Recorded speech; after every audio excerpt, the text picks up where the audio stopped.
All right, everybody is going to come in right about now. Sweet.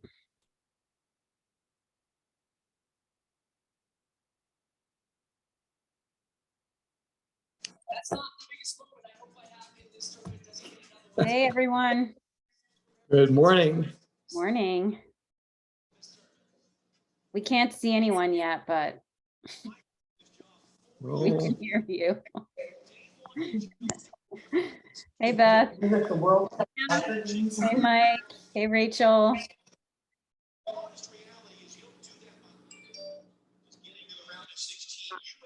Hey, G. Thanks for being here. It's like 10 p.m. your time. Hey, Anna, it's 11 p.m. actually. Oh, man. Thanks for being here. Sure. Yeah. I see Patrick is connected, and Ryan and Sam and Mike. Morning. Morning. How's it going? Are you in Alaska right now, Patrick? Yeah, I'm in Fairbanks. Yeah. So what time is it there? 6 a.m. Woo, thanks. You and G are on opposite ends of the spectrum. Appreciate you getting up early. Oh, no problem. Hey, Robin. I don't show up on Hey, the Anna, how are you? Good. Hey, Jeff.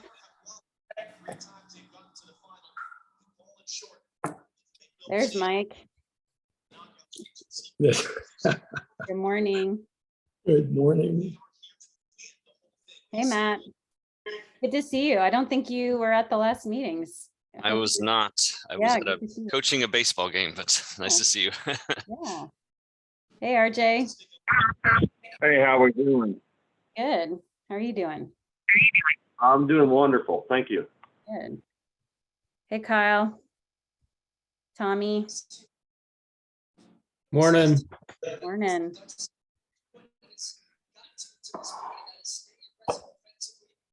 Awesome. Hey, Bev. Hey there. All right.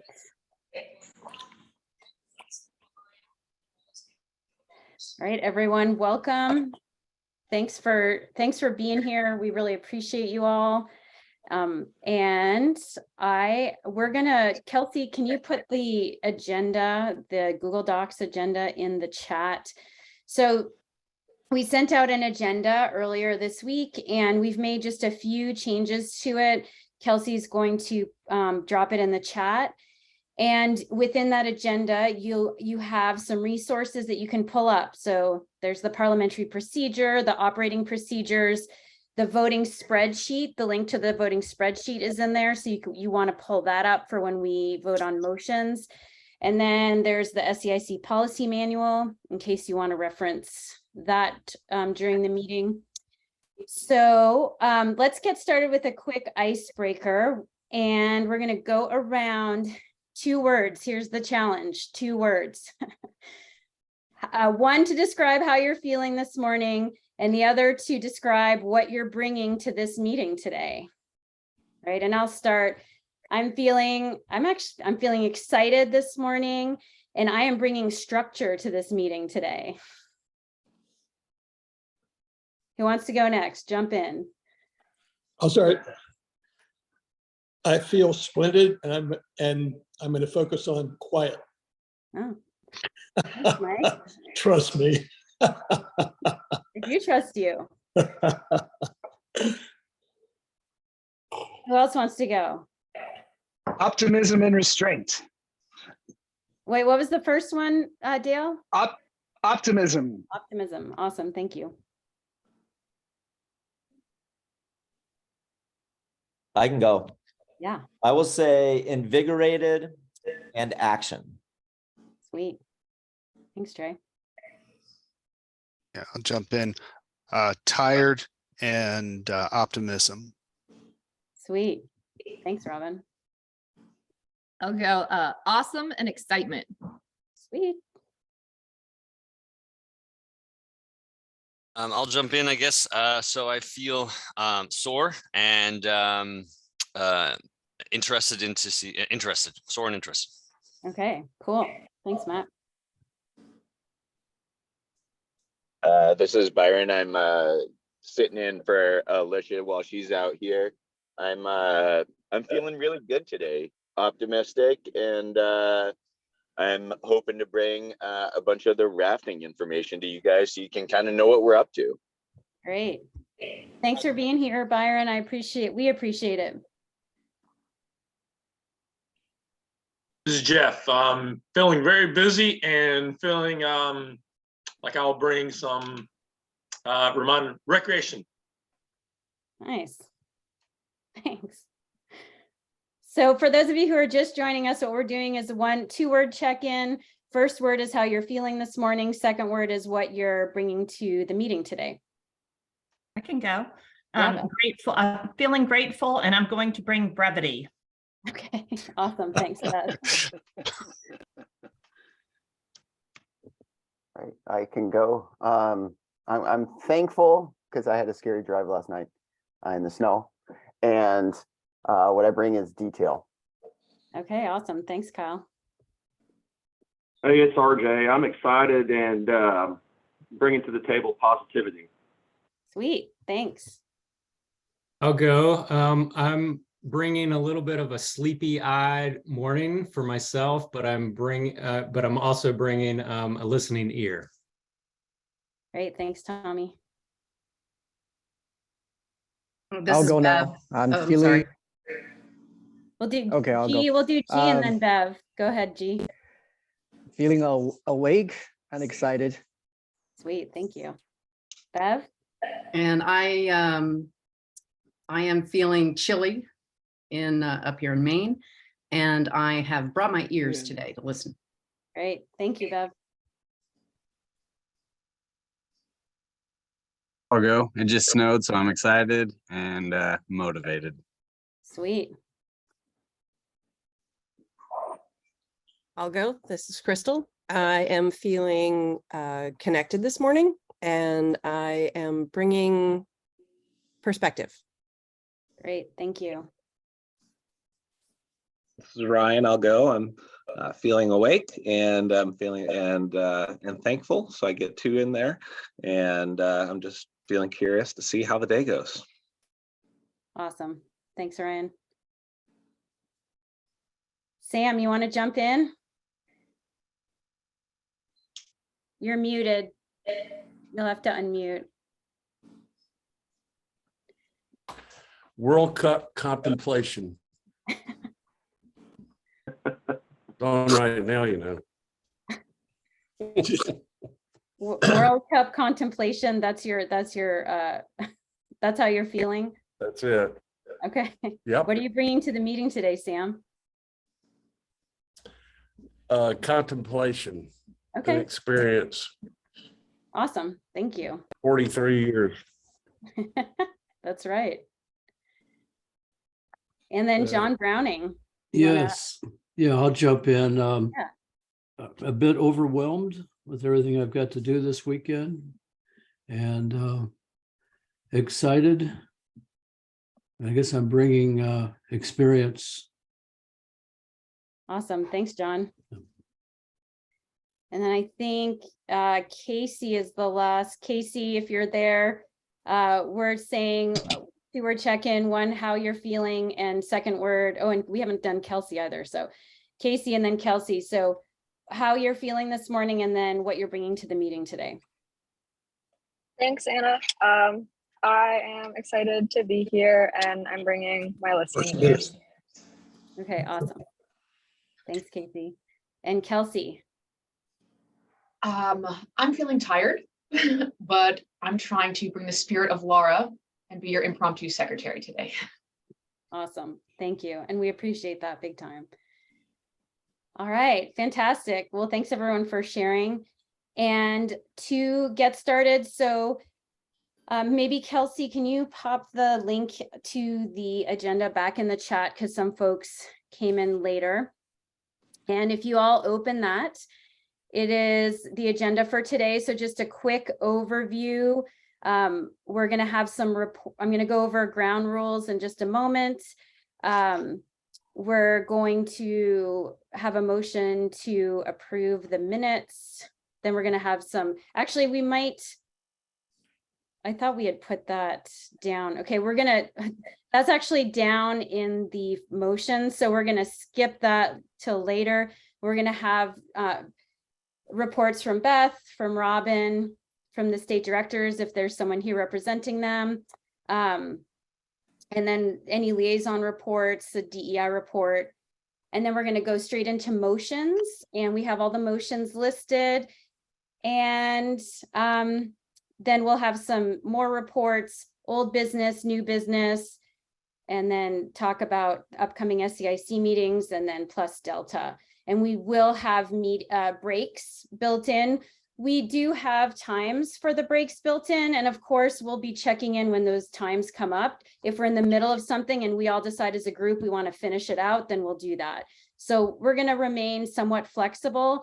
And also it's important that we take care of ourselves so we feel good in the meeting. So ground rules, just as a reminder, please raise your electronic hand. So we want to be respectful of each other, and we don't want to be talking over each other. And y'all know from the SEIC meetings this year that I'll call on people whose hands are raised, and I'm really good at timekeeping. So for the motions, there's a 5-minute discussion for who is presenting the motion, and then folks will be able to comment in periods of 2 minutes at a time. And I like to keep time because, again, it's a structure. Those of us who are at the ITE conference, a lot of folks really loved April and Erica's idea of freedom within the framework. And so the timing is a framework within which we can really get a lot done and respect each other and each other's time. So raise your electronic hand. I'll be timing. Speak from the heart, get to the heart of the matter, right? The more succinct we can be. And I know Trey loves to remind all of us to be good models of what we require or request of our ICs and our ITs and our ITEs, right? We want to model speaking from the heart, right? Getting to the heart of the matter. And I think that's all I've got to say for now on the ground rules. Any questions about the ground rules before we get started? Is anything unclear? One thing I will add is that if I do interrupt you because your time is up, I might wave my hand because I'll be timing with my phone and you all might not hear the alarm. So I'll wave my phone or wave my hand. And if I need to, I will interrupt you. Please know that I'm not trying to be rude. Again, I'm here to set a framework for this meeting. And if the timer goes off and you see my hand wave, please know that you don't have to stop talking immediately. It's not a cutoff. It is wrap up your thought and we're going to move on. Okay. And any questions or anything unclear? Yes, Kelsey. I just wanted to say, Anna, that y'all have established a quorum for today's meeting, and I've made a note of that in the minutes. Thank you. Awesome. Thanks, Kelsey. Thanks for keeping us on track with the secretary stuff. So let's just go ahead and let's practice. Let's just everyone raise your electronic hand because this is awesome and we love practicing. Matt, you're clapping. That's not raising your hand.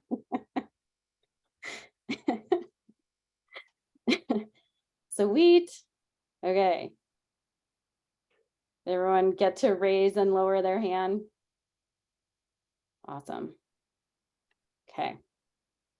Thanks, y'all. And let's get started.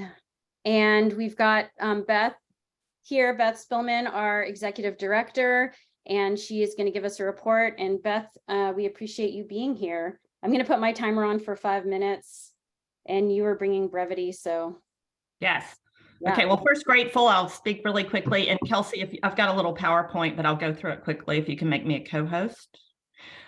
So I am grateful for all of you. Thank you for all the work you do on behalf of the ACA.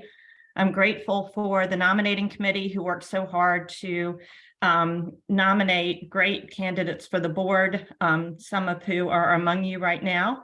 So thank you very much. And I'm grateful that the vote, the election is over and that we can move forward together. And I'm super optimistic about where we're going. So let me see. First of all, as you guys know, the big news of the week was that the election is over. We have elected several new members of the board of directors.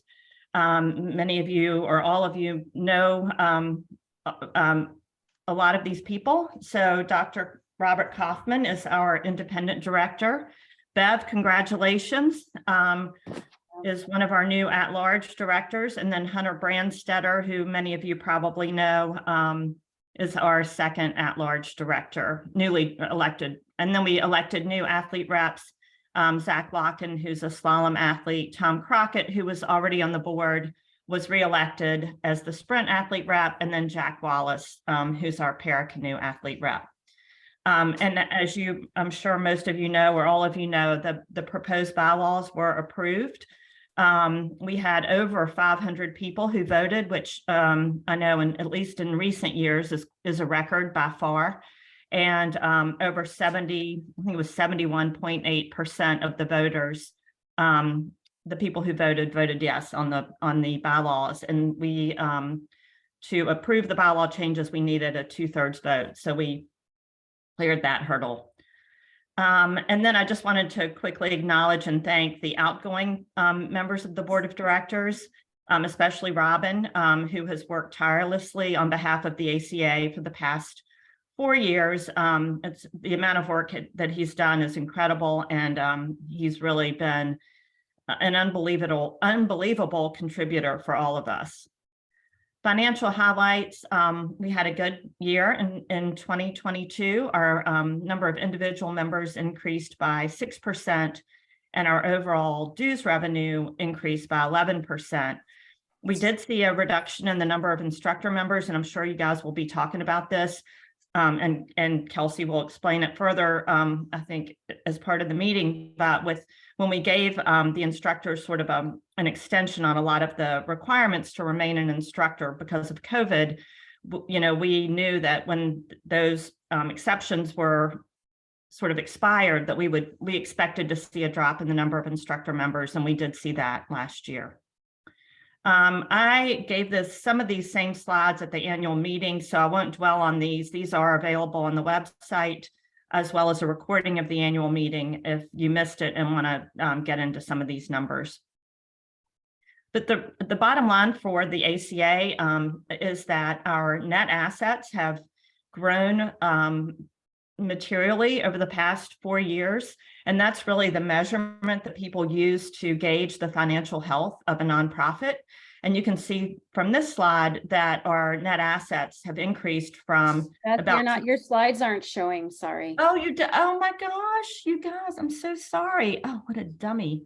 You should have told that before. Well, the information you were giving worked without slides too before, so. I'm so sorry. Okay. Well, this one you have to see, so. All right, there we go. So there we go. So this is an important slide because it really indicates our financial health. So again, our net assets, so that's sort of what we have versus what we owe. Were about $2 million in 2019, and that has grown to over $3 million by the end of 2022. The 2019, 20, and 21 numbers are audited numbers, so they have been, endorsed or approved or, agreed to by our auditors. The 22 number is an estimate. We are actually right in the thick of our financial audit for fiscal year 2022. And so this number will become more official when that audit is finished. And this increase in net assets, and basically in sort of regular terms, we've made a profit for the past several years, and that's enabled us to invest in a lot of new initiatives. The ITE conference is a great example of that. And we're also had approved the work by Creature Learning and other SEIC initiatives have been funded from this operating surplus. And we are very happy that we'll be able to continue to invest in SEIC initiatives in 2023, as well as new staff that will support all of us, and then some other investments in other programs. So that's all I've got. I hope I made my 5 minutes, Anna. You did. You went over just a little. Okay. Well, I saw you raised your hand very kindly. It's great. Thank you so much, Beth. Appreciate you. Sure. And can you stop share? Yeah, let's just. There we go. Okay. Great. Thank you so much. And I just want some any questions for Beth? Any brief questions? Okay. Well, thanks, Beth. Appreciate you being here, and have a great day. Unless you're going to stick around a little bit. I wish I could. I'm actually on a holiday weekend with some friends, so I'm going to have to sign off. But thank you for having me, and I hope you guys have a productive day. Great. Thank you. All right, Robin, you're up. Okay. And I should also be giving information for the auxiliary and scouts. So what I'm going to do is combine all three of those presentations and take all that 15 minutes. Okay. Kelsey, if you can make me a host, Kelsey, I will share some information.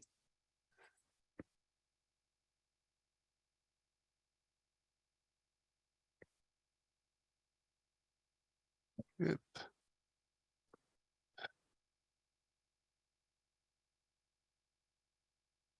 Right. Can people see my slides? Great. So thanks for the opportunity to speak today.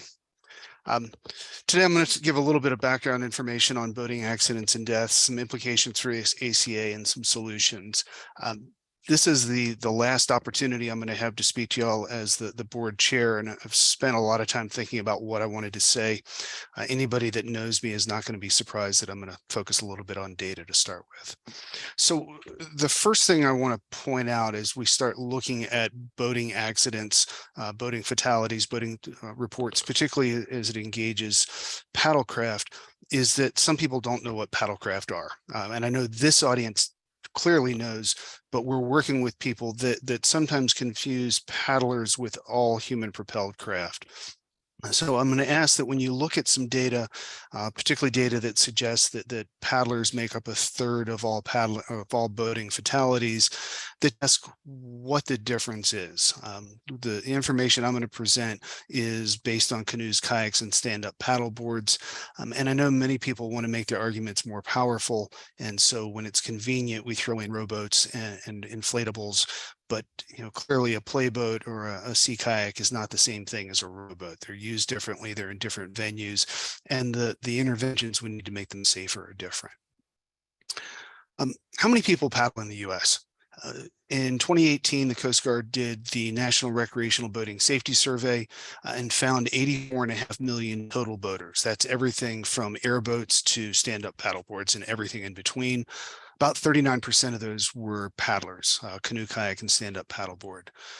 If you add in all human propelled craft, that adds about another 8 million, roughly 4 million in rowboats, 4 million in inflatables.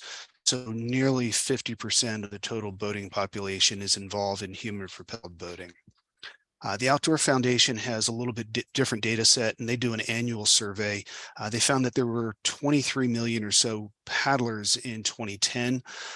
The actual number is probably smaller because the way that they count things is if you paddle a canoe, kayak, and stand-up paddleboarder, you'd show up 3 times in their survey. So 23.1 million is a maximum, probably a little bit less. But even so, growth by more than 1 million boaters per year between 2010 and 2020. We compare that to people that are involved in other types of boating.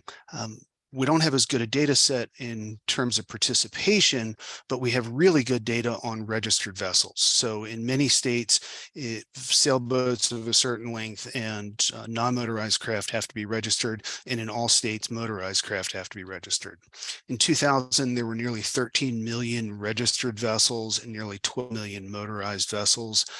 Surprisingly, by 2019, that decreased by about 1 million registered vessels and about 500,000 motorized vessels. That trend of decreasing participation, as everybody I'm sure realizes, changed in 2020, but in 2021, as people recovered from COVID, we started heading back towards our baseline. We look at boating deaths, they've been decreasing steadily since 1991, although pretty stable when we look at the time frame between about 2010 up to present. Paddling deaths look a little bit different. On this plot, gray are stand-up paddleboards, red are kayaks, and blue are canoes. And we can see that kayak and stand-up paddleboard deaths are increasing significantly. That's an almost linear relationship with participation. And that's important because if participation and deaths are tracking, suggests it's not something new is happening. They're not, there's not a new type of boating or a new type of problem. It's just more people are engaged. If we look at actual combining everything, so here in yellow is a combination of all paddle sport deaths. That shows a slight increase between 2007 and 2020, with an argument that maybe it's been stable over the last 5 to 10 years. If we look at total boating deaths, 6,482 deaths reported to the Coast Guard between 2010 and 2019, and nearly half of those are in open motor boats, probably the most popular type of boating in the US right now. And about 2/3 of those are due to drowning. Kayaking and canoeing, much lower contribution, combined about 21% of total boating deaths, and almost all of those are due to drowning.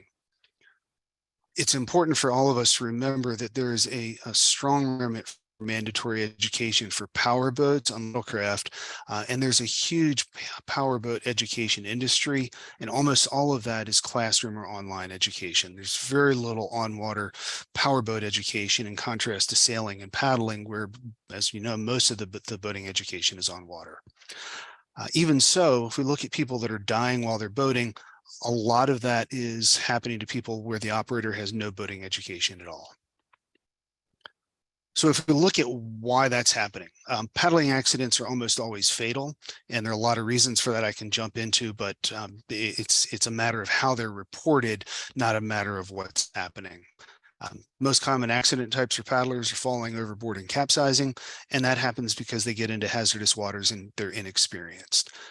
In contrast, powerboat accidents, and that's what shows up in the statistics because there are more of them, they're non-fatal collisions that happen due to improper lookout and inattention. So somebody's cruising around in a powerboat at 40 miles an hour, not paying attention. There are no street markers, there are no lane lines.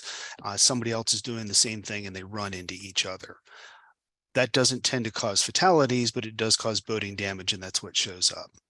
Even so, for powerboats and for all vessel types, except for personal watercraft, falling overboard and capsizing are what kill people. So some implications for ACA for paddling instructors in the paddling community. When we look at the data, there's an argument that paddling fatalities are slowly increasing, and it's happening at a time when paddling participation is increasing and other types of boating are steady or decreasing. There's a huge powerboat education industry, and they look at paddlers and they see an income stream. But the reality is powerboating accidents are not paddling accidents, and powerboat solutions aren't going to be paddling solutions. Second thing we have to remember is that paddling services are paid for in part by the Sport Fish Restoration and Boating Trust Fund, which is a user pay, user benefit federal program. Half of that roughly goes towards law enforcement, half of it goes to access, fish restoration, and some of it goes to the ACA in terms of grants that Kelsey can talk to you about. most paddlers not only don't pay into this fund because it's paid for by taxes on motorboat fuels and by excise fees on fishing gear. So if we're not buying fuel and we're not buying fishing gear, we don't pay in. But even if you chose to, if you decided you wanted to pay into this fund, there's no mechanism to do so. And up until recently, I was one of the people that said that's okay, because we're not really using any of those resources that are being generated. A gentleman named Tom Guess, who is the state boating law administrator for Virginia, made me change my mind. Data from Virginia shows that as much as a third of the law enforcement costs involved with boating rescues are directly impacting paddlers. And it's not paddlers that are on this call, it's people that are going to Walmart, buying a boat, not getting educated, and getting in trouble and are calling for help. But they're still seen as paddlers, and we're not differentiated in terms of law enforcement. So some of the costs that are involved with this, increasing participation in paddling that's leading to resource use and to multi-user conflicts, and a suggestion of increasing fatalities are all putting a target on our backs, which is leading to potentials for mandatory life jacket wear, mandatory education, hull registration, waterway access fees, state paddling licenses, and excise taxes on paddling equipment. And every one of these is being discussed at the state and federal level. And I would say that it's not a matter of if, it's a matter of when this will happen. And I suspect it'll be shorter sooner than later. Already in Florida, there was a discussion a couple of years ago on mandatory education for paddlers.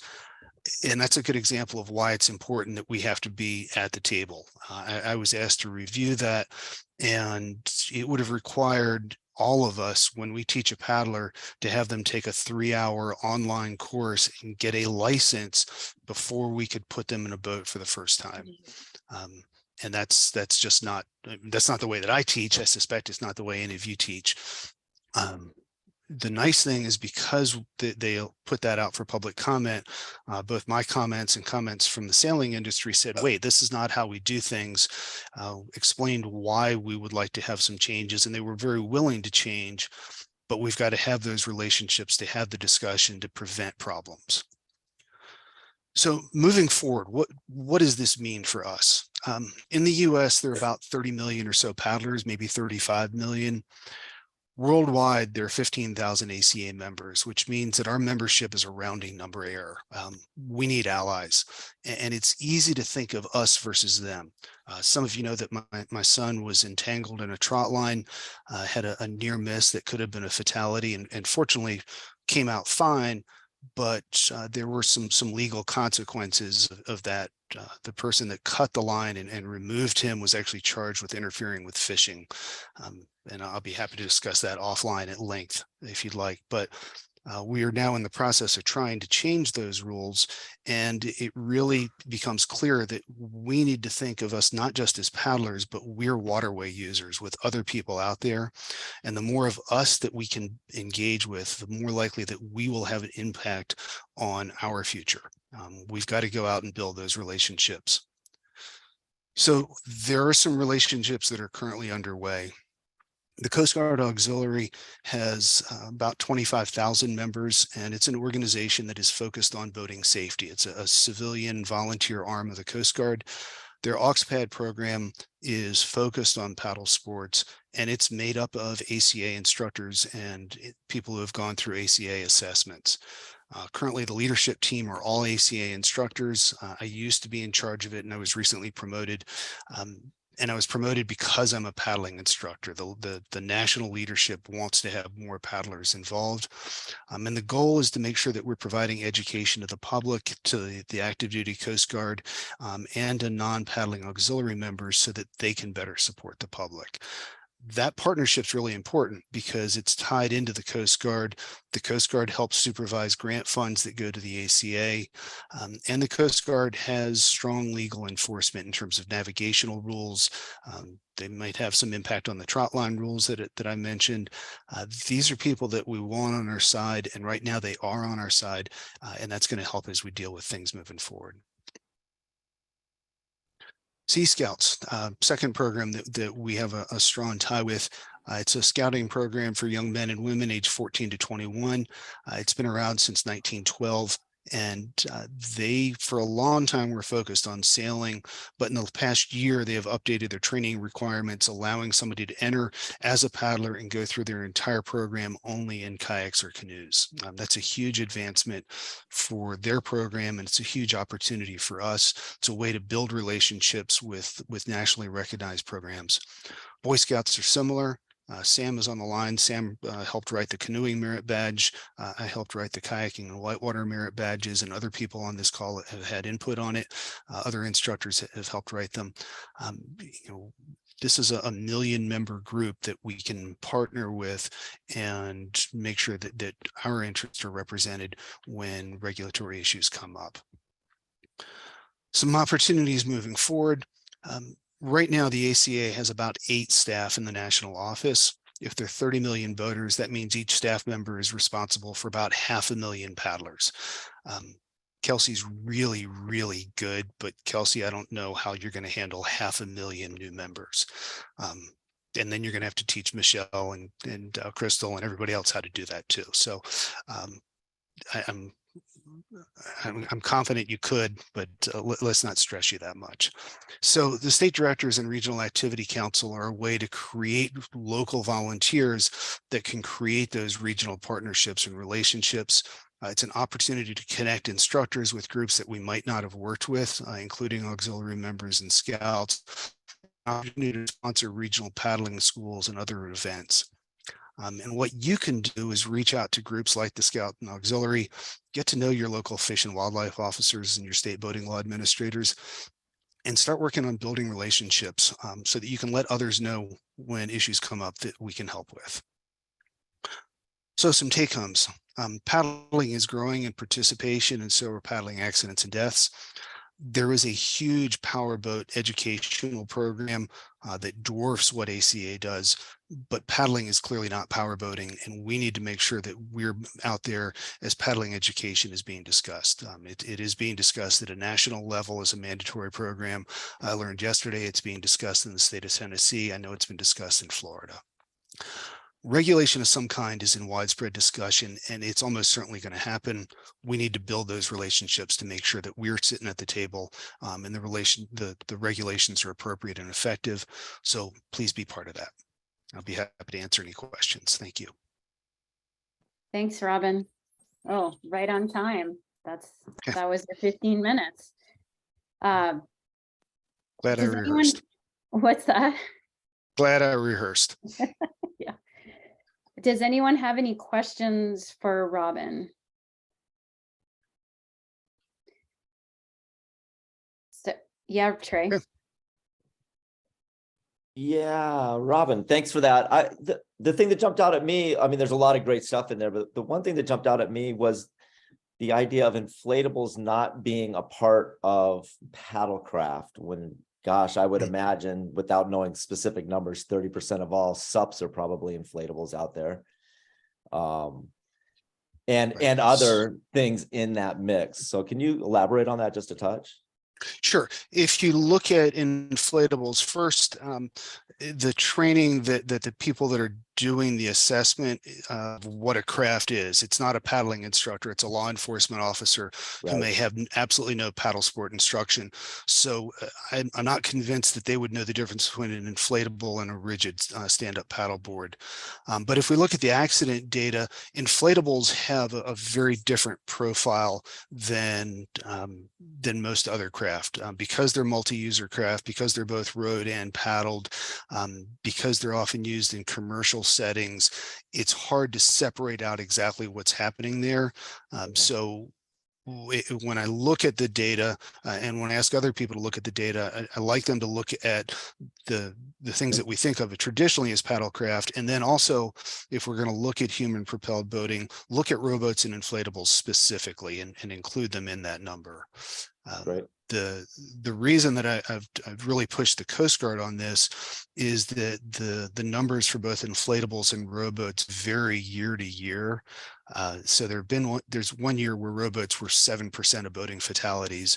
And when we added that on to other paddle craft, it was easy to say, oh my gosh, paddlers are having this horrible accident rate and we really have to regulate them.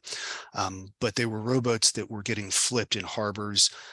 They were inflatable Avons and Zodiac craft that were being used as tenders going out to power boats.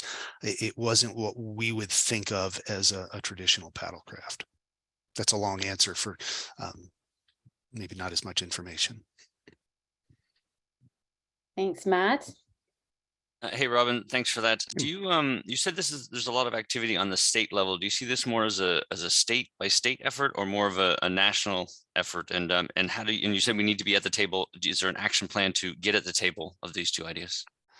So it is both a state and a national thing. The Coast Guard has emphasized in the past year or so that they would like to see a mandatory education program, or at least push for mandatory education nationwide. I don't know how many states are pushing it. North Carolina had some suggestions a few years ago, and that seems to have dropped. But in terms of getting involved, I think the state director program is really the way that we've got to do this. Having somebody that is willing to build those contacts with the state voting law administrators. I know Andrea's on the line and has more familiarity with regulatory, with how to get in touch with regulatory issues. But it's I think reaching out to your state voting law administrator, letting them know that you're there and that you're interested, and just trying to pay attention to the legislative calendar. Robin, if I could step in with just with Hold one on, very Andrea, can you please raise your hand? I don't know if you were here at the beginning. Just that would be great. I'm trying to keep it really a framework, and Rachel has her hand raised, so I'm going to take Rachel's question and then we'll get to you. Thanks, Andrea. Sure, no problem. I did come in a little late. I apologize. Yeah, no worries.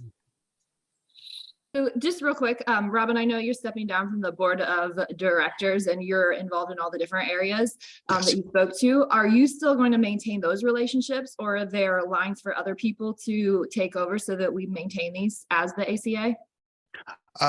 No, I'm actually looking forward to spending a little more time on those relationships because I'm off the board. So I plan to continue in all of those partnerships now.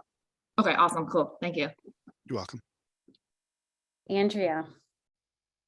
Yes, ma'am. I just wanted to add just a quick suggestion as a follow-on to what Robin said.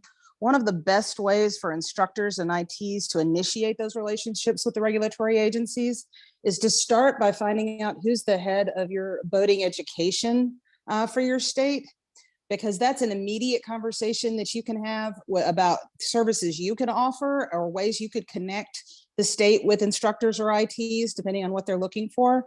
I know in Tennessee, they're actually spending state money to pay ACA instructors that own a particular outfitter to do classes for the public at the state expense and to offer them for free. So building those relationships with the head of boating education is a tremendous first step, and then they become an internal ally for you on everything else. All right, thanks for that, Andrea. Robin, if you can keep us up to date with what's going on your end, I think the executive committee would be really appreciative of that. And I would also love the IPC and Jeff to, I think, it's already on our radar to have some online courses and some basic education. I think with an online learning platform that I think will be really important, and making it accessible and easy. So I want to make sure that we keep the connection and the communication going. And so thank you, Robin, for all of that information and reports. And if there's at any time, please reach out to us because we want to be in the conversation. And And I know right now it's the ACA is structured to where it's ITs and ITEs who are going, the onus is on us as individuals. And I think this is just my opinion, but I think that I'd like to see the ACA also take on some agency to help with those relationships as well. And maybe that is the RAC and in the future that helps us out with that. I agree. I think it's many organizations want to have an organization to organization relationship rather than an organization to individual relationship. And I think that's got to be a next step for the ACA. And I think part of that is going to be, regional instructor courses that are sponsored by the organization rather than by an individual. Got it. And yeah, you're not getting rid of me. I will Okay. definitely keep everybody informed because this is important. And like I said, we're much more effective if we're working together. Yeah, great. So I want to take a moment to thank you, Robin, for all the work and energy and time, dedication, commitment that you've put into the ACA, to the SEIC, to the board. Can we just all unmute ourselves and actually give Robin a hand, like for real? Thank you, Robin. Seriously. Thank you. Thank you very much. So we really appreciate you and thank you. Thank you. I'm glad we're not getting rid of you. I just get to do more fun stuff now. I'm excited. Yes, awesome. Okay, great. So next, I don't know if Andrea or Bev, do we have a rep from the RAC or the state directors who would like to? Yeah, I think that would be me on an ad hoc basis today. Okay, great. So you've got 5 minutes, Andrea. Okay, thanks. We are very much in transition, so we don't have a tremendous amount to report yet. So that's good news. But there'll be more. The next step, now that the council has been ratified as an official National Activity Council, will be to run state director elections. One of the ways that you all can be involved on an ongoing basis is that even after those elections, we will be continuing to try to make relationships with key paddling leaders in the state to serve on the ACA State Council. So if you know of somebody who's connected and is good at connecting all the different groups, that may be someone that has a passion for education, they may have a passion for conservation, they may have a passion for some other element of our mission, and they can serve in that role on the council as a volunteer without being elected. That is a volunteer role. So you can continue to kind of direct people to your newly elected state director to help start building that regional infrastructure to support you guys. The second thing I would say is that in our operating procedures, we actually have a designated ex officio seat on our council for an SEIC liaison and for a competition council liaison. That's certainly nothing that has to be decided today, but I would put it in the hopper as for something that y'all want to consider as to who might want to serve as that liaison.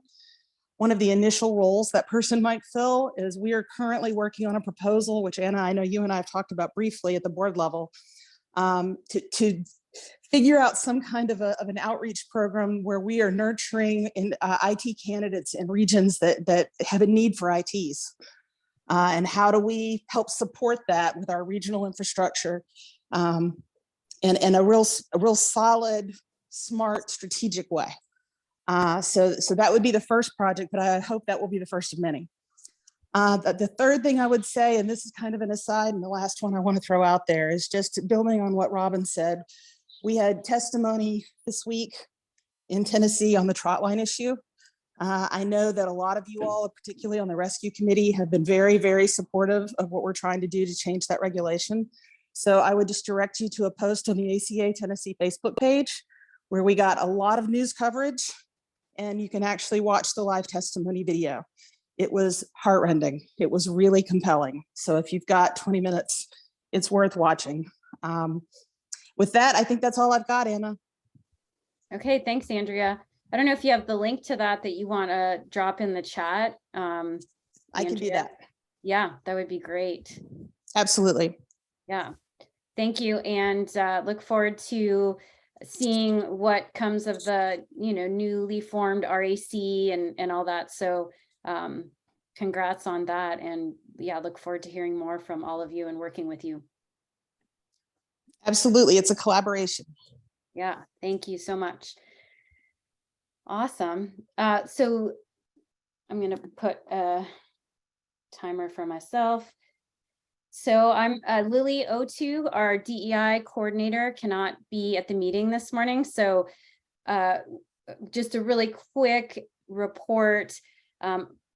We've done some lead programs, and I know Trey has been involved, and Mike Wang, who's on the call, has been involved in these programs this year, which some of them were, one of them was up in New York, and it ended up being a level 2 instructor certification course.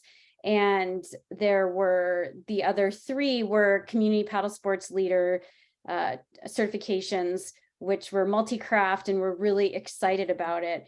And Kelsey, can you make me co-host so I can share my screen? I just want to share a couple of photos. And so these programs were very successful. This is one of my favorite photos of one of the lead programs. It's only stand-up paddle boards on this one, but there were other. So the community paddle sports leader again had stand-up paddle boards, canoes, and kayaks. And if any of you have seen the ACA Facebook page recently, and a shout out, I think it was Casey responsible for these posts that have testimonials from participants. They were focused on Giving Tuesday and the impact that these programs has had on their lives. I highly recommend that you check them out, because they were really cool. And is Casey still on? I don't know, Kelsey or Casey, maybe you want to drop a link in the chat to maybe so folks can check those out. Trey, do you want to say anything real quick about your lead program? I would say that it was, yeah, I mean, there's no better word than amazing, and revelatory, I guess, would be the best word I could come up with right now. So great. You should be doing them. If you have questions on them, ask. Happy to help and give suggestions. Don't be intimidated by it. It's an incredible experience. We all should be doing community paddle sports leader courses. Yeah. Mike Wang, if you're there, do you want to say anything about your lead program, the lead program that you helped co-lead?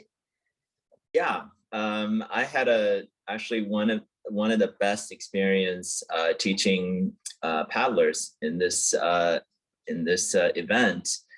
And it was just amazing to be in a room full of paddlers and instructors of color and women. And I was really personally affected by it.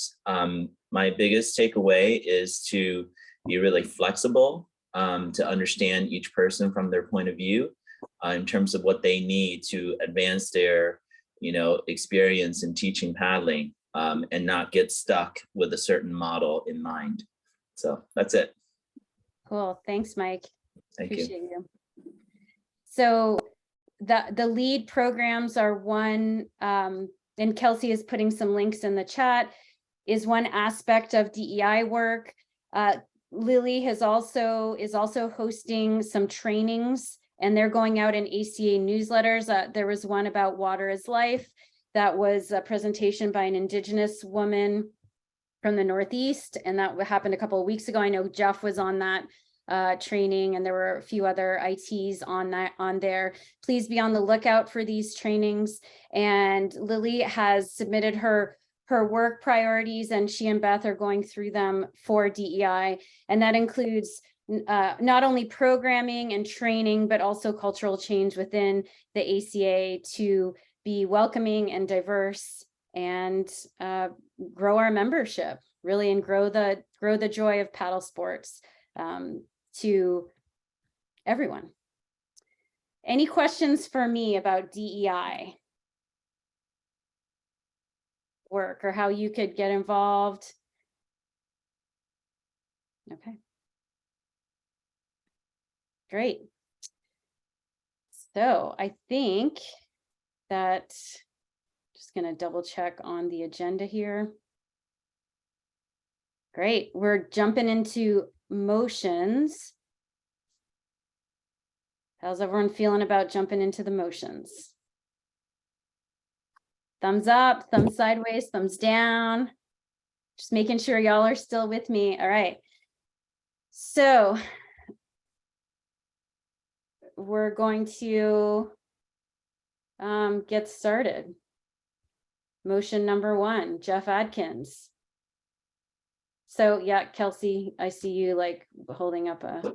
Give me, sorry, I think even though it's technically motion 6, I think it would be wise to approve the minutes from the last meeting before we dive into the rest. Okay, thank you. Yep.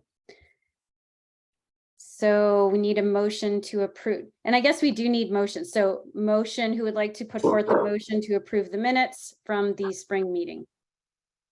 I'll do that. Thanks, Kyle. Do we have a second? Do we need a second? Great, Jeff, thank you. Awesome. All in favor of approving the minutes from the SEIC spring meeting, say aye or raise your hand. And it actually goes in our voting spreadsheet. Oh yeah, so thank you. Y'all can find that within the meeting agenda.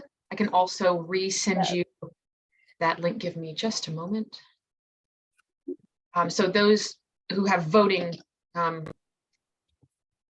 privileges with this, please take a link in the chat or off of the meeting agenda. So this is a Google spreadsheet. Your name and your position are listed there on the left. And then this is motion number 6, actually. I understand we're out of order here, but if you'd please select from the drop down, it's yes, no, or abstain. Those are your choices there. Thank you, everybody. Thanks, Kelsey. I'm so used to at the board level, we just do yeah, there's just 24 people in here and counting on I know, yeah, see? Yeah. That's why team, what is it? Teamwork makes the dream work. Because G, I'll put yours in there for you. Thank you.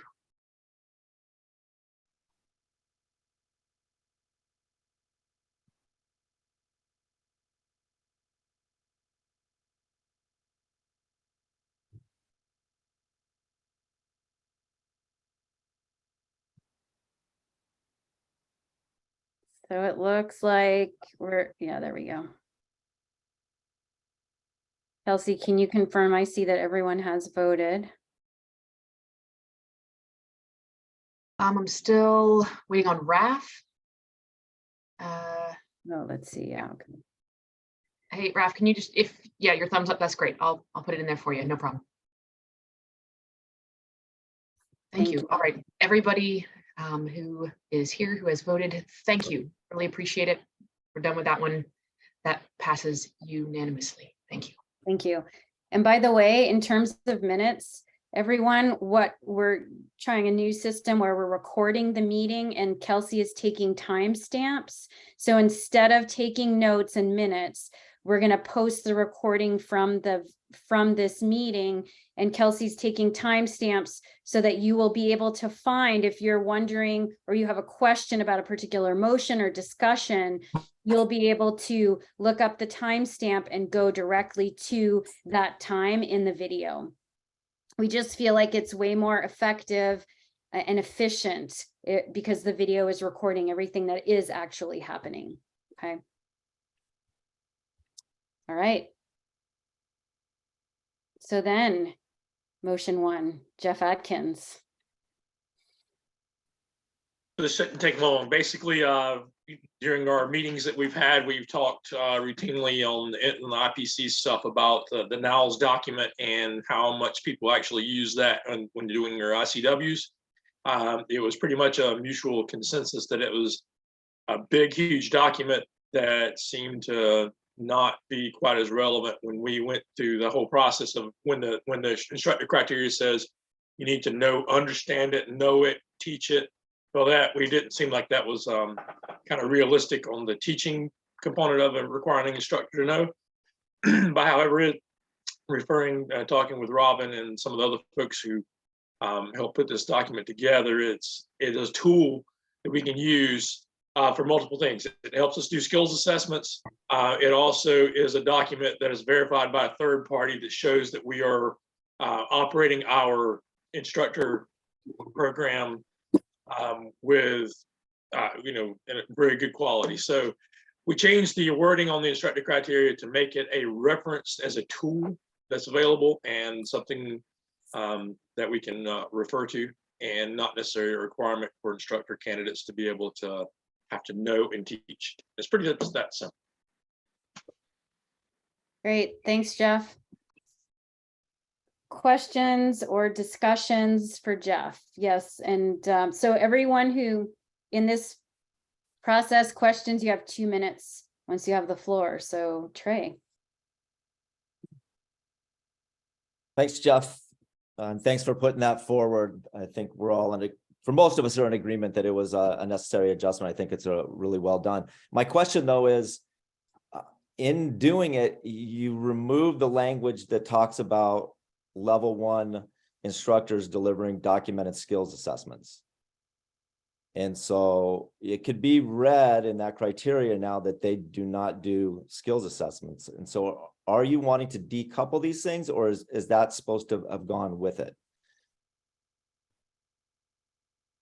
I mean, I think it's fine being able to do skills assessments on there.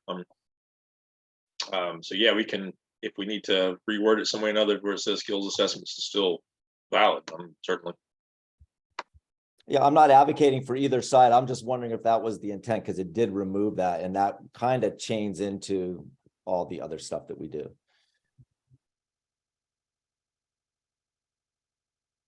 Yeah.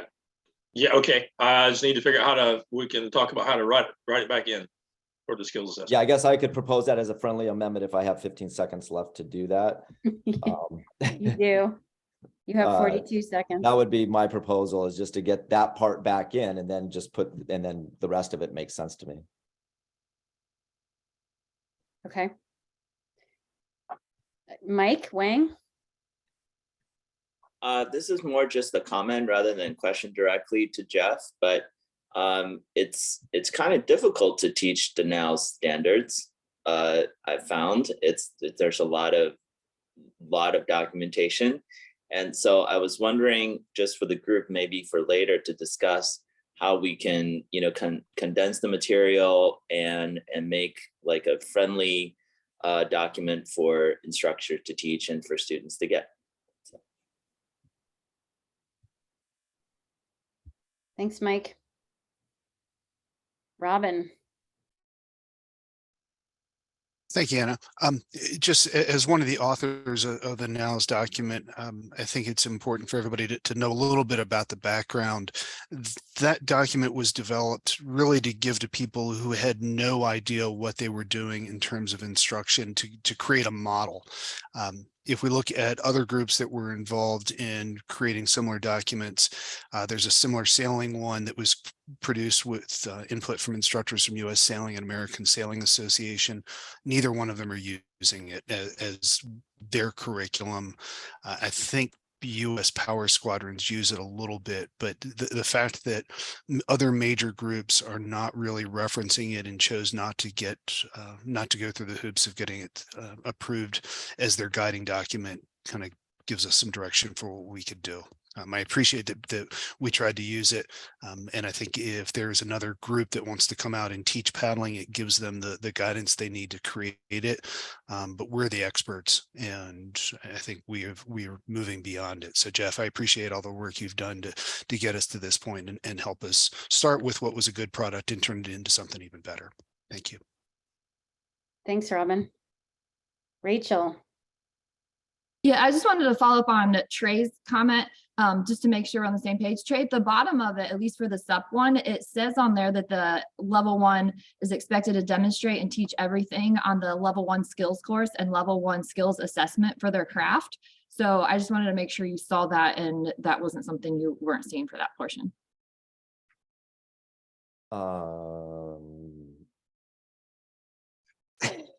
So I just as we're going through the friendly amendment, I just want to make sure that, to me, that sounds like it's covered.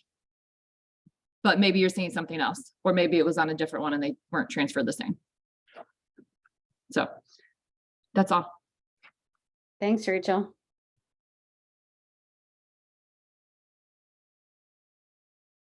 Are we looking at the documents right now? Yeah, Trey, I see your hand is up. Yeah, well, I just wanted to respond. Before I responded to Rachel, I want to make sure I rose my hand. Thank you. Yeah, I agree. It does say that, Rachel, but that doesn't say deliver skills assessments. That says to teach and know everything on the skills assessment document. Yes, which we agree with, but we're talking about, and for especially for the programs that Robin works with and that Coast Guard Auxiliary, the delivery of a skills assessment, a documented skills assessment, is a big part of what the auxiliary is trying to do. And so I think that it needs to be in there. That language was in there specifically to that. And as we move forward into other disciplines, hopefully we'll get more into documented skills assessments at some point. But so, yeah, I think it's different than what you're saying. So what does the friendly amendment look like? Put back in the language that says ability to deliver documented skills assessments. Okay. It was just a line. So what happened was, I think what happened was there was 3 bullets that talked about the nows, and it was in with that. And I think you just took that chunk out. And when you took it out, it got lost. So Got it. you can look at that. Yeah, that's what it is. Okay. Or not, but make sure that we're being clear that then that means we can't do skills assessments at level 1. Jeff, do you agree with the friendly amendment or accept the friendly amendment?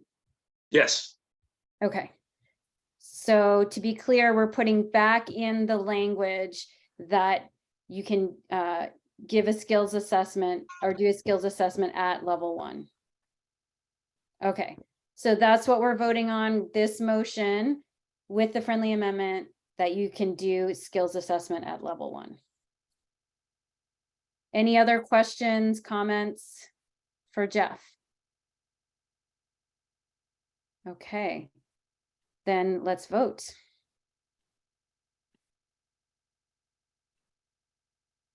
So go to and this is motion 1, correct? Kelsey, just double checking. Yes, ma'am. Motion 1. G, I got yours. Raf, if you want to type me yours, I'll do that.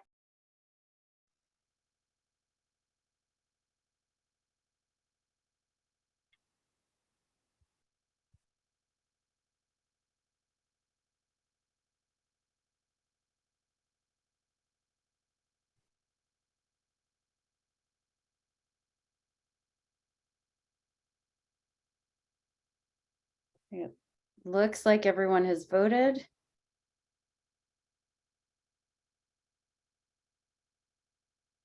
Kelsey, can you help me confirm that, please? Yes, everybody has voted. Motion passes. Thank you. Great, everybody. motion passes. Thank you, Jeff. Thank you for your work.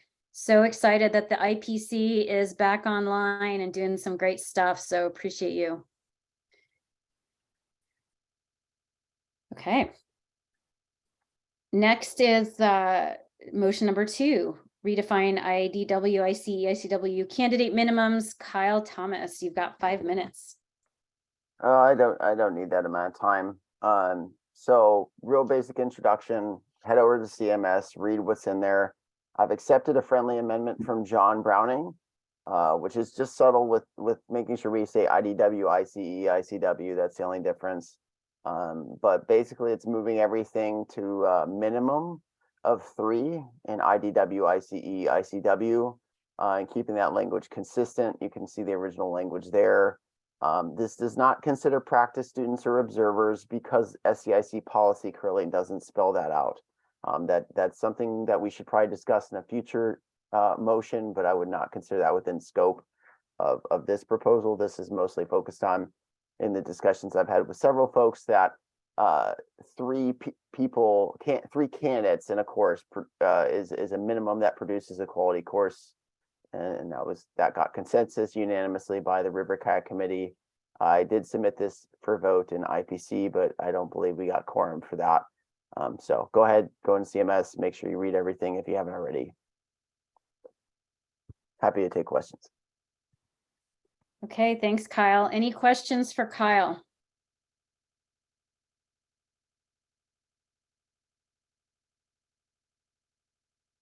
Okay, if there are no questions, we can vote.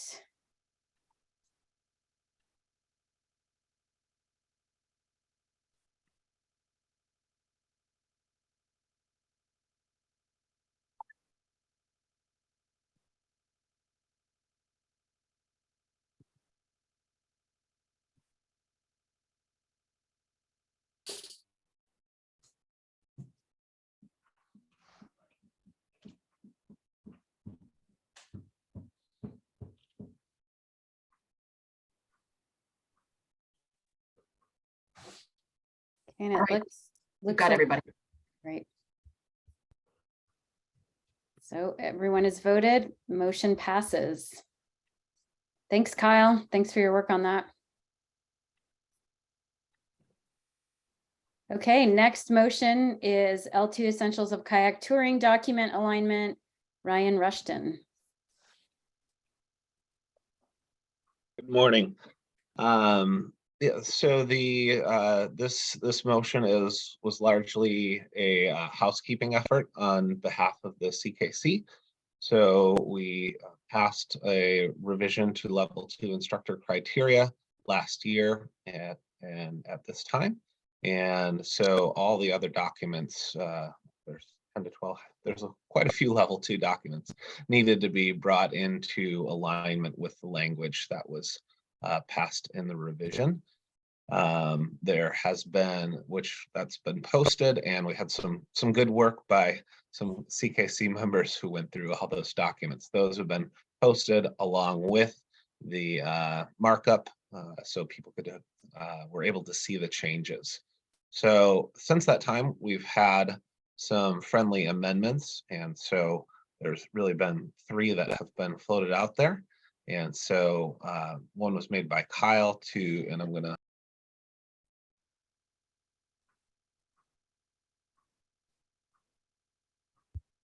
Oh, Ryan, I think you just muted yourself.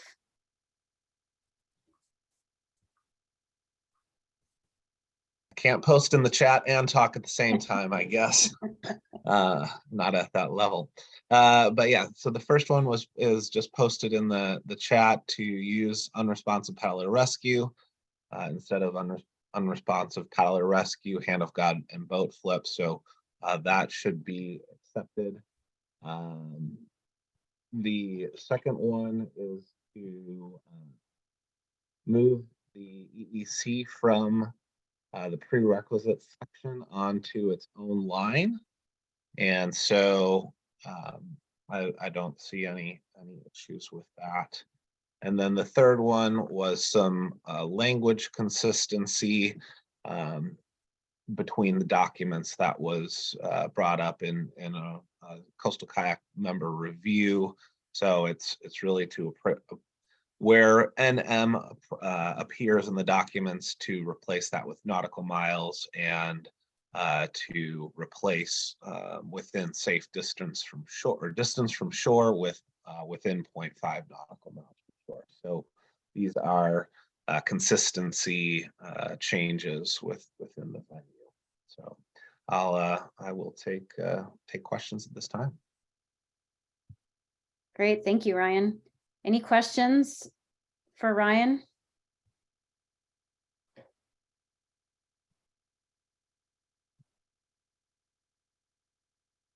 Yeah, Crystal.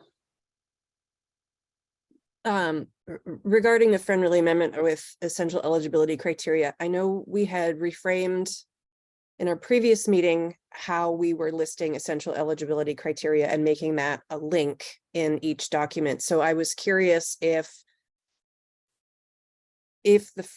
I just wanted to be sure that any friendly amendment that I put forward here was necessary, or in our previous meeting with how we decided EEC would be included on each document would supersede how this draft is currently.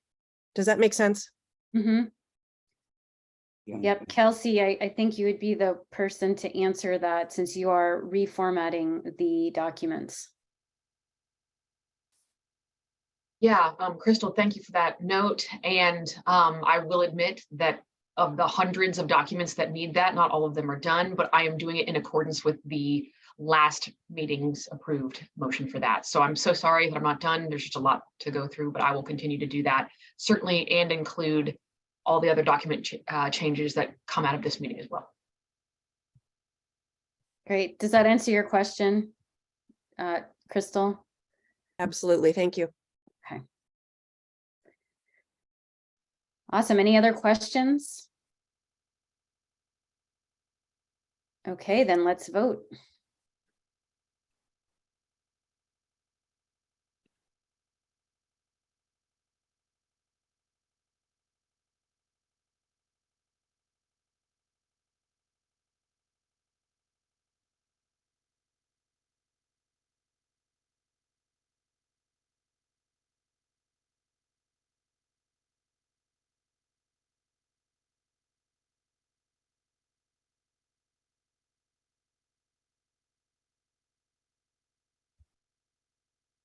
Right, see that everyone has voted. Kelsey, will you just confirm that, please? Yes, ma'am. Everybody has voted. Motion passes. Thank you. Great, thank you. Let's see. Okay, next motion is river kayak consistency of kayak-based rescue curriculum. Kyle Thomas. Hi, sorry for dominating the agenda a little bit. Hey, you've been doing some work. So to give some background about this one, I'm gonna give more background on it because it's a Goliath project that I've undertaken. We're trying to streamline kayak-based rescue in alignment with what Safety and Rescue did with their curriculum. So if you look at that and Safety and Rescue and how they have craft-based rescue, I'm following that same model, but adopting that across every single document. In river kayaking, you can see the examples in CMS.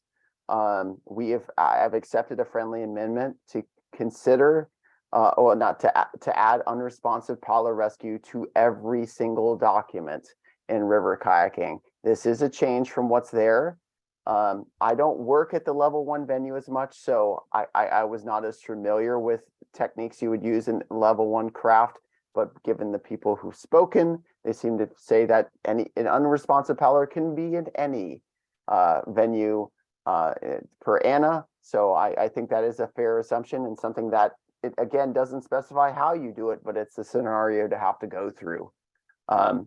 So all of these documents are pretty consistent, except for the ones that have a spray skirt involved, and you can see in the CMS an example of that and how that changes when the spray skirt's involved. And then there is a delineation of craft that I incorporate at level 4 and level 5, because you start shifting from sit-in and sit-on-top kayak conversation to more specifically what, niche river kayak boats like play boats, creek boats, and tell you about the various differences. So that kind of goes into progression. So now we're focused more on high levels and how that impacts different rescue scenarios. It's a lot of documents, but hopefully the CMS helps to boil that down. Again, every single document has unconscious paddler rescue, which is different from what's in CMS because I didn't update that, but I've updated every single document. Happy to take questions. I know it was a lot to absorb, so thank you if anyone went through the 20+ documents. Thanks, Kyle. Any questions for Kyle?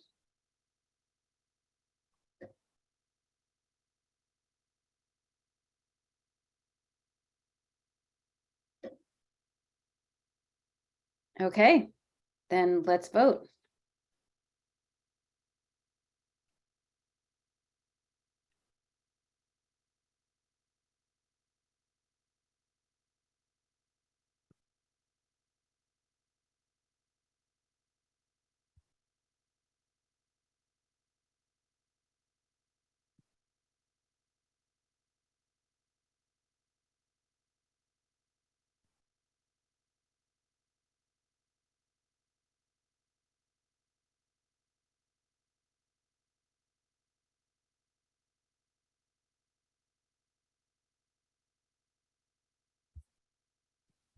We've got everybody. Motion passes. Thank you.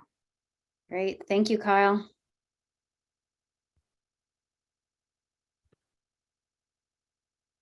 We're rolling along here. Okay.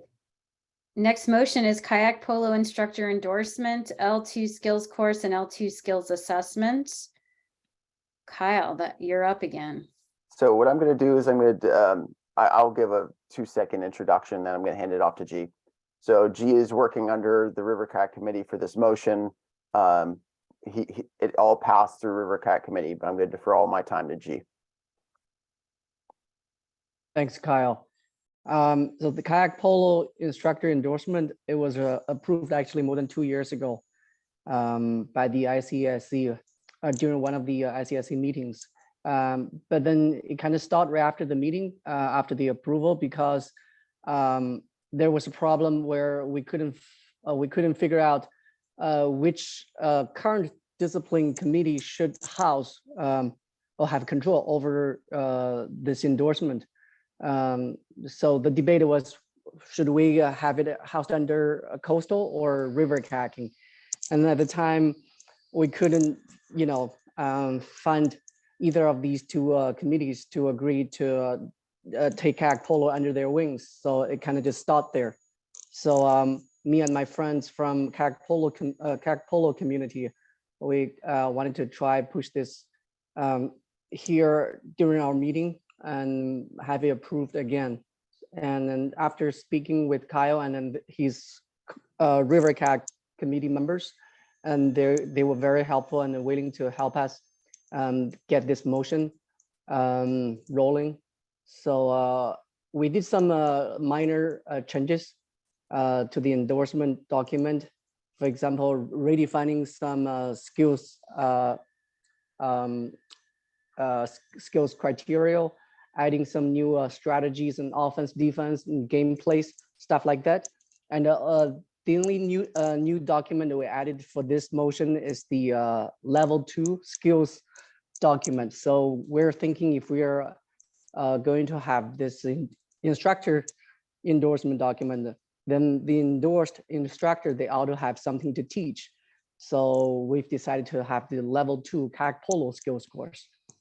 So this is what this motion is about. Thanks, G. Any questions for G? Kelsey. Yeah, I have a question. In the endorsement criteria that you made, the prereq that you have is being a certified level 1 instructor. And I guess my curiosity is use and use of a spray skirt included in this endorsement, because level 1 instructors do not use spray skirts. And so if those are required, of course, for polo, how do you deal with that? Okay, that's a good question. So for a lot of the beginner polo classes, we don't initially give participants the skirt at all, because it's one of the biggest fear factors for a lot of the new people trying out the sport. They feel like they're trapped in the boat because the cockpit is much smaller than a river kayak or the sea kayak. So that's what we've been doing for a very long time. We don't have them wear a skirt at the beginning. Gotcha. I appreciate that. Thank you. And I guess my thought is level 1 ACA instructors who can receive this endorsement, are they explicitly told they cannot use spray skirts then for their students, since they themselves are not evaluated on their use and how to escape one? Or is that written in any kind of way? I just feel like that's an important piece, that if we don't clarify it, people will do whatever they understand and maybe not necessarily what they're instructed to do or what this particular document shows. That's a very good point. I don't have a very clear answer to that one, Kelsey. Can I respond to that one? Please, go ahead. So a big part of this came from my push. Originally, G was focused on level 2. And I thought we had a big kind of accessibility win for this one, to be like, hey, level 1, because their venue is flat. And therefore a number of craft could actually enjoy kayak polo from different craft. But what we thought with the endorsement is that you add a level of specialization on it. So inherently those individuals would be gaining that spray skirt experience through the kayak polo. That's a fundamental part of the education within it. So that skirt skill would be achieved through the endorsement, along with the rest of the skills associated with it. That's how I was thinking of it, is that you could have an L1 and then add all the specialization, which includes a spray skirt. But that spray skirt work would be exclusive to kayak polo. It would not be administering an L2 to this person. Sure, okay. That makes sense. So is this, what you're describing, is that in the rescues portion of this document? I think it's on page 2 or 3, maybe 4, gosh, well, it's down here, but is that, I would love to see just a little bit of clarity about not only being able to demonstrate a capsize and wet exit, but teaching that as well, realizing that level 1 kayak instructors do not teach that in their cert course. Does that make sense what I'm getting at? So maybe if you call it a friendly amendment to include the teaching of that, I think that if you're going to extend this to level 1, I think that's an important piece. I defer to you, G. Yeah, absolutely, Kelsey. We could have that added to the document, clearly spelled out. Okay, thank you. I also have one other question, if that's okay, if I have time. And that just is, we can get into this a little bit later, but I'd love, for lack of a better term, a rollout plan on how, are there any people who are qualified to give this right off the cuff, or how do people who have polo experience, but who perhaps y'all don't know personally, how do they seek out the opportunity to have this endorsement? Or, essentially, how can the office help you spread awareness and, promotion of this program? And then how can we talk to our instructors and the public about how they can get involved in this? Because these documents are great. I appreciate the amount of work and thought that you put into them. How do we talk about it and promote it? It's first of all, a lot of the river kayak, a lot of my friends who play polo and then compete in polo tournaments, they are very frequent river kayakers as well. So during the season when there are no rivers where they can kayak on, and they play polo, and the polo doesn't require you to be on a moving water. You just have a very small patch of water that's pretty flat, no current, and you can practice, by playing polo, you practice your rolling skills, other kayaking strokes and everything. And it's fun and it's very safe. So a lot of people who have watched polo videos, they think it's very, very scary and a dangerous sport. But actually, if you play by the rules, it's a very, very safe sport. I've been playing for almost 20 years. I've never gotten injured or seen anyone got injured. So it's just another tool set for instructors. For example, if you're a coastal instructor or river kayak instructor, you can use polo to teach strokes or, boat control and other things.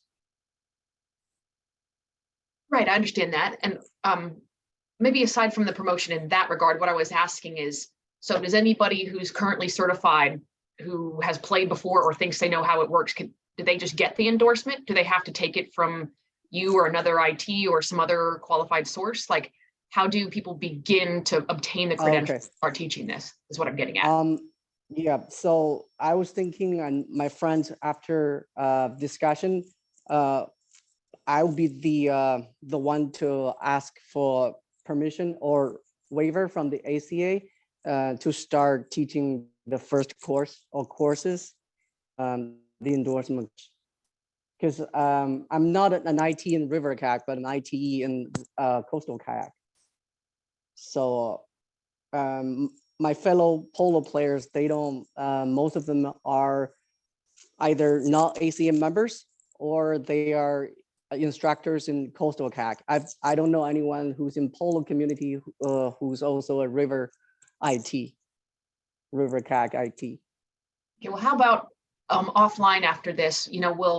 What sometimes we call settlement authority, which means we can finalize this rollout plan and those options a little bit later. And everyone here can consider the motion as it has been put forward. But I think that's something for the success of the program that we figure that out later, so that people who maybe you don't know yet, can have an opportunity to obtain this because they have skills and they're just not near you. But we'll come to that a little bit later. Okay. We'll touch base after this, but thank you very much, Kyle, Angie, for your time on that. Well, Trey? Yes, just to clear that last bit up, I would like to propose a friendly amendment that we vote on this. And the friendly amendment is that pending the composition of a rollout plan that is available to all in the ACA, not just, we totally appreciate what you want to do in China, G, but as we heard on that call from some of your friends over here as well, there's a lot of interest in it on the East Coast and in other places and on the West Coast. So we just need a comprehensive rollout plan that you all can craft, over the next month or something with the help of River again, I'm sure. Then I think we could vote on it pretty cleanly. It's my proposal. Can you repeat that, Trey? So what is your proposal exactly? So the friendly amendment would be to vote on it as is with a comprehensive rollout plan pending to be approved by the SEIC Executive Committee. Okay, got it. Mike?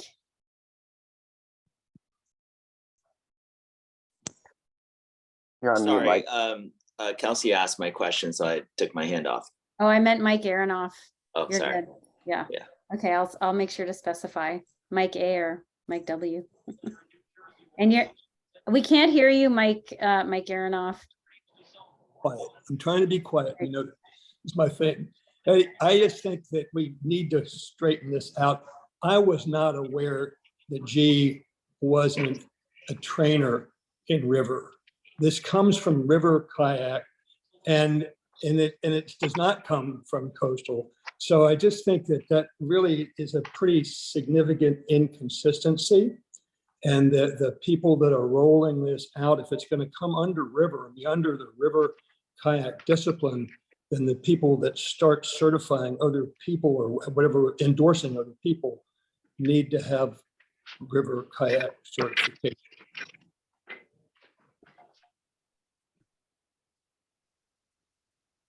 And yeah, go ahead, Kyle. Correct me if I'm wrong, because I don't have the documents open. Level 1, right? Not level 2, which level 1 shared, right? Am I mistaken in the way this is written right now for the current curriculum? It is all level 1, right? And you are inherently a level 1 ITE. Right. So that should negate that, right? I'm just asking for clarification. G. That's my understanding as well. That's what I think. Level 1 IT, that's what I am. If I'm a level 3 IT in coastal kayaking, then I'm also level 1 IT IPC, right? Jeff, who is the IPC chair, is giving a thumbs up to that.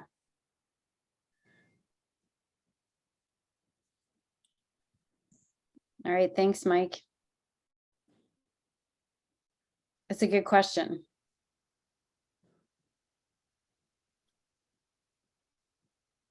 Okay, did that answer your question, Mike? No.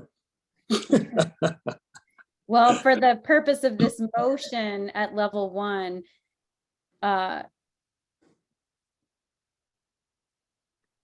if you're an ITE or an IT at level 1 in coastal or river, it's the same in terms of its level 1, it's IPC. So it won't make a difference for this particular motion right now. It's just strange that it came from river kayak, that coastal kayak didn't want to take it on back when it was brought up. And so it comes under river, but then there was mention of a level 2, I believe, G. And I would expect you guys are going to want to go up the ladder from a level 1 to a level 2. I don't know that. But I am not at all in opposition of furthering what we do as the ACA in kayaks. And I'm not at all opposed to kayak polo. I'm just making this, saying what I just said, and I'll be quiet again.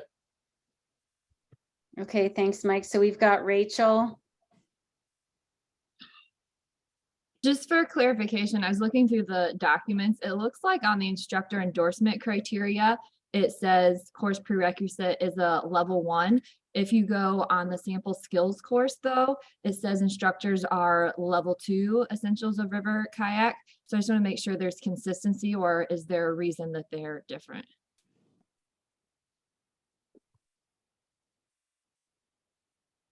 Thanks, Rachel. Kyle or G?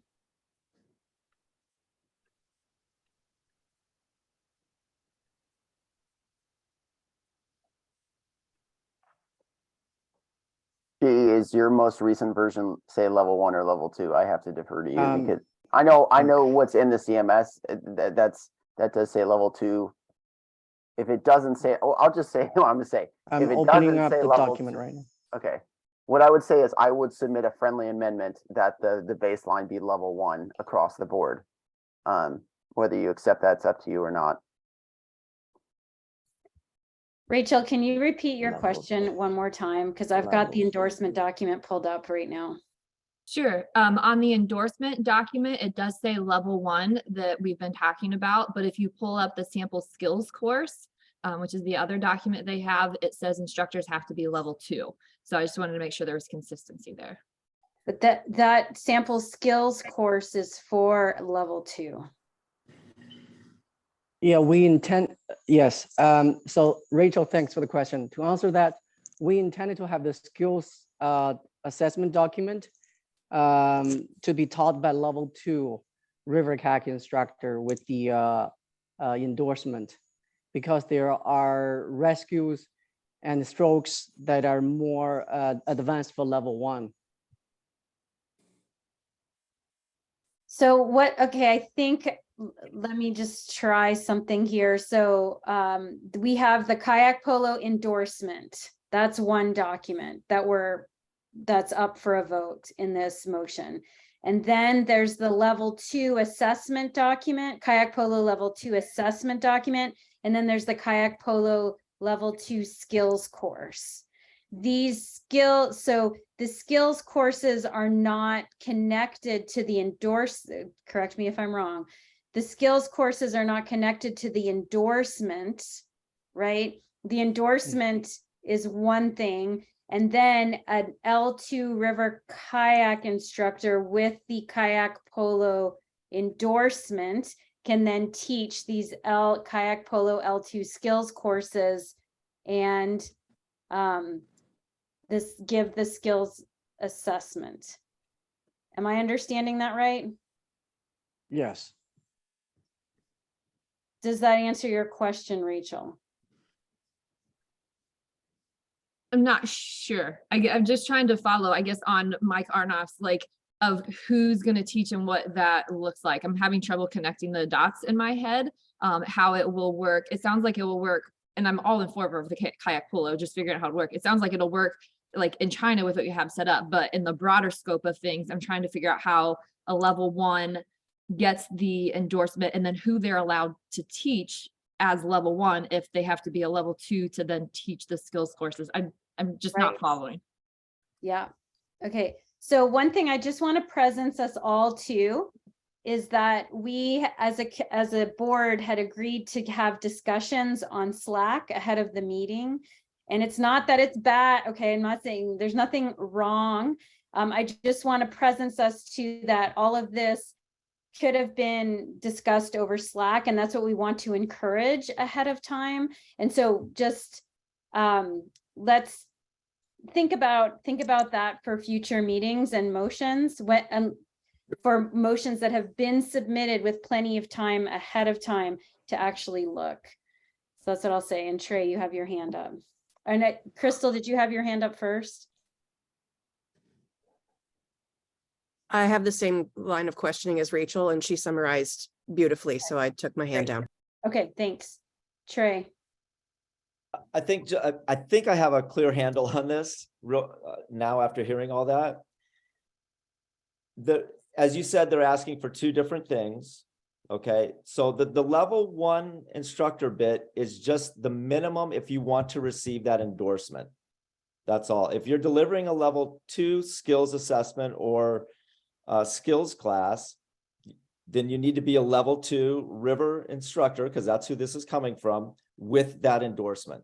They're 2 separate things. They're not saying that the level 1 could then deliver the level 2 skills assessment. They're just saying that if at the minimum to receive the endorsement, you must be a level 1 instructor. Is that correct, Kyle and G?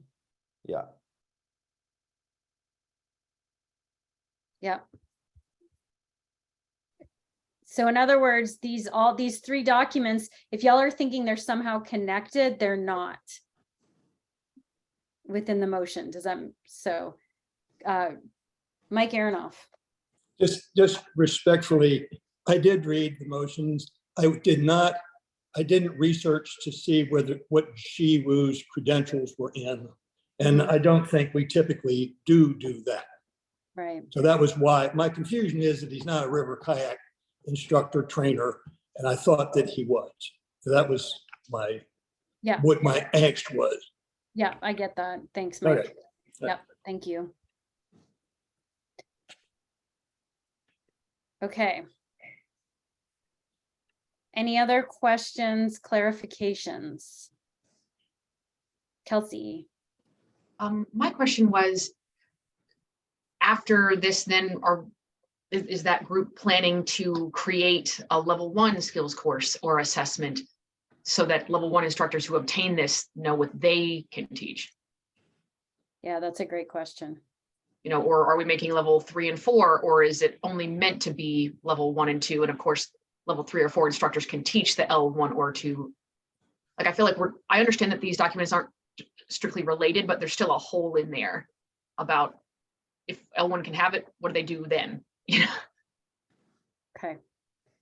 Thanks, Kelsey. Rachel.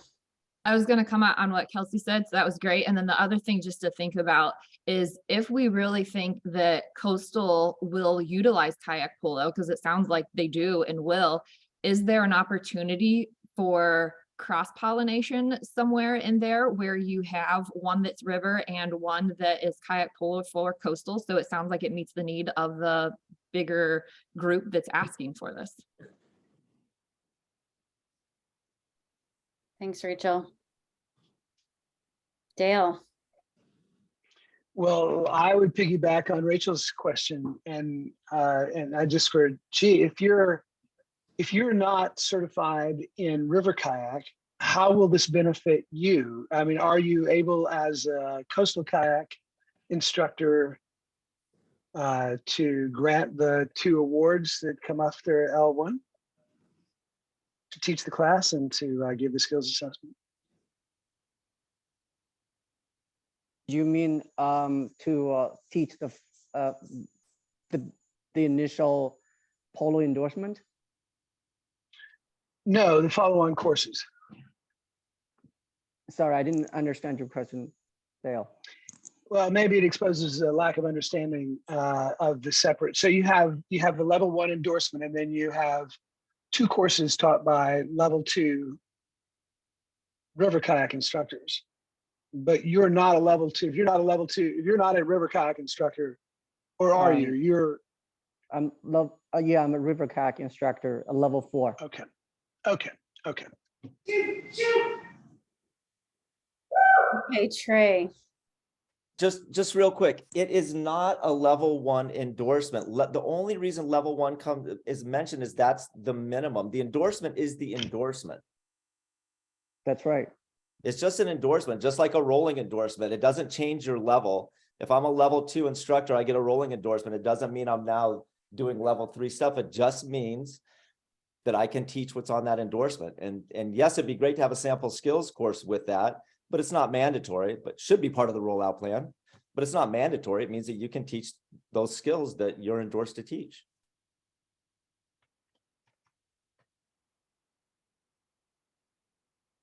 Thanks, Trey. Crystal.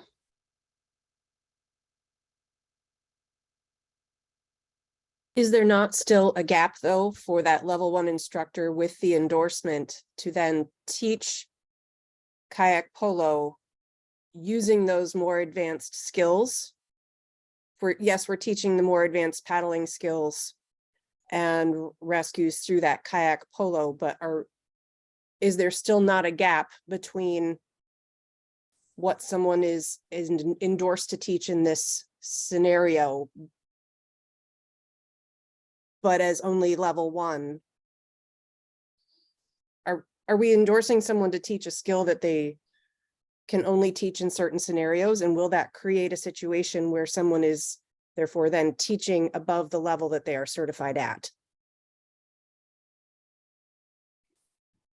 So we felt like to have AC instructors endorsed in kayak polo, maybe level 1 existing river or coastal kayak instructor, level 2, level 3.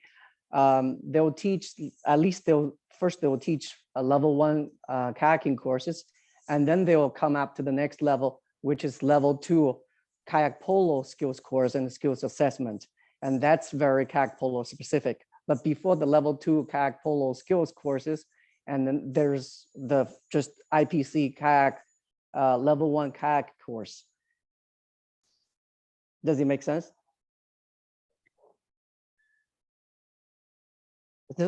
That's probably the reason why we didn't have a level 1 kayak polo skills course and the kayak polo skills assessment course. So we wanted to have just beginner to have very basic kayaking strokes and then understanding how to use their kayak, how to adjust their kayak, stuff like that. And then they can move on to the next, which is level 2 kayak polo skills course. So for you to be able to teach it, you need to be a kayak polo endorsed instructor from either river kayak or coastal kayak instructor base.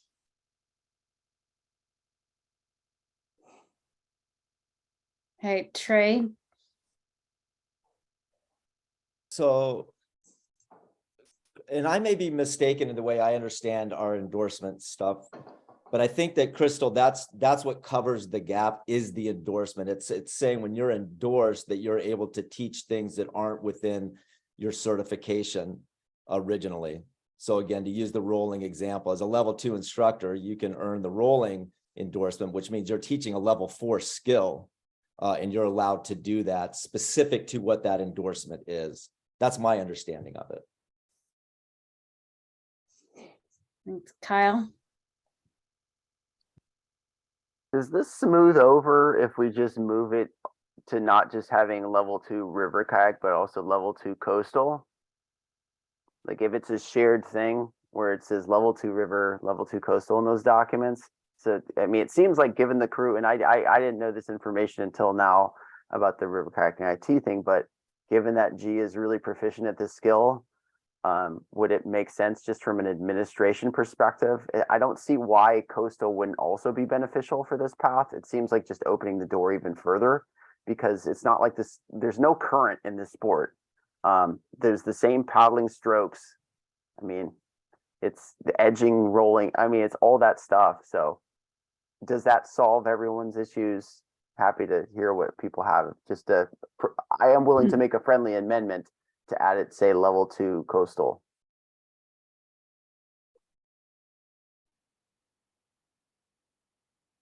Sorry, I'm proposing it, not GS to accept it. Well, and Ryan, you posted in the comments that it should be cross-discipline, and you're chair of the coastal kayaking. Yeah, I'd be happy to add coastal kayaking as well on top of the river kayaking instructors.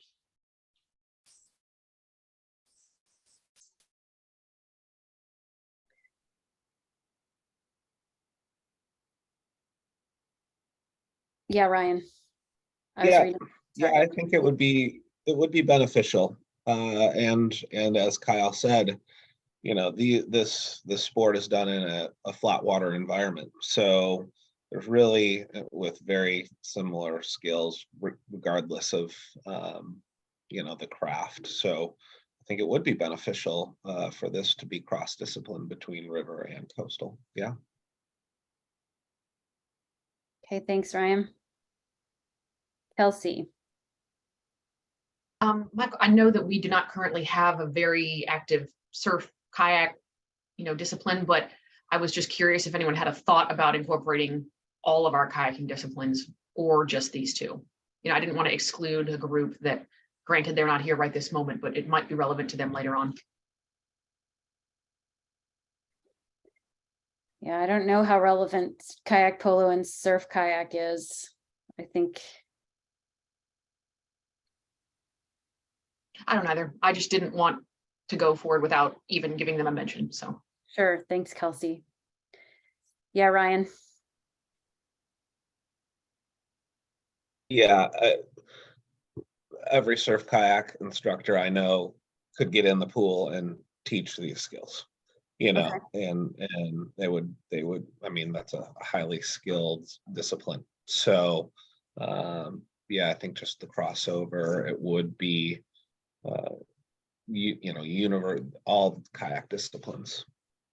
Okay. Great, thank you. Kyle? All right. So in the most recent rolling endorsement document that falls under the river kayak curriculum, you have this assessor. This would solve that question that just came up from Kelsey. So it says kayaking. Not saying it's the exact same one we use, but that model where you say kayaking instructor trainer. You know, so if we used to use, you know, you don't have to specify which type of kayak, then that should include all types.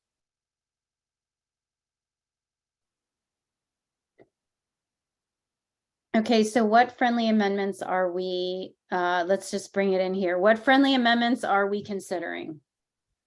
To make it cross-discipline. So kayaking instructor trainer. Is that the language we're going for the endorsement?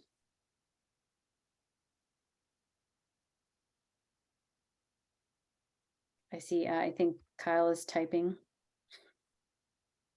Sorry, the acceptance of them, I defer to G. So G. Right, but like what are they? So one is, because we just want to be, we need to be clear about what they are so that we know what we're voting on. So one is that the assessor is what for this endorsement?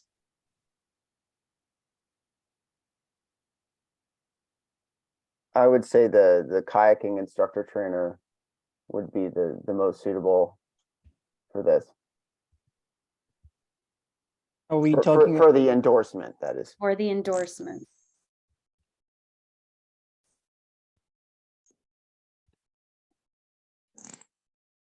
And then you could, for the skills courses, you could then say kayaking instructor level 2.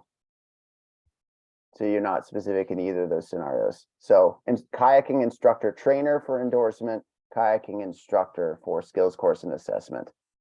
And then that spreads every single kayak discipline. So that's, was there other friendly amendments? I know we've kind of had a length of stuff here.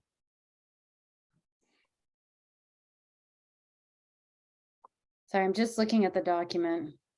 Because I don't see anywhere in the document that it specifies river kayak, actually. It's only in the skills document. Right, so right now, the endorsement as it is only says kayaking. So it's good. Can everyone It's see only- that? Okay, so we're all on the same page with that. Yeah, Kelsey. The two other friendly amendments that have come forward, Trey put one of them in the chat here, which is the development and later approval of a rollout plan. Yep. And then the other was including the teaching of capsize and wet exits in the endorsement criteria for L1, since that wasn't explicitly put in there before. Okay.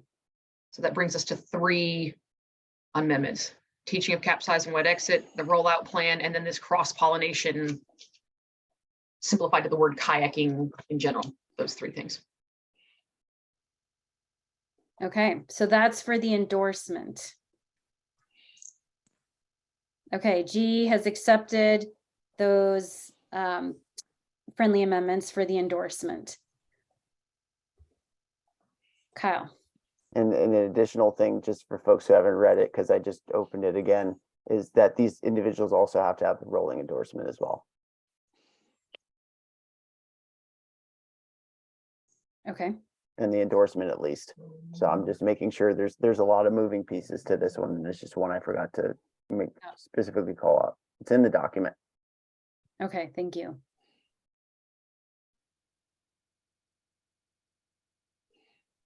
Yeah, Kelsey.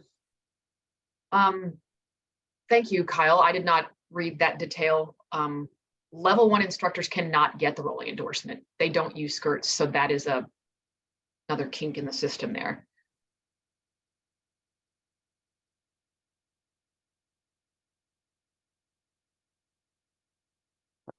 I just hop in. So G, does it just make sense to make this entire program originally what you asked, which is level 2 kayak discipline, instructor trainer, and for endorsement instructor for the skills course? Pretty much exactly what you originally asked of me. I think that last point's a pretty Well, thanks, hard one Kyle. to Well, navigate. yeah, the reason why what you mentioned, it was in the document, it was because exactly, the questions folks asked earlier, for level 1, usually we don't have, skirt.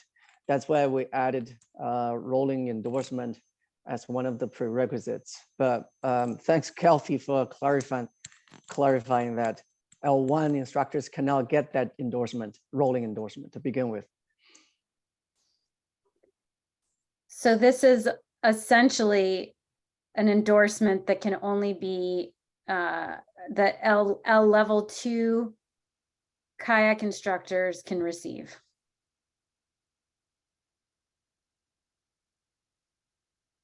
So do we want to, okay, yeah, okay, go ahead, Mike. I'm all for the polo, but I don't think, due to all this discussion, I don't think this is ready for prime time yet. I think it deserves some more attention and work to be put back into something that has got smoother edges or something, but it's got a lot of problems with it now. And I think it should be deferred, my opinion. Okay. I'd like to get a sense of what other committee members think about what Mike just said. We can put it to a vote. If it gets voted down, it'll, back to the drawing board, or and Trey, go ahead.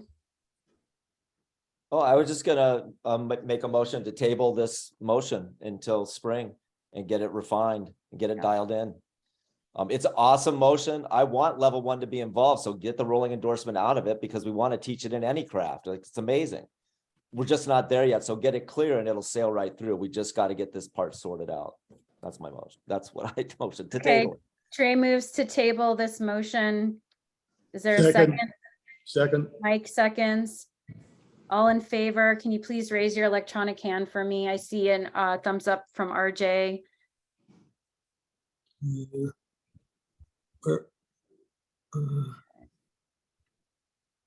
I'm also gonna, okay. Yep, so it looks like that motion passes. So we're gonna table this motion. Thank you, G and Kyle, for putting the work into it. Thank you, everyone, for contributing discussion. It's important. It's important that we reflect and be thoughtful about these things. So thanks to everyone. And I look forward to seeing the revised version so that it's really dialed in and we can get it moving at the next meeting. It really is awesome. And it will help the organization and attract more folks to the organization. So please don't take this as a defeat. It is a practice in just being more thorough, going back to the drawing board. Mike, do you still have your hand raised? Did you want to say one more thing? No, I'm trying to lower it. Okay. I'm sorry. Okay, awesome. So we've gotten through, let me see, let me pull up this right here. So we've gotten through the motions that were, we've gotten through all 6 motions that were submitted in CMS. Let's go ahead and take a 5-minute or a 10-minute break, sorry. And then we spent a lot of time on this motion. So if we take a 10-minute break and then maybe go until 1:10 p.m.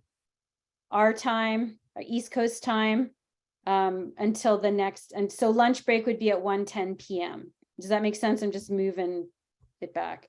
Okay, so 10-minute break. It's 11:57 now. Let's just be back at 10 after 12 and reconvene. Thanks, everyone. East Coast time. Would love to have everyone back online. So like I mentioned, we're going to go another hour until 10 after 1 East Coast, and then we'll break for an hour for lunch and then come back at 2:10 p.m. to finish out the meeting. So what's up next is we want to hear from each committee. So we thank you to those of you who submitted your committee reports in CMS or you emailed them out last night. Really appreciate the reports. And what we'd like to do for these reports here in the meeting is to keep it very high level and very succinct. So we appreciate you not reading your report. Like, the idea of this is not for you to read those reports to us. The idea is that you've got 2 minutes to give just essentially think about what you're most excited about in your discipline committee right now. Maybe the top thing or top two things that you're really excited about. And then if folks within the board here have questions for you, then we have more time to address any questions or discussion, so that we get to connect with each other. So we're going to go ahead and start with intro to paddling. And of course, you know me with my timer, so I'm going to time 2 minutes and then see if folks have questions. Jeff, are you ready? Yes. All right. All right. Basically, what we've done is we've been, of course, we made the changes to the instructor documents. We're trying to simplify some processes on all the instructor things. We're working on maybe reducing down some of the evaluation sheets. We're also looking at how to better inform folks about the CPL program and PSF programs to make those a little more compatible and usable on a big change. We're also on something we're kind of excited about. In the last meeting we talked about was, again, we're trying to remember that we're more than just a regulatory committee and trying to just regulate everything all the time. So we remember this is recreation, damn it. This is why people like to paddle, is to have fun. So one of the things we want to do is to actually potentially look at making a program where we utilize our instructors and our people out there to maybe put together a list of games. So it'll be kind of like be a reward, a kind of a perk that's accessible that you get as you're either an instructor or a member or whatever. You can hopefully we'll get input from the community. Have a list of fun stuff you can do while you're paddling, and it's something you'll be able to reference on the ACA website. Awesome. Thanks, Jeff. Any questions for Jeff about IPC? All right. Well, I just want to say again, thanks, Jeff, for taking it on. Everything that you shared is awesome. And the CPL is this, I love the CPL. I've been able to deliver it once, and I'm trying to sell some Parks and Rec departments on it as well, because it's just such a great program. So look forward to hearing more and being involved with that. All right. Sorry, I have to, okay. Universal paddling, Crystal. Hello, everyone. The Universal Paddling Committee is excited about growing and moving the program forward, continuing to strategize opportunities to create more awareness of the program and continue to spread that information and current best practice in those areas. Opportunities here to share with this committee. There are some great new statistics and resources that I've included in our report. The CDC put out a great infographic that highlights that 1 in 4 adults in the US report having a significant disability. A significant number of those are a mobility impairment. So it's a great way for us to, the need for this programming is growing and growing. There's another initiative called We the 15, which is a movement for an inclusive world, very much in alignment with all the initiatives of diversity, equity, and inclusion. And that movement, from what I understand, this July will be kind of putting forward a challenge to how, like, what is your response and your involvement with this movement. So I'm looking forward to keeping tabs on that and seeing what we can do as a committee or as the ACA to put forward contributions to that movement. There's also an organization called Corpse That, which is growing the deaf community and the outdoors through education, recreation, and careers. So there's some great opportunities for organizations that are growing and ways that we can connect. We are also looking to review, revise, and complete our sort of revitalize some information to help folks understand how they can host an adaptive paddling or advanced communications endorsement workshop.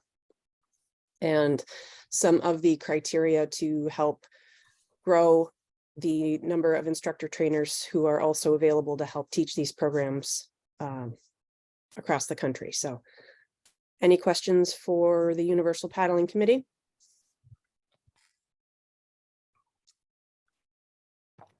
Sounds like great work, Crystal. Thank you. Yeah. And I hope y'all are having conversations with Lily as well, hope at the office level. One of our committee members, Joe Moore, also serves on the DEI committee and I believe continues to bring that voice and contribution as of the Universal Paddling Committee as well. So, and I had an opportunity to work with Lily the last few months as well. So yes, I would like to continue to keep that committee to committee connection. And I would also like to see increased involvement with competition as well with the upcoming Paralympic activities and how we can focus efforts on growing from that grassroots to competition, even within this organization, creating better connections and information. Awesome. Thanks, Crystal. Thanks for that report. All right, Ryan with Coastal Kayaking.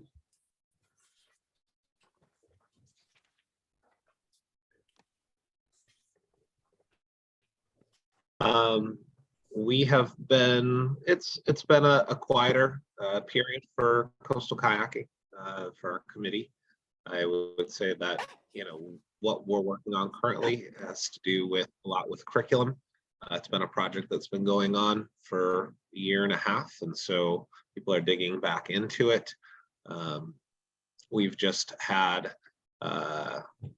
you know, some involvement with the Facebook group and retention and marketing. People are diving into that a little bit, and so we have a work group on that. But it's largely been, you know, the work that we've presented in this motion that was passed. But other than that, pretty quiet session. Okay, thanks. Any questions for Ryan? Comments, questions?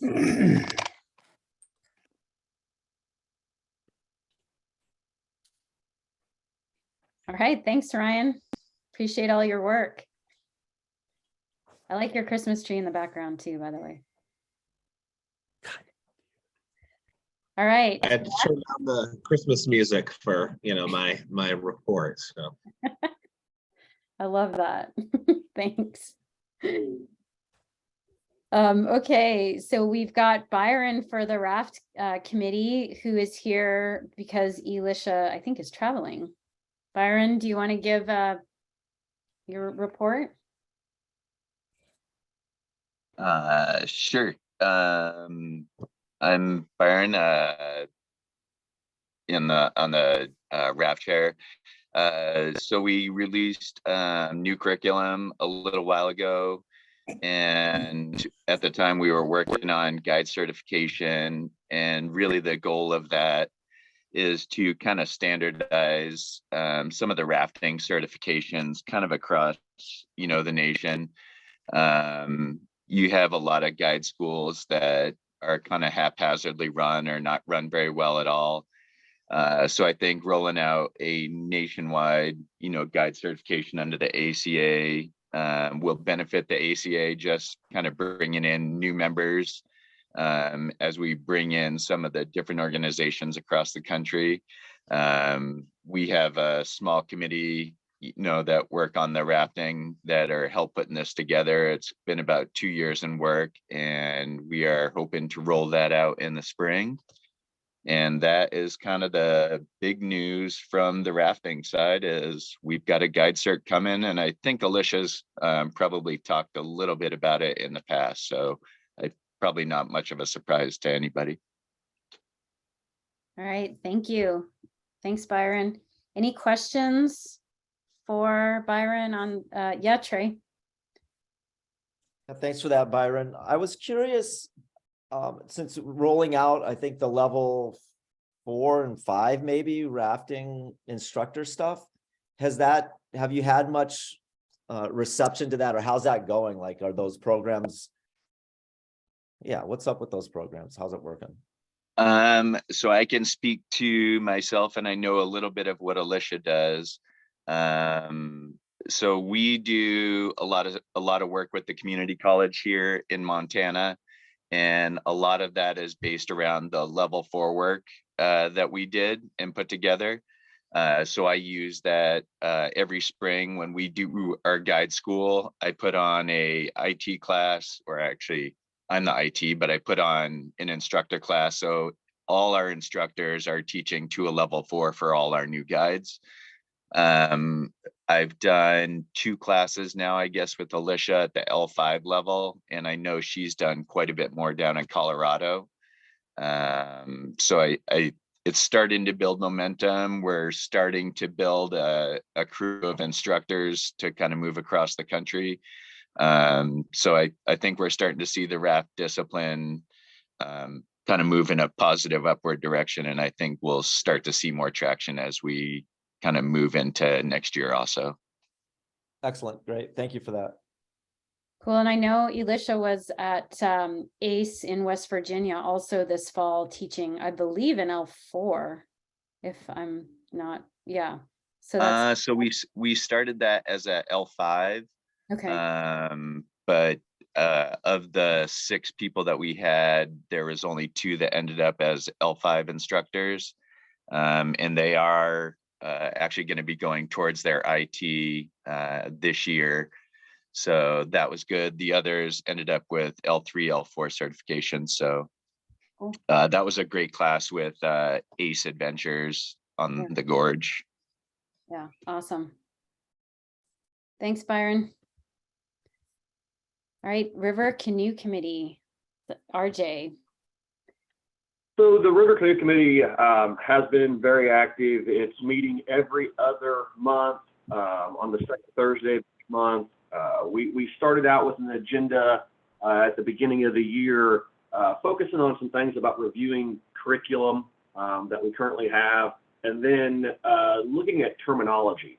One of the things that we've noticed that maybe across the board and just canoeing is what I'm referencing, that some of the ITs or ITEs are not using some of the same language when it comes to maneuvers, or it comes to signals or strokes or things like that. So one of our big goals is to try to get everybody back on the same page, so that when instructors are going for updates, or instructor trainers are going for updates, it's much easier process, and it's not as confusing, or people are leaving not feeling as competent as we'd like them to have. So that's been a vision of mine, or a focus of mine. It's kind of got on the back burner a little bit. We've got some very creative folks on the River Canoe Committee who we spent some time talking about trip leaders, camping endorsements. Most recently, we've been working on how do we get the touring canoe committee, as far as level 1 and level 2, back engaged, or maybe even making a merger into what we had at one particular point in time as to one committee just called Canoe. And we spent a lot of time last month on October on that, and we weren't quite ready to make a proposal for it. I know Mike Arnoff has done a tremendous amount of work on both sides of those 2 committees, as reaching out and talking to nearly all or all of the ITs and ITEs around the world to see how we can best benefit and get touring canoe a voice again. So again, lots of creative folks, which is always a good thing. And sometimes we get outside the box a little bit, but we try to wrangle them back in and keep working on, just focusing on canoeing and getting people back on the same page. Awesome. Thanks, RJ. Any questions for RJ? I'm excited to hear that the coming merger of the canoe committees. Sounds like y'all are doing some good work on that. Trey, you have your hand up. Yep. Thanks, RJ. Really glad to hear about that, and the creativity aspect of what's going on in your committee. I'm curious, do you have any sense of a timeline on when that might happen? Because we've been without touring canoe for a bit now. We really need to have that moving forward together. You want me to go ahead? I know Jeff has his hand up. You want me to go ahead and respond, Anna? Yeah, I'm just curious if from your perspective, do you all have like a vision, like, yeah, by February we should have this figured out, or we've got, and Mike, feel free to help out here if you want, but we've got a draft of a proposal.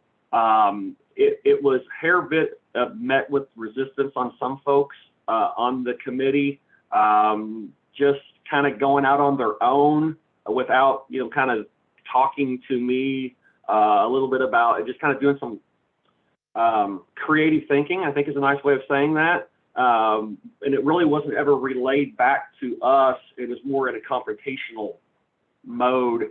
Mike, again, did a lot of nice work with actually reaching out and speaking to the ITs and the ITEs, almost all of them or all of them.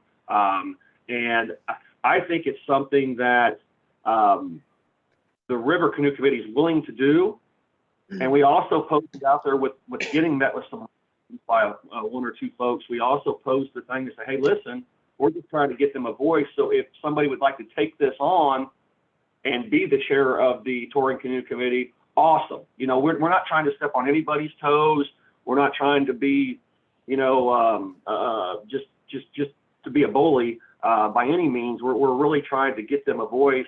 And it was posed as a question. So I think, Trey, if it's something that I think most of the touring L1s, L2s have agreed and are all for it. And it's something that could be rolled out in February if that's so the choice that we want to go. Cool. Jeff Atkins, you have your hand up.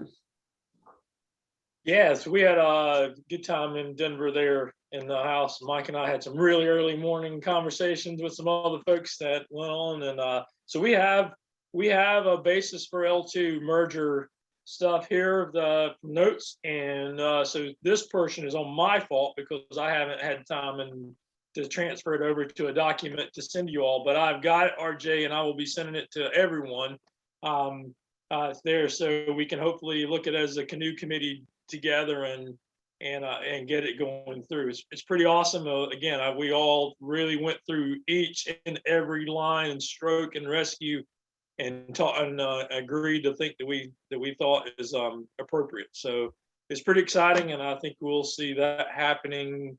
I'll tell you what, I'll try to have the thing done by next week. I'm teaching a course in Texas, but I'll see if I can work on it at night and have it sent to you all next week. Awesome. Thanks, Jeff. Mike Aronoff.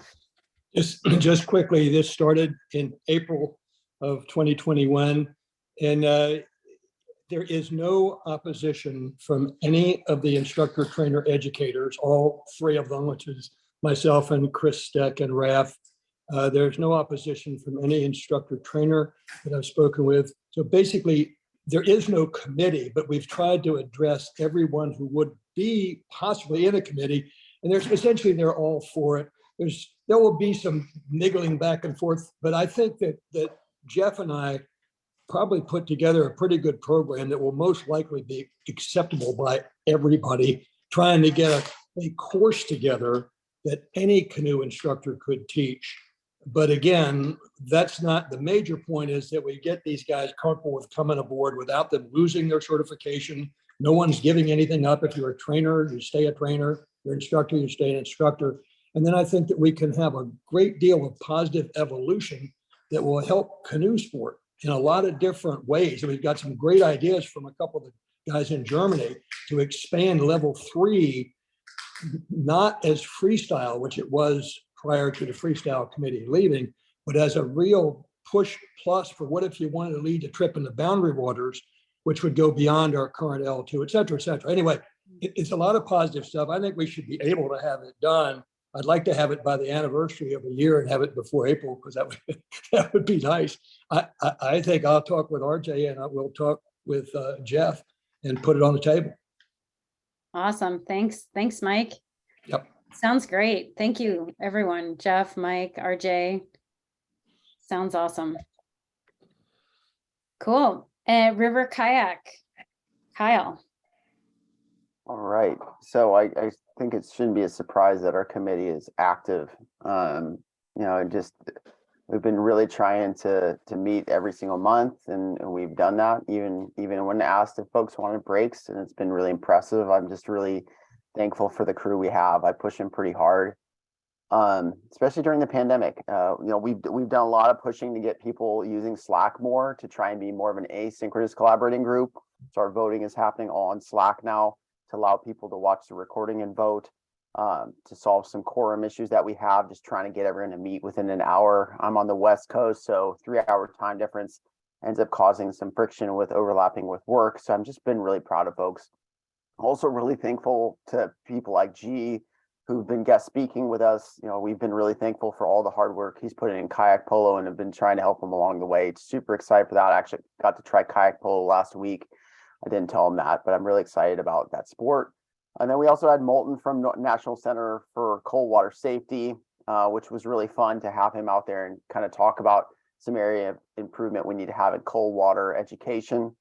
Just been really thankful for that connection and area of deficit that he's helped us on. I've installed a 6-month check-in survey. I highly recommend other sport disciplines maybe check out what I've done. Just for a period of reflection on how I'm doing as chair, how the committee is doing overall health-wise, but also allowing people an out in a less public setting if they want to change their commitment to the group, whether that's stepping up or stepping down to various roles. And I just think that's gone over really well to make sure that we have an active committee and that we don't, if folks need to drop off for a little while, they can always, be voted back in. So that's been really fun. The links in the committee write-up I did in the CMS. We've had a lot of stuff going on, and you've seen some of that with the consistency work I've been up to. That's been my project, is every single one of these SEIC meetings. I want to start working our documents to be more consistent. We have huge issues with consistency.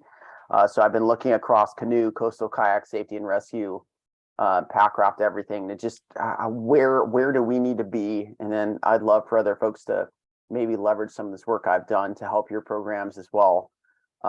We've got a lot of new stuff being talked about. Trip Leader is currently Oh, that's 2 minutes, just so you know. Okay, I can wrap up. Yeah. We're working on Trip Leader, candidate evaluations, ITE outreach, just a bunch of stuff. Really excited to show you all what we're up to. And we actually formally launched the hand paddling program in April. So really excited for everything we're doing. Thank you all. Thanks, Kyle. Any questions or comments for Kyle?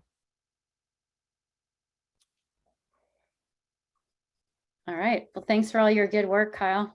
Appreciate it.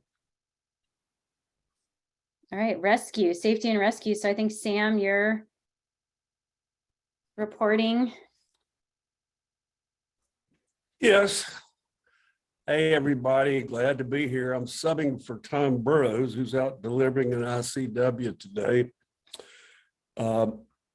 We stay very active with our group. We've got one of the best groups of rescue professionals that I know of.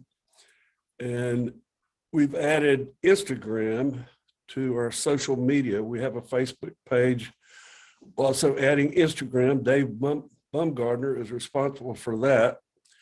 Tom started a new idea called Lessons Learned, where we share tips and tricks, the latest, greatest stuff among the ITs that we have in our group. We are looking at a curricula review. We sent out a survey this year and had a fair response. So we got some ideas on what people are interested in. One of our main focus is the 2023 conference that we're planning. That's going to be September 29 through October 1st. This is going to be in West Virginia, somewhat the area of Beckley. So we should have a good clientele draw with the West Virginia people and the DC people and points south. It's going to be on the New River. We're going to be using the Boy Scout Reservation, the Bechtel Reservation, that gives us great options for holding an event like this. We're also going to be offering updates as part of this, which is a big deal to a lot of rescue instructors. And it's going to be the cutting edge by the best people that we can find, and everybody works pro bono. We may get a little bit of travel money, but it's mostly a volunteer event. Something that happened in our last meeting is we had Phil Curry of Astral Designs come in and talk to us about some of the issues that we're having with Life Vest. And I thought this ought to be shared across disciplines, canoe and kayak, in that Astral, everybody's probably familiar with the green jacket, which is a dedicated Type 5 rescue jacket. But he also has a blue jacket, a Layla, and a Ringo that have provisions for adding an adjunct belt. Well, that's causing a lot of issues with people showing up for a level 4 rescue class and wanting to use this Type 3 jacket as a Type 5. It's really not a rescue vest. So Phil is addressing that.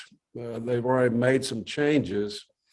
And I would just say, you know, beware of people that show up with that extra belt with a Type 3 jacket and add it on there, because it's not rated, it's not tested to do that. Phil was very open. We've opened the dialogue with him, and I feel like that's a really valuable move that we've got the ear of one of the top designers in paddle sports. And too Awesome, bad Sam. for the US and the World Cup. Yeah, that's great. Okay, too bad for the 2 minutes. World. Okay, well, 3-2 in the World Cup, we lose. Game over. That's your Thanks. contemplation. Thanks for sharing that information, Sam. Appreciate that. Anyone have any questions or comments for Sam? Yeah, Kyle. On a similar note, Sam, we actually, a few of us out here had reached out to Astral in a similar regard around their messaging that somehow floated in curriculum about the green jacket being rated as a harness. I'm certain you might have heard that at some point in time, but we got some clarification around that. That I don't need to share it on the meeting, but that messaging we just felt concerned about. I don't know how many folks have heard that, but I would add that to the list of conversations, if you haven't had that already, is some of the messaging that goes out about it being rated as a harness, which is probably not the best thing. Right. Cool. Yeah, it's not UL tested. All right. Well, thanks, Sam. I All love right, that thank y'all you. are, I love that y'all are doing a your own conference. I can't remember what you called it, but I think that is a cool thing that I hope that other discipline committees, we're doing the big ITE conference, and we want to do a national instructor rendezvous next year. And I think it's wonderful to have the discipline committees taking this on. So y'all are setting a great example for that. So thank you. It's great. It's exciting. Yeah. And this is the 4th one. Right. Yeah. Yeah. Y'all been doing it. It's great. Cool. All right. Stand Up Paddleboard Committee, Rachel. Sure, yeah. So we are meeting once a month, so pretty regularly. We also are continuing the ITE quarterly meetings, which we had a group of us come together. And for both of these, we recently started a Google Drive, so that when we transfer people, all the information is there instead of being on someone's personal one. And then within that, we are creating an ITE folder. So if we have shared documents, so that we can all communicate better or share kind of our curriculum of what we're doing within that. So that'll be coming out soon.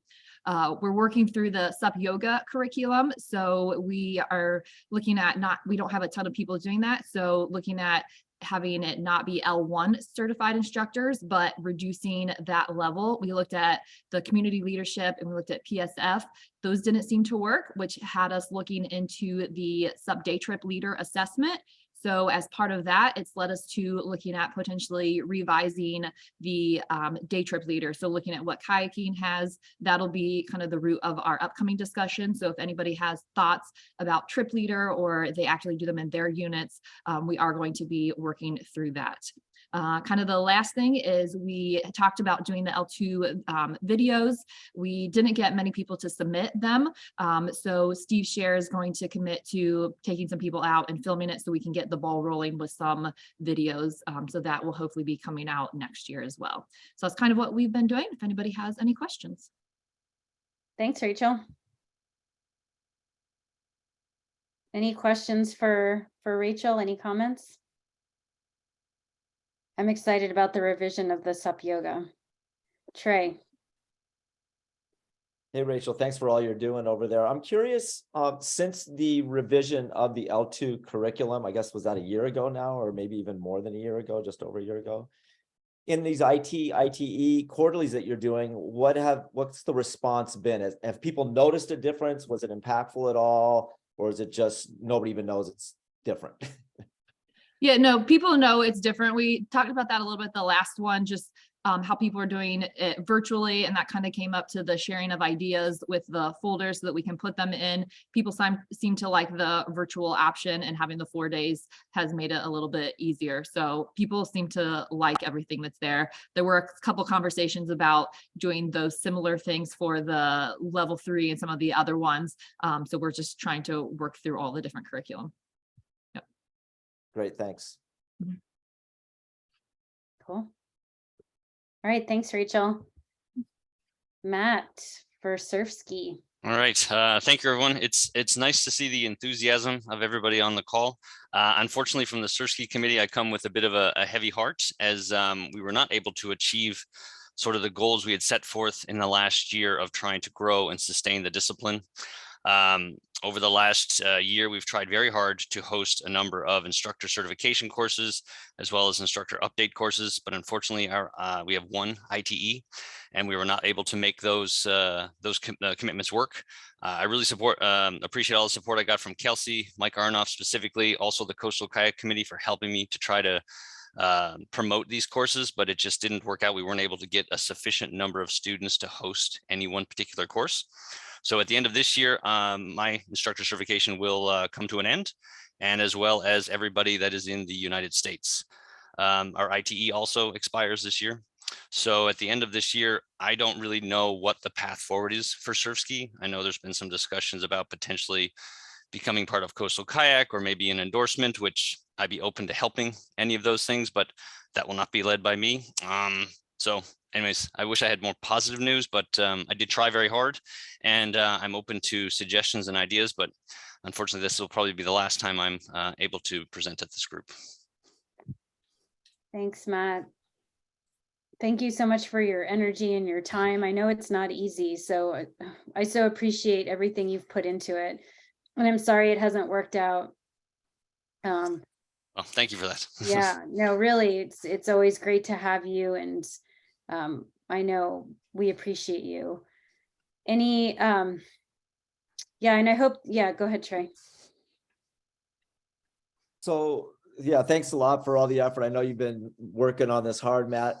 I'm curious as to, and maybe this is more for Ryan, if this is definitely something that is being considered by Coastal taking up and maybe turning it into an endorsement, which kind of makes sense. The other thing I would say too is that, and we'll probably come to this at some point in the meeting, regarding instructor update extension possibilities. So don't totally write yourself off just yet. Sure. We might drag you into another one of these meetings before it's all over. But I'd like to hear from Ryan too on where that's at, because that seems like could be an answer. Yeah, Ryan. Yeah, didn't know it was an issue before right now. So happy to talk with Matt and talk with the executive committee, and I think you would find it very welcoming Coastal Kayak for surf ski. So absolutely. Oh, well, I appreciate that, Ryan. And we did give a 1-year extension. So this meeting last year, we did extend all of the instructors for 12 months to try to address this. And we did try to sponsor 3 individual courses. We've posted them online, did a number of things. Like I said, we just weren't able to get the volume of people we needed to host a course. But I'd be happy to have those discussions officially or unofficially to move this forward with you, Ryan, if that's something we think is a worthwhile endeavor. Yeah, absolutely. I'll send you my email here in the chat. Sure. Great. I'm glad. Thanks, Ryan. Thanks, Matt. I'm glad you're connecting. Let us know what support we can offer you from the executive committee side of things, for sure. Great. Well, thanks for all of the committee reports, everyone. Appreciate all, again, I can't say it enough. I appreciate all of us, we're volunteers. We're doing some great stuff within the organization for paddle sports, and your work is really appreciated, and it is making a difference. So thank you so much. I'd like to turn it over to Kelsey for an SEI department report. Kelsey. Thanks. Thank you, Anna. I'll try to make this within 5 minutes. I have a very recognizable report, I guess. I'm providing the same kind of information and format that I have in years past, but I thank y'all for paying attention as much as you possibly can at this point. Can everybody see my screen? Am I good? Yep. All right, thank you. I just wanted to say once again, thank you for your time, all those discipline committee reports, hearing all these things and how these numbers actually appear, on the ground and in real life really makes a whole lot of difference to me, and it continues to inspire me to do this work to help you. Okay, how do I go to the next slide?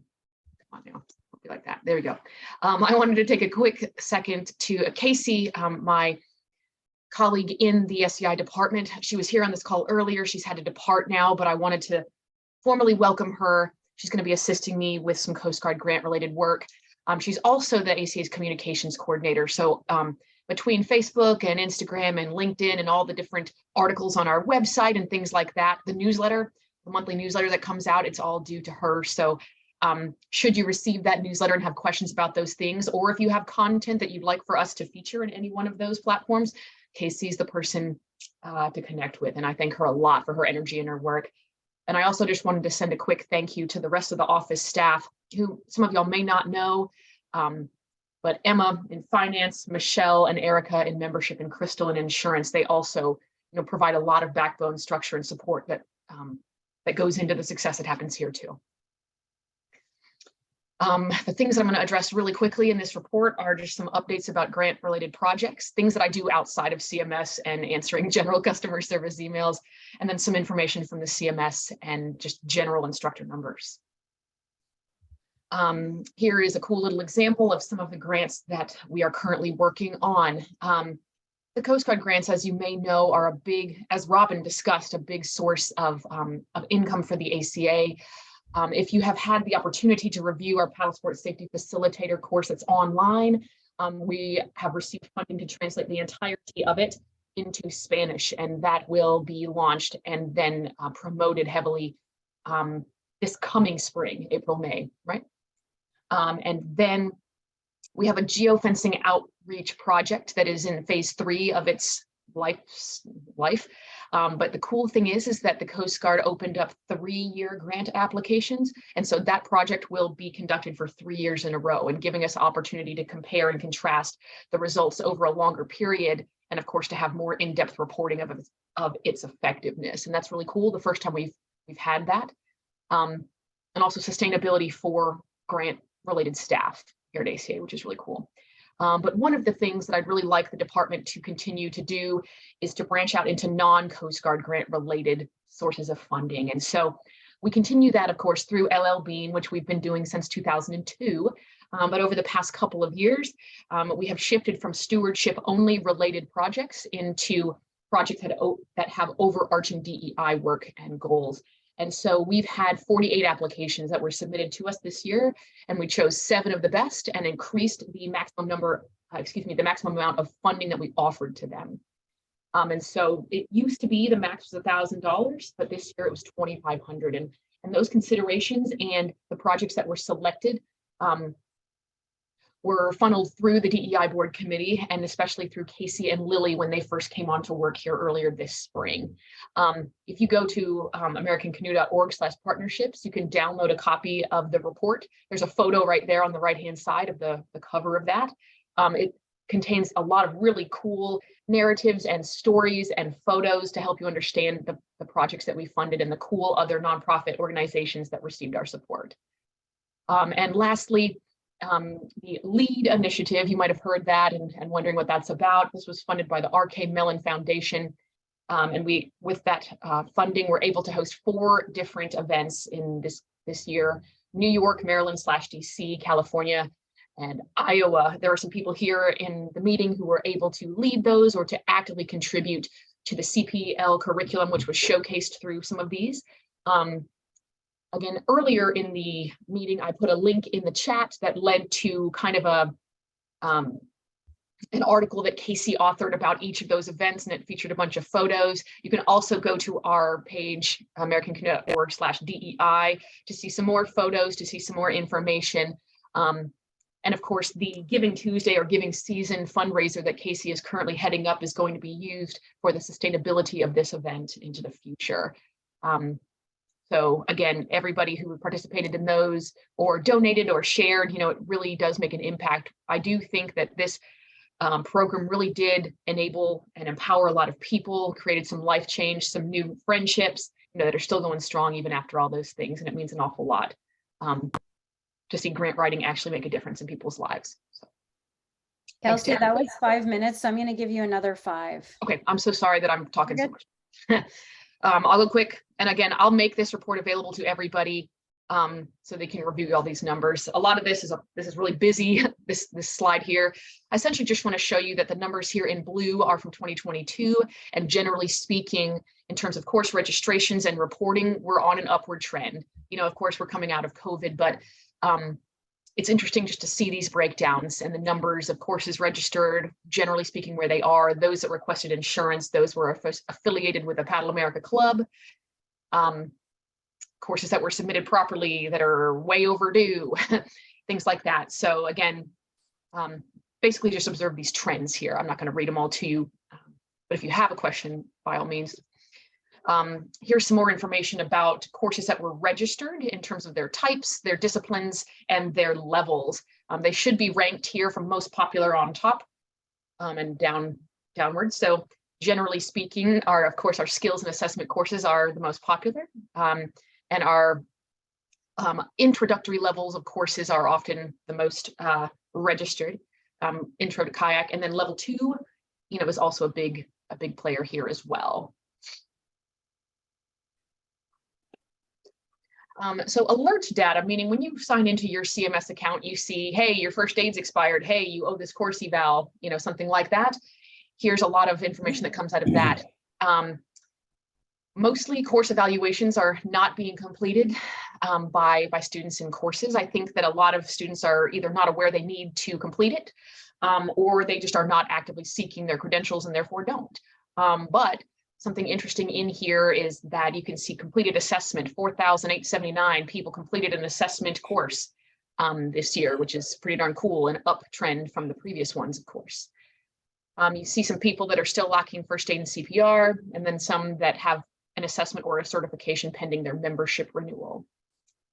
And again, you can look farther down, course alerts, accepted, posting courses to the calendar. This does show me, though, that not even 10% of people who register or submit a class requested for it to be posted on the calendar. That's a valuable service that we can continue to offer to people.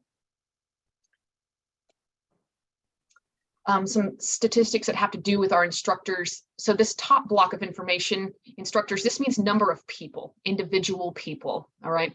The number of people who hold a certification that could be used if their dues and first aid and CPR were current 6,200 and some change. And then you can see that their numbers go down because some people do not have their first aid and CPR uploaded into the system. And then the second block of information, this is certifications, all right? So many of you here in this group hold more than one. And so that's why that number is different. Total number of non-expired certifications, meaning if their dues and first aid and CPR were current, they could be activated and used, 8,700 and some change there.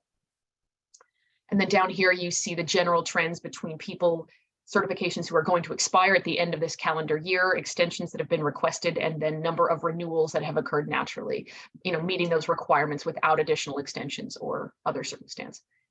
And then this is a new bit there in the right corner. Anna, I just thought you might be interested in the number of people who hold a current PSF or CPL credential. And here's one more side-by-side comparison between the following years about the number of certifications that are expiring. I think it was Beth who mentioned it earlier on today that we gave an automatic extension to everyone who needed it in 2020, which then made a bottleneck of certifications expiring in 2021. And we're still feeling some of that bottleneck now because we did offer secondary extensions for those who requested it. So anyway, this is a little bit kind of heart-wrenching to see this many people, but this further illustrates the need for increased connectivity, for more offering of updates and of, you know, events that we can connect with people and show them these offerings. So this was already illustrated in one other slide. This is another side by side. This has to do with the membership database, number of people who could offer courses and have a credential that could be activated if they were paid up. And then of course, those who have actively paid. So there's a breakdown of those numbers as well. That concludes my report. Sorry for going a little bit longer than I planned, but I certainly would love to answer any other questions that you might have. Thank you, Kelsey. Thanks for that report. So any questions? And before we take questions, I just want to say that some of the work we did at the ITE conference, and now we have a Slack channel, not just a channel, a workspace with ITEs, and we're starting to address some of the concerns that might, like for me, concerns that popped up, for instance, how do we make updating more accessible, right? And another one would be, oh, I just had it at the top of my mind. And then, and also we're going to be doing a special, and Trey's going to talk about this a little later. We're going to be offering a special way to extend for another year that came out of the ITE conference as well. And there's a few other things and making the course evaluations more user-friendly so that more folks are encouraged to actually fill them out. And Kent Ford is leading the charge on that in the ITE workspace. So I just wanted to put that out there, that there is going to be movement on some solutions, and we want to hear from y'all. So Rachel, go ahead. Yeah, Kelsey, thanks for all that information. Quick question with all of the alerts that were there. I feel like a lot of people have issues going into CMS. Like we use it all the time because we're reporting, but some instructors maybe wait to the end of the year or something like that, and they might not realize their CPR is expired. There's an alert in the system, but can it push an email out so people are reminded to go there? Because I feel like they're just not trained to think CMS like we are. Is that possible within the system? Currently, no, it itself cannot push an alert, but I do send like quarterly reminders to people. Like I export the list of people who have an open alert and notify them. And I might just be marked on some people's spam because they don't want to hear me. But yes, thank you. I'll make a continued note to keep doing that. Okay, cool. Thanks. Yeah, it's a great suggestion, Rachel. And we've talked about it at the executive committee level for sure. Mike? Kelsey, as usual, thank you so much for the report. So I have a I have a question in terms of both participation and also instructor certifications. It seems like we're on an upward trend for people receiving courses and skills assessments and whatnot, but the number of instructors is reducing, and so that's like the trend that I'm seeing.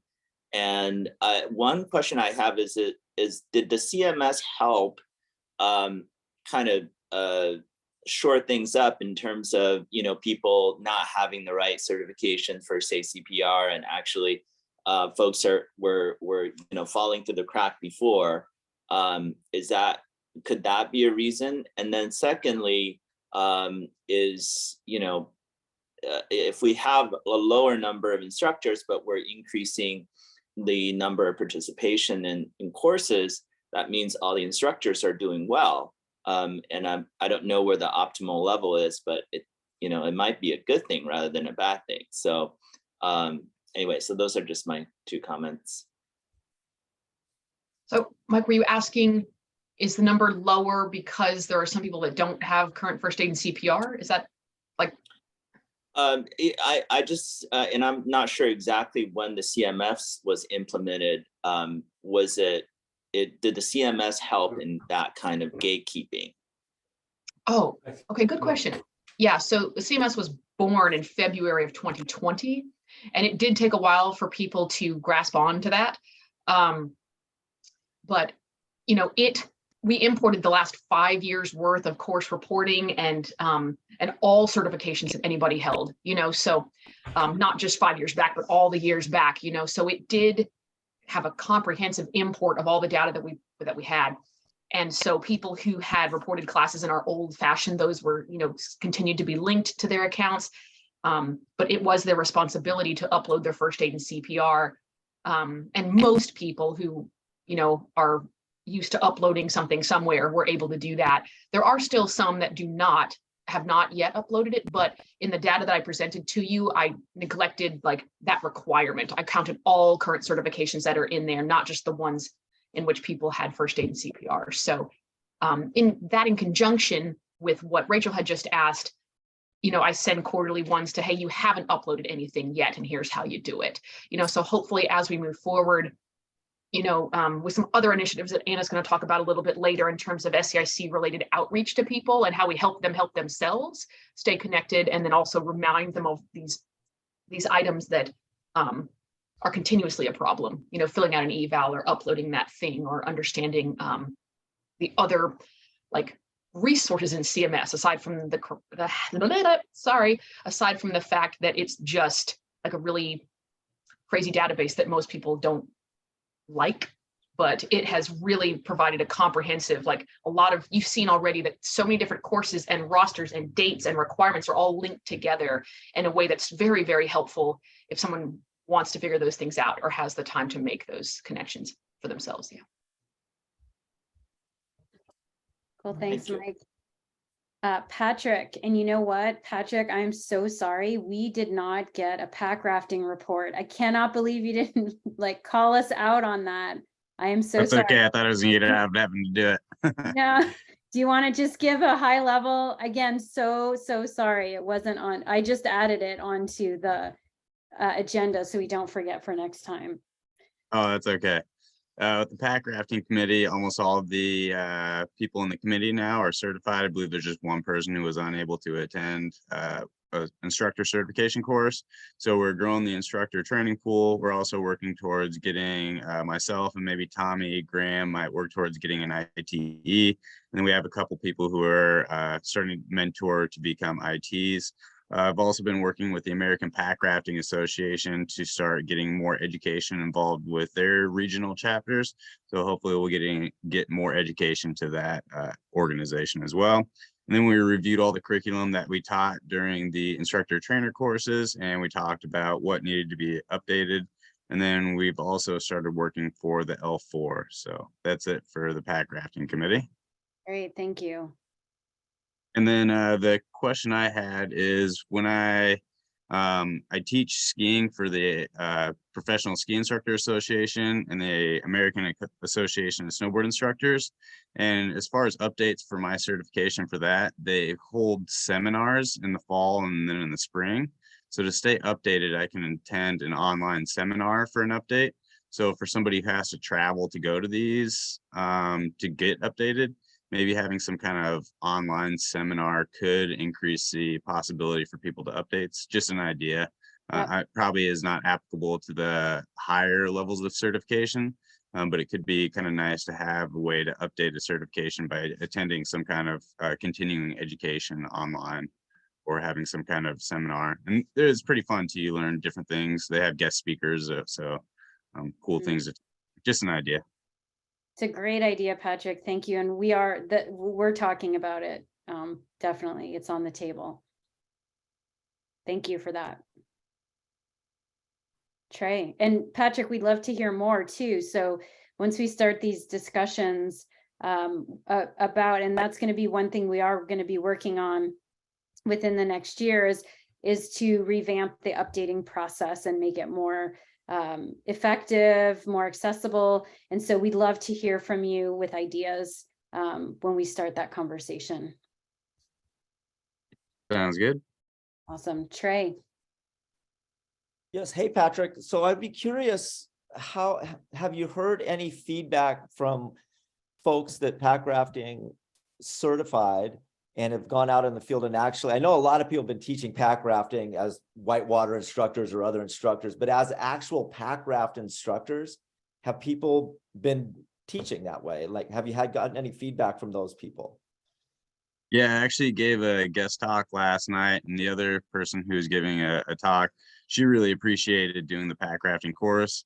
And a lot of the stuff that she took out of the course, she uses for her classes now.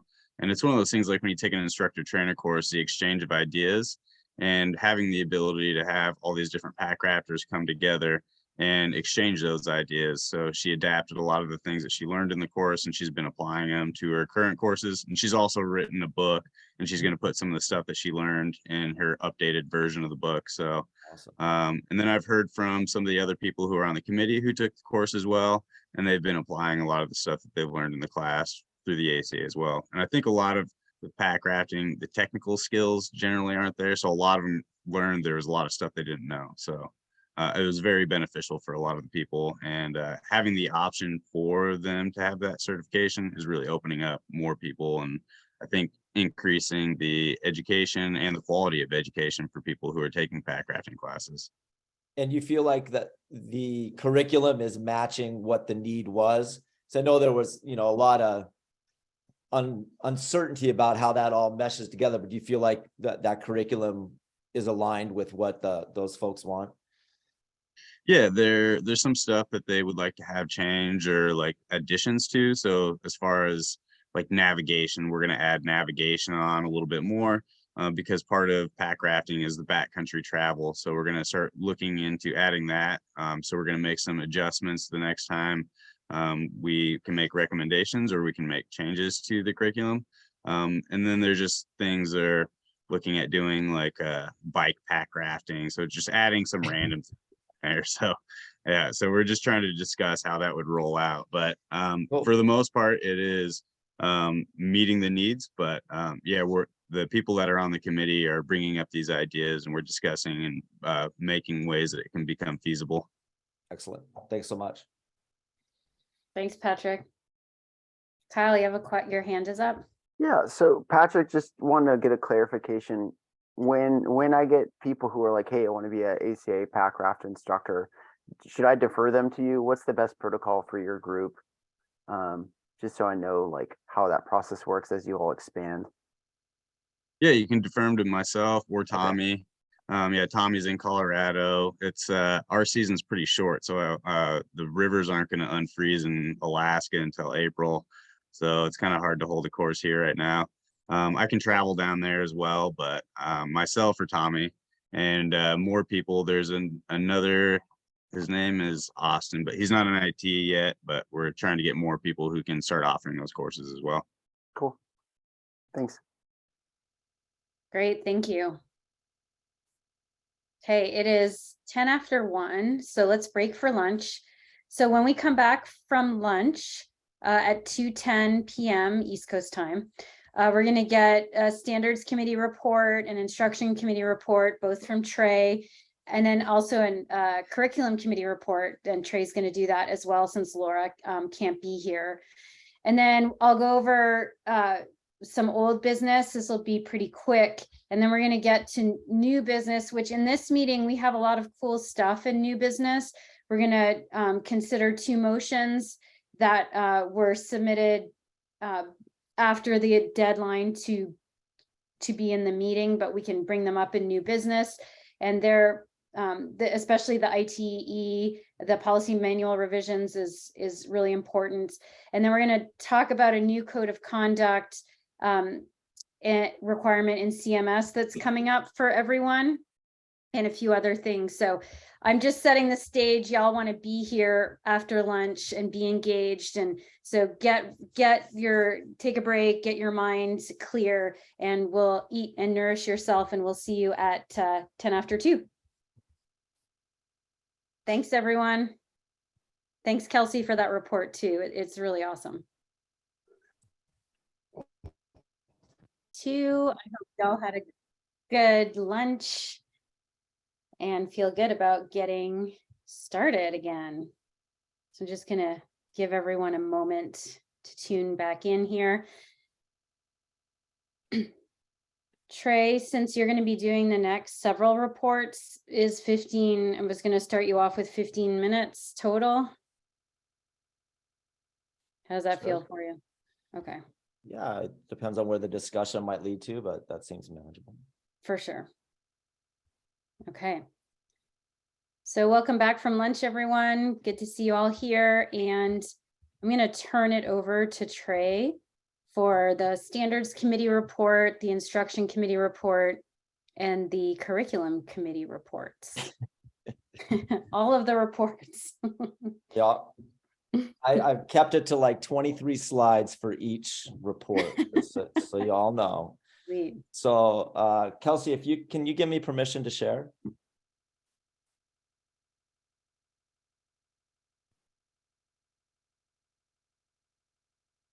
And maybe while we're waiting for folks to get back in, it looks like we're missing a few people. We can just, I guess I would pose a question to you all while we're waiting. You just pop answers into the chat. Or maybe I've delayed long enough just by thinking about what that question would be that we could just get started. Yes, that worked. I'll ask the question later. Yeah, so for those of you that know me a little bit or have worked with me, I like to think of things in terms of circles and try and draw a big circle with an overarching concept that kind of holds everything else together. And to me, these three reports, interestingly enough, or these three committees, kind of are all really interwoven into themselves and amongst themselves. Every time I look at our policy manual and read what the role of each one of those is, it really just kind of twist all up, and they're kind of all over the place in a good way, I think. And so I'm going to share my screen here. And to me, the overarching principle really behind all this is, or at least my hope for all of this, when I look at this stuff. Y'all see that? Drama-free or in 2023. Like that to me is like where it's all headed. In my mind, that's the only slide I have for you. So, you know, how do we get there? There's been a lot, at least in our world, it's been a lot of, I don't want to call them distractions because they are what they are, but a lot of things that take us away from where you can hear the energy on this meeting of where we really want to be going and the work we all want to be doing. And so, you know, how we can get the instructional approach, the standards approach, and the curriculum all kind of aligned together, I think can lead to making us much more drama-free and have a lot more connectivity and productivity. And so, you know, if I'm talking about standards, I would say that there's been some exciting stuff, actually. One of the things we've done on the standards committee is having voluntary, and I say that quote unquote, but they are voluntary Zoom calls with our IT candidates. Like that's been really valuable to connect with them, to let them know that we're supporting them, that it is a journey, regardless of outcomes.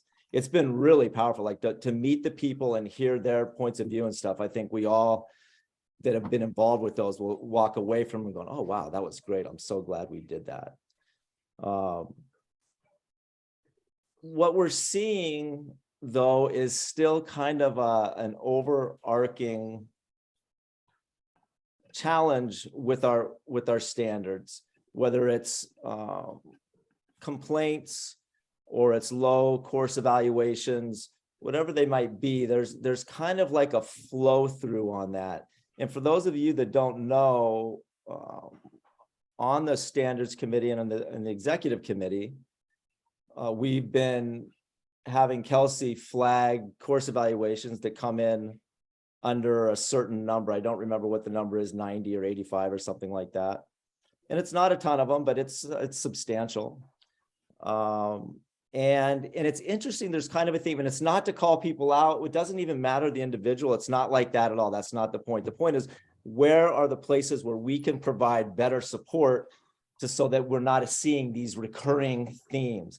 And what I'd like to ask everybody to do is just take a moment and pop into the chat where you think those low scores come from. And it's not oh, the venue didn't have nice enough bathrooms, like a porcelain toilet. It's not those kind of low evaluations that we're talking about. We're just talking about in general where you think our opportunities might be. So just pop that into the chat if everybody could. That would be awesome.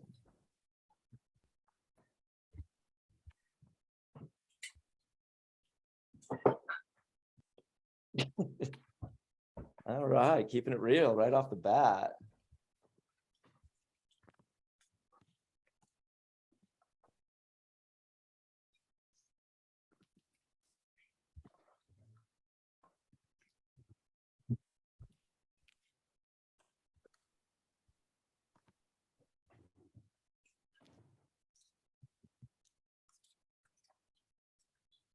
Anybody else want to pop something in there? We've seen 2 so far. There we go.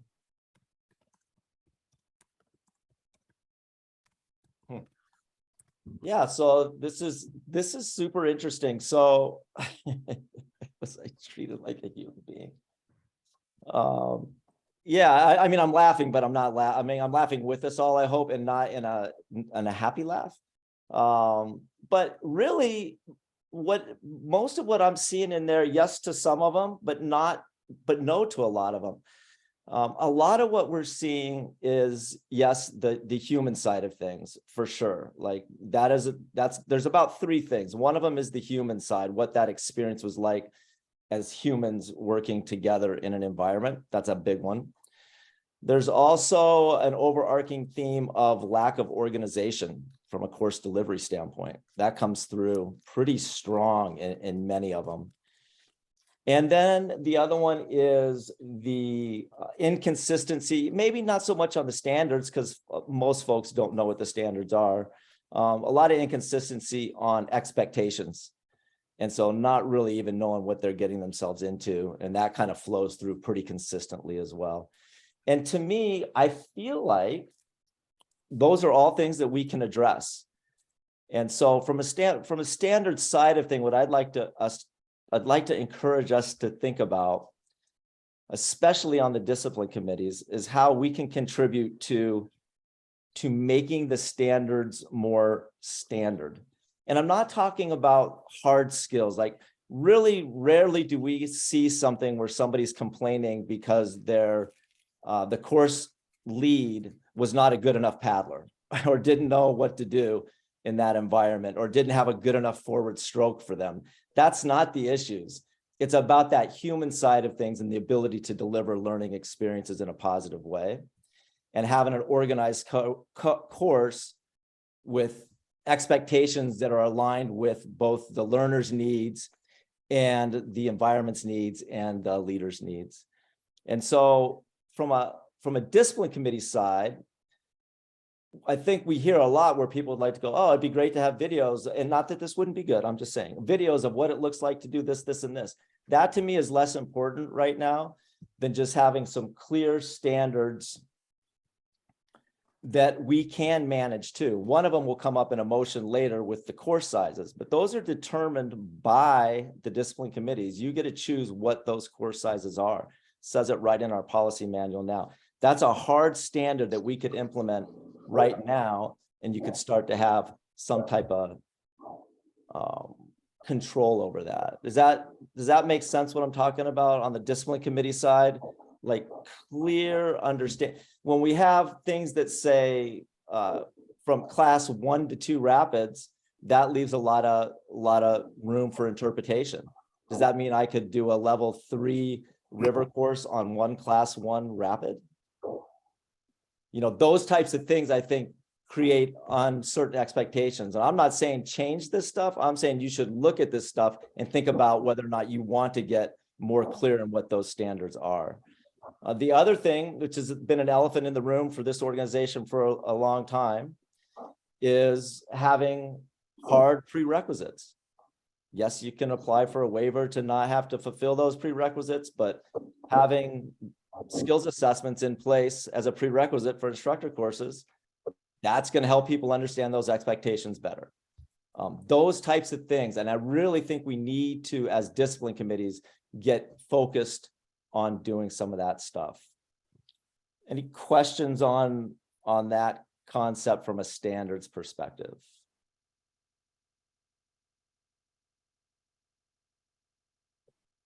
Cool. Again, these are all just suggestions. So it's just what we're seeing, or what the way we're kind of interpreting some of this stuff. From the instruction committee side of things, I think that what I'd like to share with you is the experience we had with our ITE conference, which from all accounts was a success.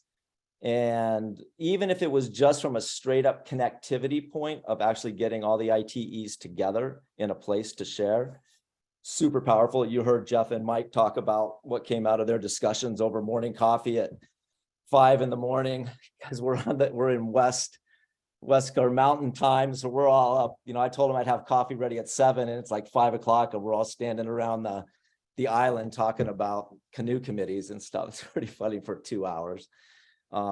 Even if it was just those things, it was worthwhile. But really, a lot of really positive stuff came out of there. There's a motion you'll be voting on, have the opportunity to vote on possibly later this afternoon, that was completely driven by our ITEs. And then several parking lot items is what we call them, that really kind of weave into some of the stuff that Laura is looking at with the curriculum committee, and some of the things that have already come up in this meeting alone, and we're hearing you talking about in the discipline committees regarding CMS guidance on how to fill out candidate evaluations, CMS tutorial videos that we can share directly with our instructor candidates and things like that. And then a more creative, effective way to have an updating process. Ideas like Patrick already suggested, and several others have come about as a part of that. Another thing that came out of that now dovetails back over to standards, and like I said, it all kind of weaves together, was this idea that maybe the standards committee is not the executive committee plus a discipline chair, that maybe the standards committee is a standalone committee, and that they're just compromised of whatever it is, but it's a separate thing, so that the executive committee can be doing other things like driving forward the agendas that we're all trying to move forward, be it the curriculum alignment, be it the instructional committee, be it making our website better, whatever it might be that we deem better, be it having more connection to the government bodies that Robin deals with, whatever that might be, being able to focus those energies in other places to make that learning experience and our delivery of courses better for everybody. So a lot of really good stuff came out of that brief 2 days together. And I think it's something that we want to try and translate to ITs and also to our instructors. And there's works for an instructor rendezvous, which Anna will probably talk about later. And being able to bring people together and share in an environment like that was really, really powerful. The other thing that came out of that was regarding the updating procedure is we want to offer those people that are on an extension right now because of all the COVID experience and the inability to get updates or whatever it really is. We'd like to offer those folks an opportunity to have another extension without just giving them an extension. So, and not them just saying, yeah, I want an extension. So Anna is putting together a video of clips from our ITEs, sharing little nuggets of insight and tips and tricks that worked for them, that will have our the people that are requesting the extensions will watch that video, interact with it a little bit, and send us a response asking for that extension, and that will suffice for an extension for 1 more year. Does anybody have any issues with that concept? That's just an extension. It doesn't give them 4 years on an update. It's just giving them another year to fulfill their update requirements, since people have really struggled to find where those updates are available. show of hands, any kind of response would be awesome to see. Like, yeah, does that make sense? Everybody okay with that? Anybody not okay with that? All right, cool. And then the last bit, I guess I'll throw out there on the curriculum alignment piece of things is that Laura has that committee. They're set to start meeting in January. It's been formed. And we have, as Beth mentioned, and I think Anna might have mentioned as well, but there is funding in place for more work to be done and to start to implement some of these suggestions that were deemed beneficial to us by the folks at Creature Learning. And that would be up to that committee to come up with what ones make sense, what priorities, and how we go about doing that. A lot of it, again, overlaps with some of the stuff that we're doing already, both from the ITE conference parking lot to the standards committee to the instructional committee, and things that you all are wanting to do in your discipline committees as well. Yeah. One last thing. Oh, yeah. And if you have any questions, please pop in. How am I doing on time, Anna? 14 seconds left. 14 seconds left. Okay. Can I, in those 14 seconds, can I please request 93 more seconds? Yes. Okay, cool. And this is going to, but these 93 seconds could buy $20,000 worth of Kelsey. What I really think one of our priorities needs to be is creating live templates. And by live, I mean templates for our courses that when you change something, be it where the EEC goes or what it looks like, that you put it into the template and then it populates all across all the templates, right? If you change one thing where you're putting in course size maximums, you can just pick out which one you want it to go in and boom, it just goes into it instead of having to manually go through, as we do now, every single document that we have. That to me needs to be a priority in our upcoming allotment of these dollars, is to get those templates in place. It'll make a huge difference and also for the people that are trying to present motions, because when we try and go into these templates that are formatted that don't really copy over, and then we can't work in them, and it's super challenging and kind of frustrating, to be quite honest. All right, I'm done. Questions? Drama free 2023. I like it. Thanks, Trey. Kyle, you have your hand up. Trey, when you speak of the templates, are you referring to like them being in like CMS, or what is a template in your mind? I don't think it would be in well, maybe, I don't know where it lives, wherever Kelsey has them now, to where when we're doing this work and changing things, which we're always, we really want to have the opportunity, and we've seen this now with several motions, is not having we're not always going to have a perfect product. I think we've all tried to have a perfect product, and it delays. And one of the things that came through at the ITE conference with our facilitators is that idea of, what do they call it? The minimum viable product, MVP. And so getting something out there that then we can go back and refine. And right now it's really difficult to do that in any form. Or if you just make a change in language, to be able to just like your thing, for instance, Kyle, that you're doing, it would be a lot easier for Kelsey just to have a little boom, boom, and then it goes throughout everything where that comes up. And I think you can build I'm not the tech person, obviously, I say this a lot. And people go, oh, that's harder than it sounds. But I would imagine that we can build templates that are live like that. I'm sure my languaging around that is not correct, and I fully own that. Any other questions for Trey?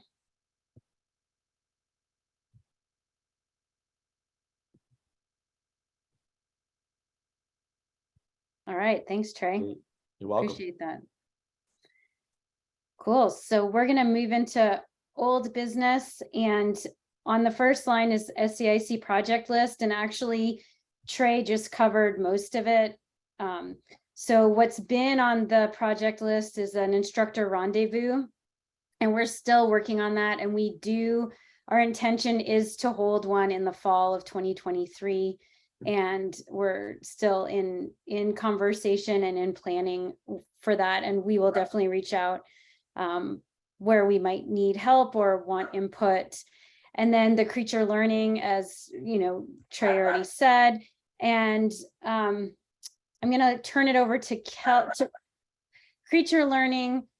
the instructor rendezvous, sorry about my dog in the background. And that's really it for right now. We did the ITE conference. We did secure funding from the board. So we did secure another $75,000 worth of funding from the board for new projects. And as Trey mentioned, that can be toward how we develop or implement the suggestions from Creature Learning. And really, we can come up with projects that will move the SEIC forward, something like a template, perhaps like Trey just mentioned. So there's a lot of opportunity as we start working together. And the ITE conference was really the first step in that process, which is really exciting. So I really don't have anything else to add in terms of SEIC project lists in terms of old business. I'm going to turn it over to Kelsey to talk about CMS. And yeah, go ahead, Trey. Just real quick, we still do have funds in reserve from this year for the instructor rendezvous as well, right? And we'll have additional funds potentially to put into that. Yes. Is that right? Okay, cool. Yeah. Any other questions about SEIC projects? For me, yes, Ryan. Just a high level overview of what's in mind for an instructor rendezvous. Yeah, so the idea would be to have essentially a conference that's open to all instructors, ITs and ITEs. And our initial idea, so the tough part is we want to make it accessible to as many people as possible. And so we're actually thinking a venue with flat water, right? So we're not really going for it is going to be about sharing on the water, but it's going to be a lot about sharing about stuff that we covered in the ITE conference as well, leadership skills, interpersonal skills and what that means. And you'll see more of what I'm talking about, Ryan, when we go to the first motion. And so our thought is that we want ITEs to present at this instructor rendezvous and ITEs that have gone through the ITE conference. Again, apologies for my dog in the background. And so it would be sharing the information and the new ideas that the ITEs are now working on and having that disseminate down through the SEIC. And it would be like a weekend. And again, as Charity mentioned, and Mike and Jeff have talked about, these conversations, not just when we're in the actual presentations, but these conversations around mealtime, hanging out. So we want to create, in an ideal world, we would all be staying close. We would, be eating meals together. We'd have a keynote speaker from the outside come in. So it's not just ITEs presenting, but we'd have someone from the outside as well, which has been, I think, was really beneficial for the ITE conference. So does that answer your question, Ryan?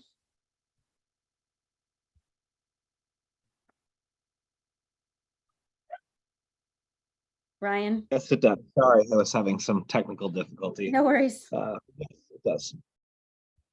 Okay, thank you. Any other questions? Okay, great. I'm going to turn it over to Kelsey, who's going to talk about CMS updates. Thanks, Anna. I appreciate it. So on the agenda, you'll see a quick little thing that says CMS enhancement backlog. And what that actually means is that a variety of people have said, I wish the CMS could do this, or I wish it didn't do that weird thing it's doing now, and so if all of you have the ability to review that list of improvements and add something or take something away, or there's little star ratings of, you can say, yeah, I really like that idea, I support it, or I don't, so you can see right here, this is just an example. There's several pages of things here of things that people want changes to be made. And so a lot of these were, of course, put in here by John Trenley, the designer of this CMS. And so you can rank them in priority or different, you can tag things by keyword or whatever, but essentially this just shows what people are interested in terms of the CMS being changed. But anyway, so here, if you look over here, there we go. On your left-hand menu, this is how you access that backlog. Okay, so the CMS, of course, is a course reporting tool, an evaluation collection tool or whatever, but we're hoping that as we move forward in creating some of these consistencies, these standards, these other things that all of us have said that we care about, that we may be able to use the CMS for some of those things. And so, again, the CMS was born, in 2020, and John Trenley, who was a former chair of this group, had designed this and paid to implement it and was a huge champion of it. And so I really, give props to him for all of that. But as of the end of this calendar year, he is transferring the ownership of the CMS from himself as the builder to the ACA. So, of course, we will have much more control of the priorities, I suppose, of how we want it to change or how we want it to stay the same. And so there's beauty in that if we want to use it for other purposes. But that does mean, of course, that ACA needs to put in the effort and the funding to pay for those developments. And so, I encourage you to look at that enhancement backlog to see if any of those topics are something you personally care about. And if it's, or of course, if there aren't one, you can add something that you do care about. But also realizing that there needs to be a complementary proposal and perhaps a budget request that goes with those things.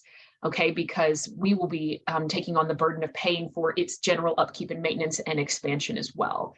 And so on that same vein, another item in the old business there is learning management system or learning system, I believe it says on the agenda, which is we're hoping to use the CMS for some basic online, I could call it coursework or continuing education, whatever you might want to call that, for some of the non-discipline specific content that all of you spend time in your courses addressing, such as how to obtain insurance coverage or how to build a CMS course roster or about the ACA, some of these concepts that you've been talking about in your classroom sessions or Riverside or Lakeside sessions for a long time. But that will increase the consistency of the message and the content points if we present these to every single instructor candidate, or in some cases assessment candidates or whomever else, that they'll have to complete in the CMS as part of their certification process. That could include something like watching a video or answering a brief quiz or something like that. And so that has been one of John Trenley's, legacy projects before he hands over the CMS to ACA's, management, is that he wants to build that platform that we can then build those little modules. Okay, so in the next year, we're definitely going to be working on those things, and I believe certainly out of the ITE conference work group, there'll be some work groups forming to create that content or prioritize the topics that we want to go there. So if you have any experience with online learning, if you have interest in seeing what those topics may be or the content you wish to see there, please take note of those things, make them known in these SEIC meetings, in meetings with your committees, and feel free to reach out to the ExCom at any point in time to communicate about that. Because if, as I can tell from this entire group, the comments you put in the chat there in response to Trey's question, everybody here cares about the quality of this course and the experience that our candidates have. And this is one way we can impact that on a really large scale. Thanks, Kelsey. Any questions about CMS for now, or questions about what Kelsey just presented? And we do want to give a big shout out to John Trenley, who created the system, and we appreciate his work. So, all right, if there's no other questions, we're going to move on to new business, which means there's two new motions that are on the table. The first one is SEIC policy revisions for ITEs, and that was presented by John McDonald on behalf of the ITEs. I know John is here. do you want to present this, John McDonald? And I know John Browning helped with it, and so did Janet Cowie. I mean, we all helped with it at the ITE conference, that they're the ones that took it and really, helped to format it in this way. So I want to invite John McDonald to present if you're there.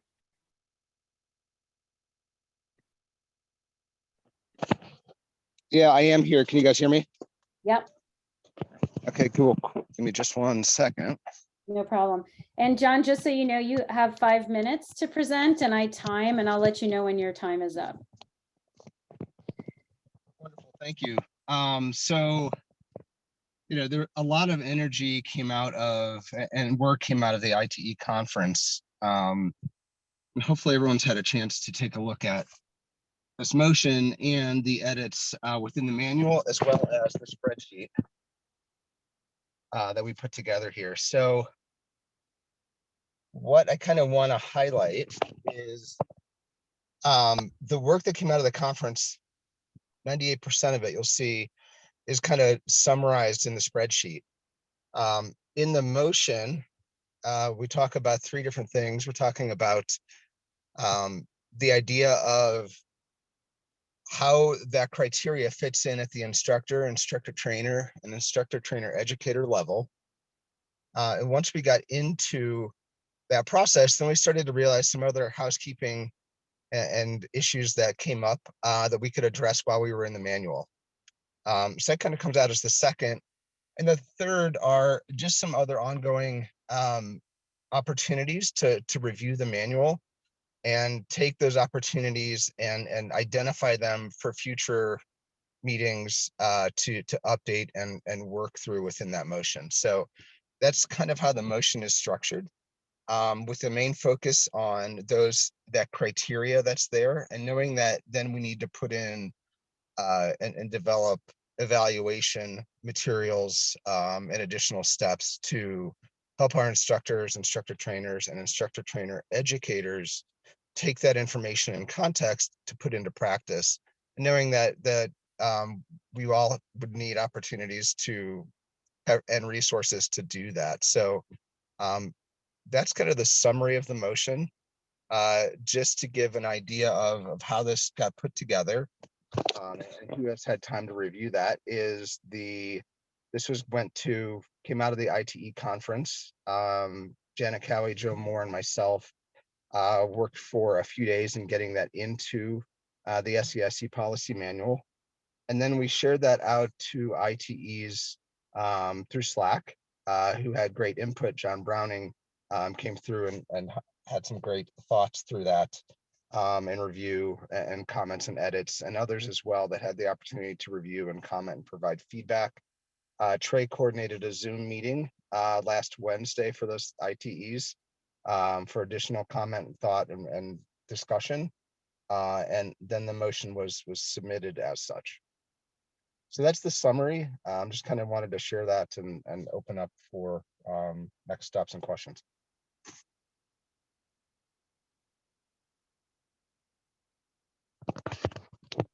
Sorry, I was muted. Thanks, John McDonald. John Browning, would you like to add anything? There's 2 more minutes left. I'll just add that, in my going through it, there were several things I saw in terms of inconsistencies of how we refer to IDWs, ICEs, and ICWs. And I tried to make those what I call housekeeping changes in various places. I also discovered that, it may be that we would want to consider eliminating part of chapter 5, the first portion of that at some point in the future, as it's redundant with everything that's contained in chapters 2, 3, and 4. And that has to do with the maintenance. We talk about specifically the maintenance that instructors and trainers and educators in chapters 2, 3, and 4. And then we start off chapter 5 with just regurgitating all that information again. I think that's redundant and can lead to confusion. There also, Jeremy Owen brought up a point about the first aid requirement. And in reading Appendix 2, I see that there's some room for confusion in there because we talk about venue appropriate first aid. And then we also talk about appropriate level. Those are two different things. And, nowhere else, through the chapters do we talk about appropriate venue until you get into the appendix. And I think we need to take a look at cleaning that up at some point in the future. But, kind of going along with what Trey said about not letting perfection get in the way of progress, I think we march on. So. Great, thanks, John. Any questions for really any of us ITs who were there, who helped create the document, or any questions, discussions, concerns? Yeah, Trey. Well, I would just say that I just want to give a big shout out to all the ITEs that were there or that contributed asynchronously to this project. Not everybody agreed with some of the specifics along the way, but as a whole and as a collective, everybody came together and came up with something that's pretty courageous to put out. Actually, this is transformative stuff, everybody, at the very highest level. And if we're wanting to hold ourselves to a standard, this is a really, really good start and can really drive the direction that our organization goes. And so I applaud our ITEs for being willing to put themselves out there and be vulnerable and actually have this get to the place where it is. Regardless of how you vote on it, the work that they did was super valuable to what we're trying to do here. So I think it's pretty amazing. Thanks, Trey. Thanks for organizing the ITE conference. Yeah. Rachel. Look through a lot of good stuff in there. I love it. This is kind of a little bit of a sidebar on page 22. Since we're making a bunch of changes on here, it says all instructor candidates must have the ACA instruction manual and any other. I recall some conversations about ACA instruction manual not being required. So I just wanted to throw that up while you're making revisions. Thanks, Rachel. So are you recommending a friendly amendment that we take that out? I am, or at least update it in some fashion, yes. Okay. So this is interesting. Who would accept that friendly amendment? Okay. All right, we've got Mike Aronoff, we've got Jeff Adkins. I would also accept that friendly amendment. Any other? Okay, we've got several. Okay, good. Yeah, all right. So I think we have a majority of folks who want to accept your friendly amendment. So let's add that in. And we don't want to get too, so I will say this. So we don't, the point of this motion is not to change the SEIC policy manual right now. We know there's a lot of stuff in there that needs change. This is the first step. If we can get this motion to go, then we want to have work groups looking at the SEIC policy manual, and the ITEs continue to work on this. We want to continue to make changes. So I'm going to recommend that we don't get bogged down by noticing every single change we want to make in the policy manual right now, because that's not what this is about right in this moment. And I thank you, Rachel, for seeing that, because that's an easy one that we can do right now. All right, Trey. Yes, I just wanted to let everybody know as well, and maybe this needs to be as a friendly amendment, but I did craft a what happens if this is approved document that is just a single page that is in the CMS now and should be available to everybody there. If I can still share my screen, I could pop it up just so you can see, and I think it might highlight some of those things that folks have concerns about, moving forward as far as further updates and what else needs to happen, or we can just move on. Yeah, I mean, do you want to share your screen? Yeah, can I still do that, Kelsey? Yeah.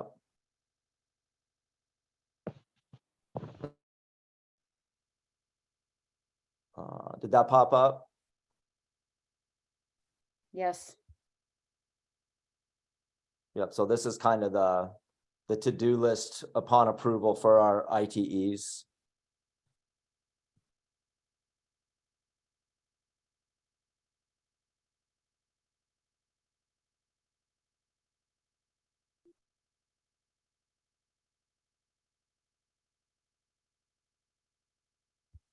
Great, thanks, Trey. All right. I see that John McDonald has his hand raised. Yeah, I just wanted to share that has Trey shared that out with the ITEs as well. I think it's a great idea and step for how we can take next steps here. Cool. Any other comments, questions? Yeah, Rachel.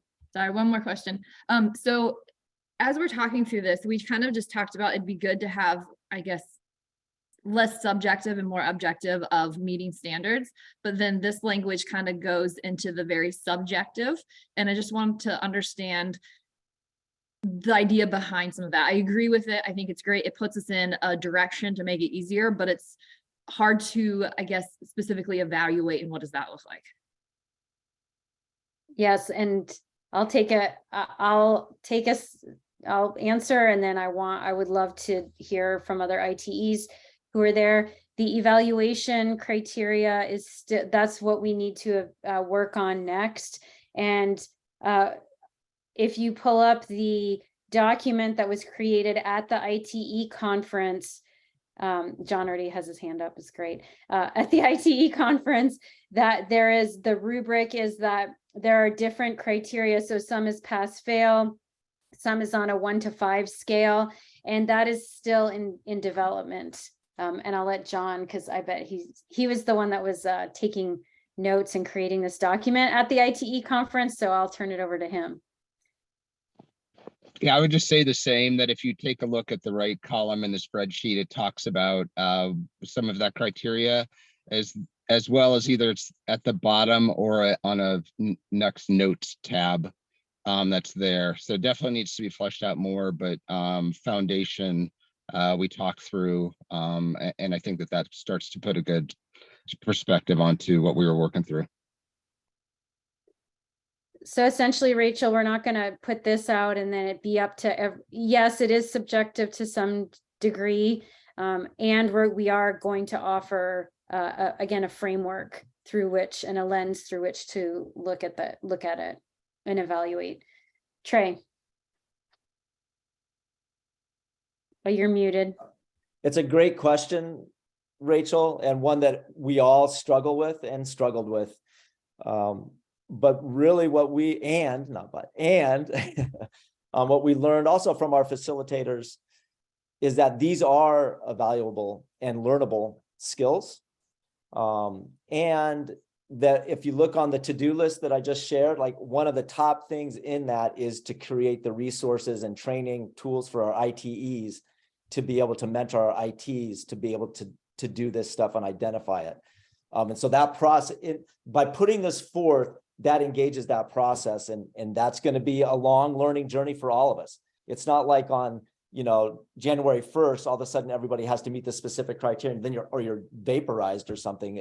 It's definitely going to be a journey, and it's going to be a challenging one in spots, because I think we'll all have that exact same question. So I love that you asked that. Mm-hmm. Thanks. Yeah, Kyle. So just to make sure I'm in scope for what we're discussing right now, I can make comments about the skills criteria rubric. Is that appropriate? Which skills criteria on the document from the ITE conference? Yes. Sure. The instructors ITEs one. Mm-hmm. Okay. So I put comments in Slack, but I'm surfacing it because I don't know who often checks some of those things, but I had some concerns about some of the just language around traveling being a formal requirement. It's just, I'm not saying folks don't do it. I feel like that being a requirement feels kind of weird to me. Again, personal opinion, not speaking on behalf of anyone other than myself. I do travel, I'm willing to travel, but to say that's a requirement of the role, for example, when you serve an area like I do, Greater Seattle, like I just think that's that doesn't feel like a mandatory thing. I see the benefit, but I have concerns about something being mandated. And then the other thing was around cross-discipline. I think that one feels, again, kind of weird. Do I see the benefits of being cross-discipline? Absolutely, I am cross-discipline. But to again say it's a mandatory thing that you be a river kayaker and a coastal kayaker to be really good at river kayak instruction, I have someone in mind who I say this, that I'm like, I don't know necessarily that I agree with that unless it was scoped out to other branches. So, going into, if you're a fitness instructor, wilderness medicine, all those sorts of cross-training discipline, going beyond ACA. Again, these are personal opinions of mine. Not saying there aren't benefits to those things, but to say that they're mandatory to be successful as an ITE. I can't speak, I'm not an ITE. These are just things that I'm saying. Are they really mandatory? Are they things that we think are possibilities that could help someone be better? Just my perceptions, just want to share them. Again, personal take. Yeah, thanks, Kyle. And I think I responded in Slack, so you know my answers. Would anyone else like to respond? Who is there? Any ITEs? No one? Yes. Yes. Hand is up. Okay, Yes. So I wonder if these aren't subsets of some other intended objective. I read your comments, Anna, and I heard them at the ITE conference as well. But I think, for instance, willingness to travel means, really equates to willingness to cross-train and to mentor others. So it's kind of hard to do that without traveling. And then cross-training, I'm on the same page as Kyle about that. And you guys have made some concessions on my behalf. And I certainly have benefited from taking private and semi-private instruction from other experts in paddle sports, in which I'm not certified. In fact, I enjoy that a lot. And I can see it's possible that that you could develop some understanding about, how the disciplines unify across each other. But of course, I've gotten a lot of that trial by fire just by serving on this committee. So it's hard to know how much of that would be lost. But if cross training is the objective, I wonder if this is a sidelong way to achieve that in both cases. So. Well, I'll say that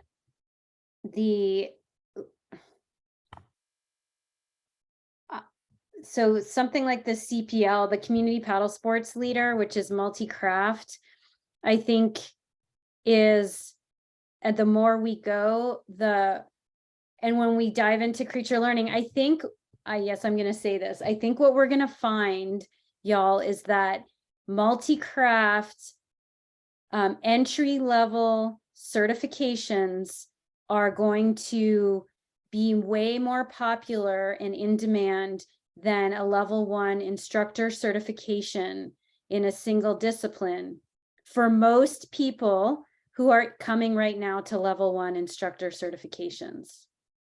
And I think that in order to develop ourselves and to develop and grow the sport, which is at the base level, right? Those PSF, the CPLs, the cross-discipline multi-craft courses are going to be really important. And I think developing ourselves specifically within the ACA across disciplines is important. So, and I do think, Kyle, to your specific point, does being certified in a different discipline help me be a better river kayak, IT and ITE? Yes, I learned so much from stand-up paddleboarding, 100%, and vice versa. And so I don't see a downside. I know it takes time and energy to do that. And at the IT level, it's a skills course. It's not, you don't have to be certified in a different discipline. And maybe it's just that you take the CPL even, right? And so I think that being an IT is a commitment and it's a responsibility. And that's where I think it's important in terms of, and then to your point, there's also something in there that for ITEs to have leadership training that's outside of the ACA and even outside of outdoors. And I think that's also really important. So that's where you get that. The idea is like, let's keep developing ourselves. Let's not come to a point where we, what is mastery? Mastery is having beginner's mind. A true master always has beginner's mind. And so at these higher levels of IT and ITE, we all need to have beginner's mind. And how do we, one way to do that is to continue to develop ourselves. That's what I'll say about that, Trey. So to be clear, it isn't certification. ITEs don't have to be certified in another discipline. They just have to attend a workshop. That's all it is. And it's just a skills course. You just have to attend a skills course, a one-day skills course in another discipline as an IT. And this stuff is already in our policy manual. It already says it in there that you have to take another instructional course in a different discipline. It already says that in there. This is not new. And in addition to all the things that have been mentioned as a benefit, the other benefit is that we get to see each other doing other things. And when we're pretty small little insulated area here on our discipline committees and the SEIC board. And so we kind of understand the benefits. And it's interesting that we all on here, it sounds like so far, have exposure to multiple disciplines and see the benefit in that. But across the ACA as a whole, it's really valuable for people to be experiencing other instructors and other ITs, both as an IT and an ITE, and also just as a student. That has tremendous value in building connectivity, building bridges, and helping us understand how our products are being delivered, to be quite frank. I appreciate everyone's feedback. And again, I love cross-discipline. I feel like it's made me better. It's the mandatory part that I'm just making sure, like my biggest concern of this is just creating barriers to people becoming instructors, instructor trainers, ITEs. Thinking about like the diversity mindset is you create more barriers financially, time, having to have additional, kayaks or whatever. If you're, just thinking about what resources we might put in place that make it harder as we try and recruit a broader and broader audience. Again, that might not be a problem. I agree with all of the points. Like I travel, I cross discipline. I'm just making sure that we're not adding any barriers unnecessarily from a mandatory perspective. Not saying they don't have benefit. Again, I think this is a great conversation. I'm in agreement with you all. And I think I wanted to have that pushback so that we have this conversation, but I feel good with the direction we're going. So thank you all for that. I really feel convinced by you all. Just make sure I push back on that so that we feel good about the decision. So thank you. Sure. Thanks, Kyle. It is good to discuss and have conversation around these things for sure. And it's important to remember too that we can put this out and then we're going to be testing it because it's going to be implemented. And then guess what? If we don't like the outcomes that we're seeing, we get to change it, right? Or whoever is on the board gets to change it in the future. So this is just a step.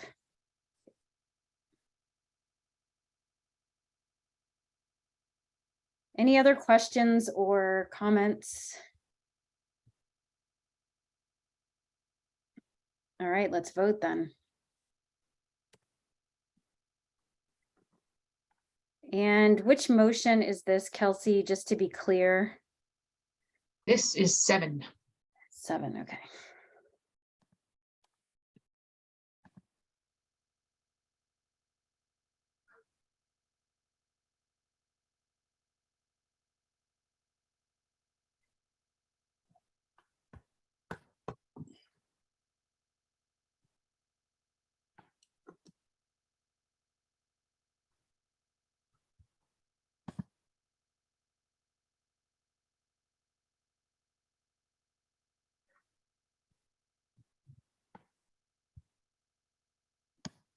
Right, we've got everybody who has voted who's in attendance. Raf and G are both gone, so their votes will not be counted for this one, but we still have a quorum, of course. So the motion passes. Thank you, everybody. Awesome. Thank you. Thank you, Kelsey. And I really want to thank the ITEs. My experience of the ITE conference, I was very challenged during several parts, and I think a lot of us were, and I just really appreciate everyone who is there. It's making a big difference. And I also want to acknowledge John Browning for helping and showing up today, and John McDonald, same, he's not here anymore, and Janet Cowie, special shout out, she's not here, but so grateful for you all, and for Trey and Laura for helping with logistics and organization. So thank you. I'm really excited. I can tell y'all are just as excited. Okay, let's move on to the next motion. That is course ratio and maximum size. Trey Rouse on behalf of SEIC Executive Committee. Yes, so hopefully you all took a peek at this. This is just codifying the chats that we had in the informal vote that we had in our summer SEIC board meetings regarding course size maximums and ratios. And so again, there's work that will have to be done by the discipline committees determining what they want for that number on the skills courses as a course size maximum. I'll just leave it at that. And the refinement of which on this one, when the manual gets looked at more deeply, the policy manual, then maybe the way it's presented will go different. But I just plugged it in for now, just so you could see where it would set in our policy manual. And it's not changing any of the language that already exists. And in fact, when you look at it, there was really not any language surrounding instructor certification workshops. It doesn't talk about maximums at all. It talked about minimums, which Kyle addressed earlier, but it didn't talk about the maximums at all, which is kind of interesting, and which led to a lot of our confusion. And also pretty nebulous on the skills side of things. So I just incorporated the language we all talked about, kind of massaged it a little bit to see where it made sense, or as much sense as it could make. And that's what you're looking at or looked at or voting on.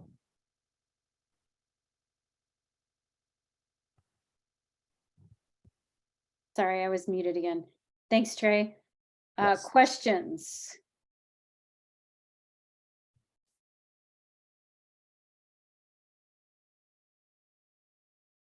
Okay, then we're ready for vote. Wait, Matt? Hey, sorry, one quick question, and I probably should have addressed this on the Slack, but with course maximums, if we're allowed to set the course maximums, are there any implications to the insurances that we have as far as saying them, like if you can't have like 100 people, you know what I mean? I'm just saying, is there any upper boundaries to this that we've considered when if setting the maximums? So great question, Matt. Right now there is none, and the insurance company doesn't seem to care. And correct me if I'm wrong, Kelsey, but it's really goes upon what we say. Like the insurance company is basing stuff off of our documentation. Okay. And so if that's what a discipline committee decided they wanted to do, then it has to be approved by the SEIC board still. So if somebody said they wanted to do 100, I'd imagine that it wouldn't, but who knows? Who knows what the board would be consisted of?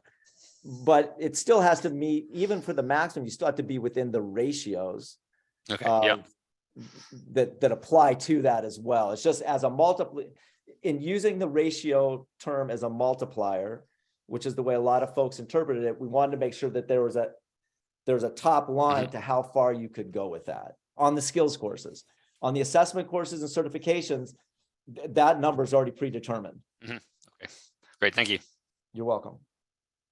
Thanks, Matt. Rachel? I think what Trey was saying kind of answered it, but I just want to clarify a little bit. For the skills classes, if it's like an event or something like that, where you might be getting a lot of people on the water, that's where my head goes and I get a little worried.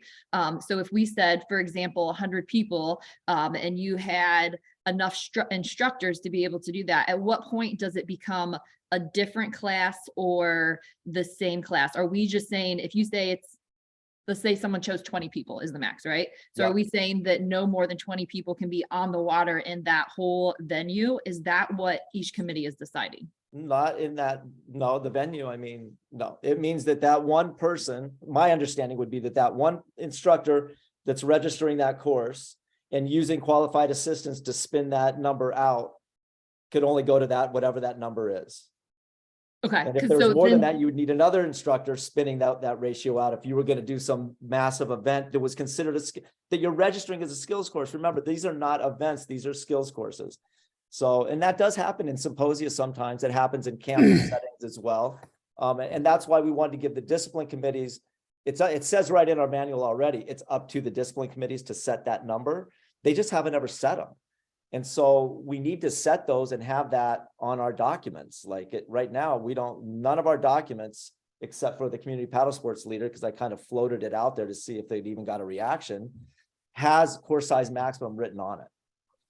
And so then thanks for that. For clarification, then one instructor, and then if you added another instructor, that could really be a separate class and you can meet the max again. It's really the multiplier of the qualifying assistant and how many qualifying assistants you add.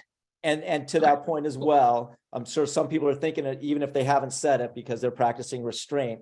We all probably are thinking it is that we need to get serious about what a qualified assistant is and what does that look like for a skills course? Is it different for certification? All those things are still on the table for this winter. This was just getting down so we can get it in the manual, what we had talked about back in, I don't even remember, was it June or July or something like that, so. Well, thanks, Rachel. Any other questions? Okay, let's vote.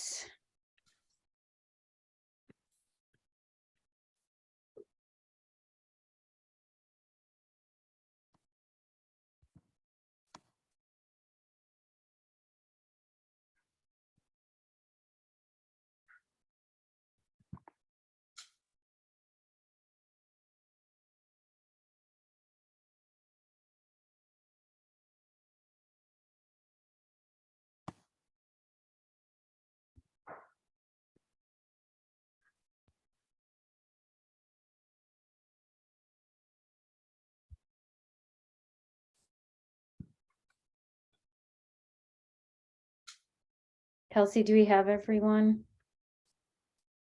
It looks like Mike Wang might have dropped off the call at in between the last motion and this one, but everybody else is good. This motion passes as is. Okay, great, thanks. Okay, and then great. So thanks, everyone. That's all the motions. Yay. Yay. No, Jeff, Mike, come on, get a little bit of a like. Thank you. Let it out. Yahoo! Yeah, nice work, everyone. Seriously, it's awesome. We're moving along. Okay.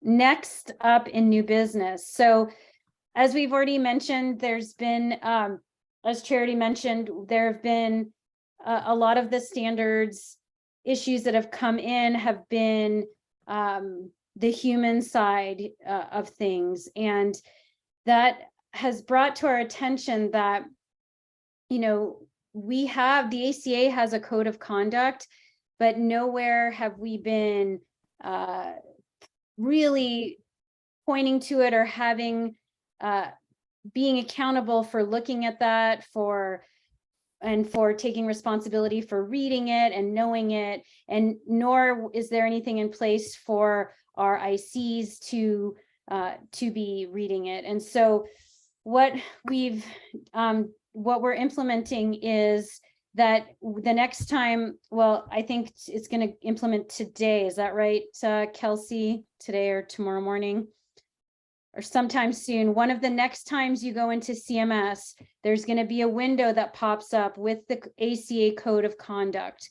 And just like you have to sign to submit your course report, you're going to have to read it or at least scroll through, but I highly recommend that y'all actually read it And you're going to have to sign off as a self-attestation that you have read the ACA Code of Conduct and that you're familiar with it, and that you get that there are certain behaviors that are not acceptable, right? That do not represent the ACA in a positive light. And that if there is a report that comes in, right, regarding your behavior within this, within your instructorship or IT-ship or ITE-ship, that there's going to be a process that we're actually working on that's in new business, actually. Trey, did I put that on the agenda now that I'm saying it? I don't think so, but I do have something to say about it. Yeah, okay, so you can go next. So there's going to be a grievance policy, a standard, because we actually don't have within the SEIC right now. We have a template, but it's very outdated and it's not effective.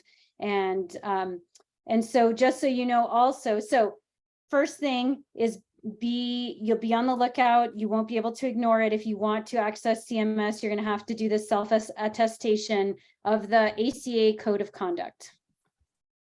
Okay, so there's that. And then we are coming up with the grievance policy that updated. We're working on that within the SEIC, and the board of directors has just come up with an updated grievance policy. And so when there's complaints that come in, they'll be filtered either for instructional and standards issues with instruction. The standards committee is taking those on. For what's the word I'm looking for code of conduct complaints, they will go to the grievance committee at the board level. So just want to give you all a little overview on that. And we're continuing to pay attention, again, make changes where we think it will be helpful. So any questions or comments about that?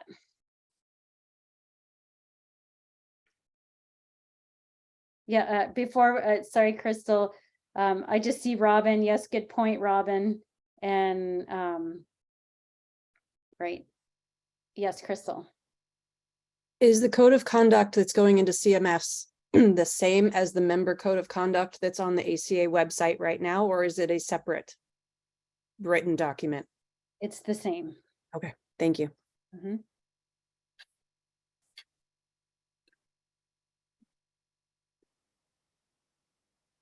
Yeah, and John Browning, that's a good idea as well, to have a question on the IT pretest. Yep. Any other questions about that? Okay. Trey, do you want to talk about the grievance policy? Well, I really don't have a lot more to add other than what you kind of already said, Anna. I've been trying to be working my best, to be honest, on this. And I have sat with this policy the way it is now, trying to refine it and then trying to start from scratch. And I need help because I just cannot bring myself to do it on my own. It's too big of a risk and an exposure, in my opinion. So I need a couple volunteers to help me see this so that I'm not seeing it just through my own eyes.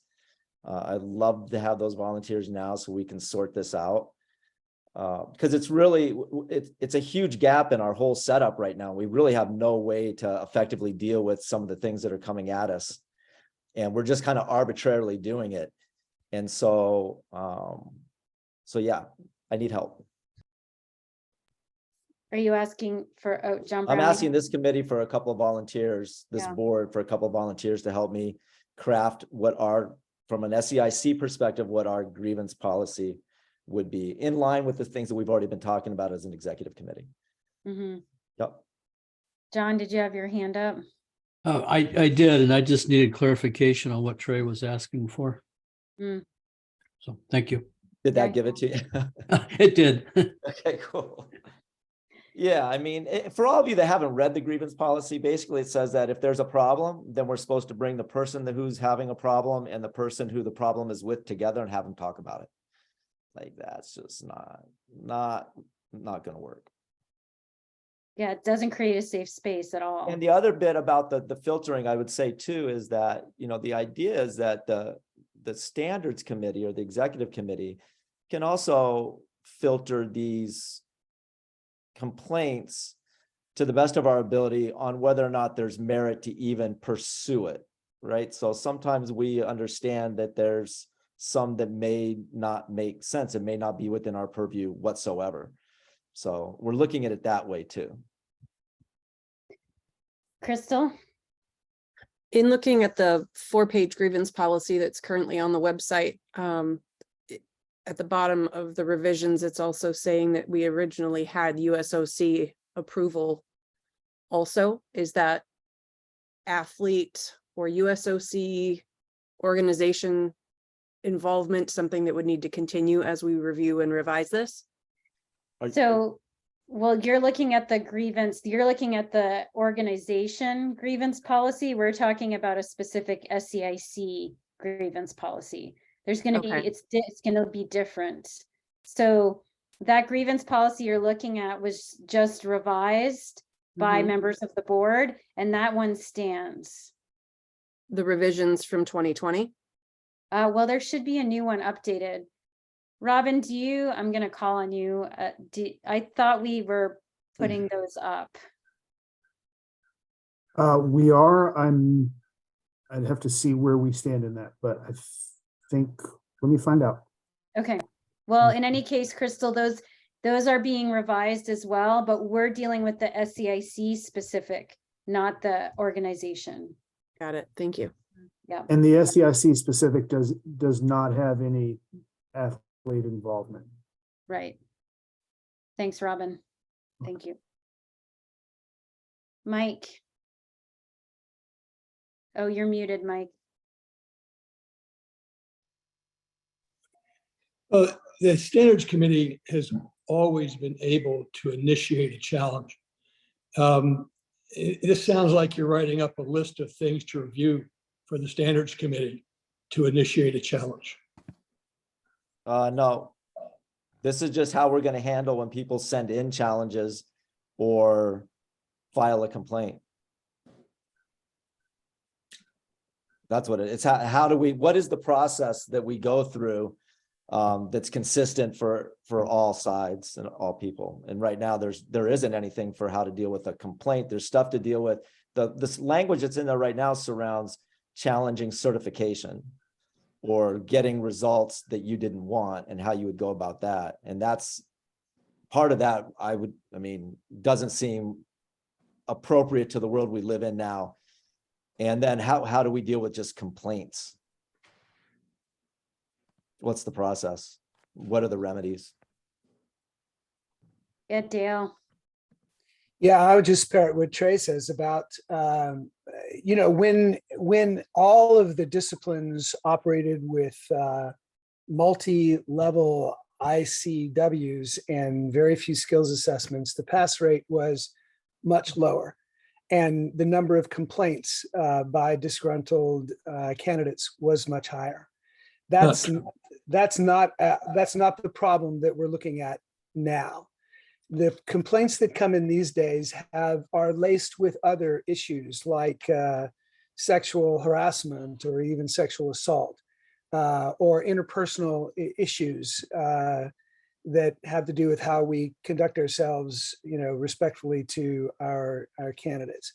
So we don't have a blueprint for how to proceed. We don't have a checklist that goes, if this, then this, on down. And we're having to reinvent the wheel at every new complaint, it seems like. So I think, Trey, is that what you're looking for help developing? Yeah, what I would say, just to build on that, to be quite clear, we all we all say that, well, we're just volunteers, and and I always say, yeah, I'm a volunteer, but I don't want to volunteer for mediocrity. That's kind of been my motto.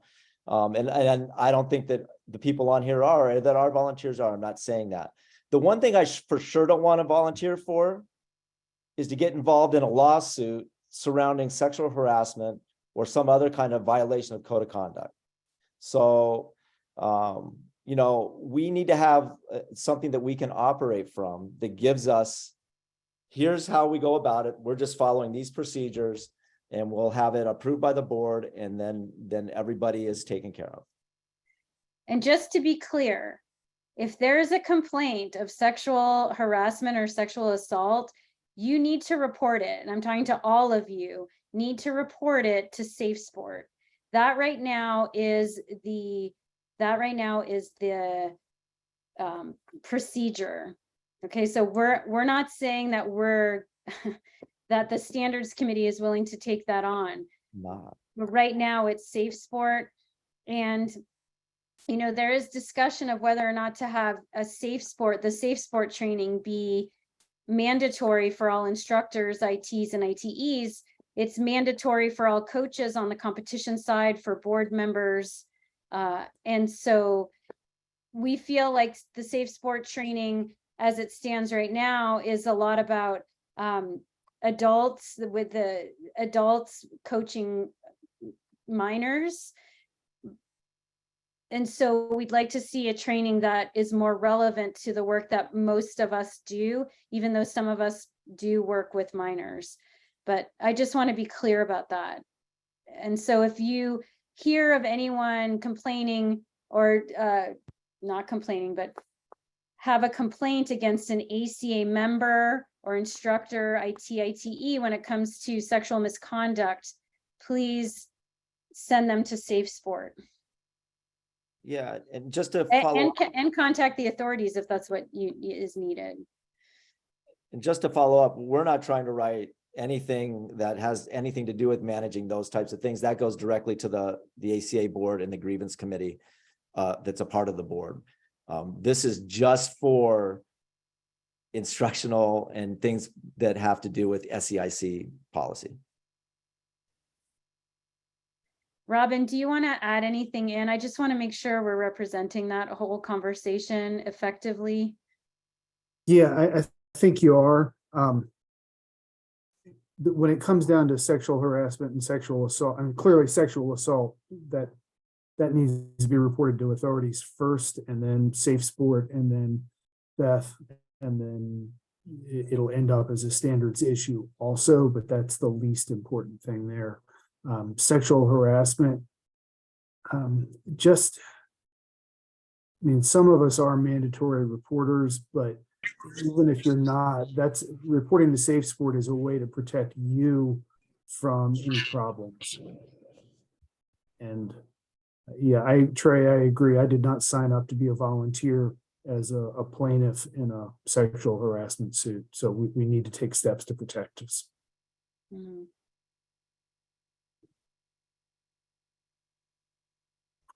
And Dale, I totally agree that we need some legal guidance there, and that's something that's being pursued. Great. Thanks, Robin. The other thing I was going to say is just thank you for the conversation. Obviously, I've had to be involved in reviewing a case like that at some point in history, and the fact that we're having this chat and the fact you're talking about protecting the individual makes me feel a whole lot better.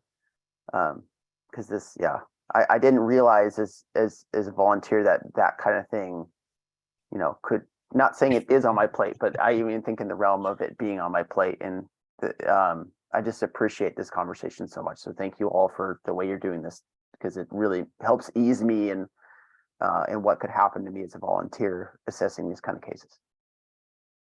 Yeah. Crystal. Trey, your initial request is to kind of a call to action. You're asking for help. Can you, now that we've had a little bit of conversation, can you just clarify for me, you're looking to develop essentially a separate policy or protocol separate from what we have already as the grievance policy online? So thanks for the question. I am looking, it's funny, I've been reading a book about clear communication. And it talks about like requests and how do you do that. So I really appreciate the question. I am looking for help to document our process for when any type of complaint comes to us or challenge. We have a process, we have something in place right now that is not fit with the world that we live in. And so it's either replacing or refining what we have already within the SEIC, nothing to do with the grievance policy on the board. That's a standalone thing, just within the SEIC. Yep, and I just need help. I've tried and tried to kind of craft it, and I need some other eyes on it. Like, what's the approach? Do we want to start off with just, hey, here's our desired outcomes for everybody involved, or how do we want to lay this out to where it's very clear and fair to all parties involved? You know, I always say that, and maybe this story isn't appropriate, but, and I know if you start a sentence like that, then you probably shouldn't tell the story, but oh well. But I was on a jury and ended up being the foreman of this jury. And it was, someone was accused of the most heinous thing you could ever imagine. I can't really imagine anything worse, to be quite honest. And what I remember about that is that the only thing I could ever imagine worse than what this person was accused of would be to be accused of this and not be guilty of it.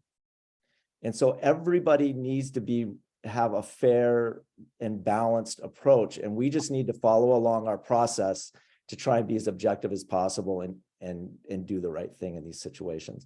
And you know, for us on the SEIC, it's not about like, we're moving those instances, those violations of the code of conduct is just being treated as you're a member. That goes to the ACA board to deal with as you as a member having violated these things.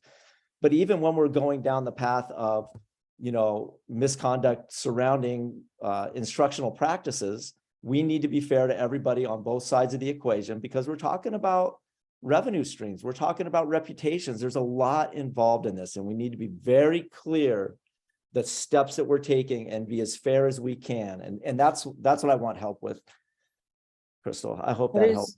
What is your anticipated timeline? I would love to have it done by the end of the year. Like, this is something I just want to get done. 2022. Yeah, like this just needs to be done. Like, we just need, again, it's not perfection. We just need to get it down. But that's why I'm hesitating though, because I'm afraid, like, I'm being honest, like, but we need to get something down that we can get over to the board to get in front of legal and have them put a stamp on it. So, and then put it in the manual. I'll jump in with you, Trey. I'll see what I can appreciate do. it. So we have you and John. That should be perfect. That's all we need.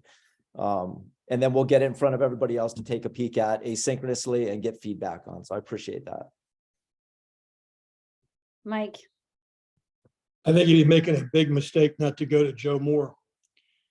He is biased because he's ACA, but he is also an attorney, and he was a lot of help. He didn't get really mentioned in your shout out for guys that helped with our ITE processes of putting these together. But I think it would be really wise to get his feedback, Trey.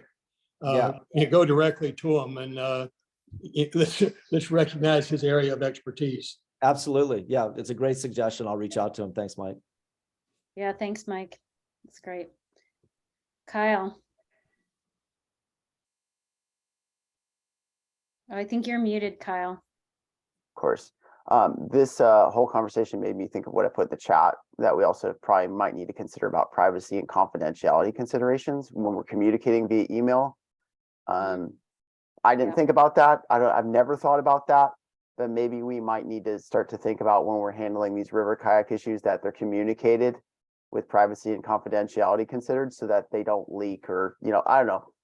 I have to do, when we have these sort of chats at work, I have to have labels that say private and confidential. And I think we might need some policy stuff when we have issues, like maybe all issues like that.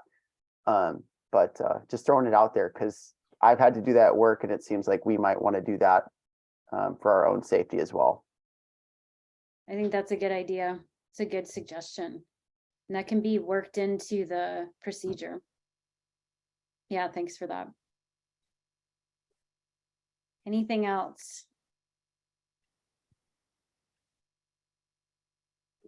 Okay. Well, I'm glad. It's really important that we have these conversations, even though they can feel heavy. And yeah, it's important. It's accountability, and we want to do good work, and we want to bring people into the sport and create an environment where people have fun and thrive.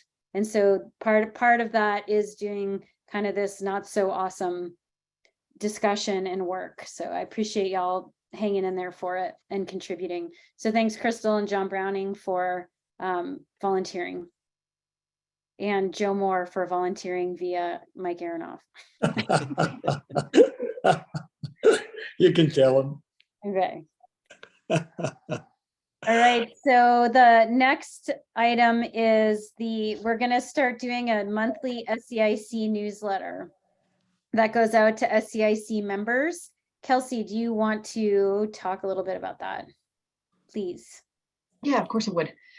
So, as some of y'all already know, the ACA sends out a monthly newsletter to its members that encompasses all sorts of different things. But in an effort to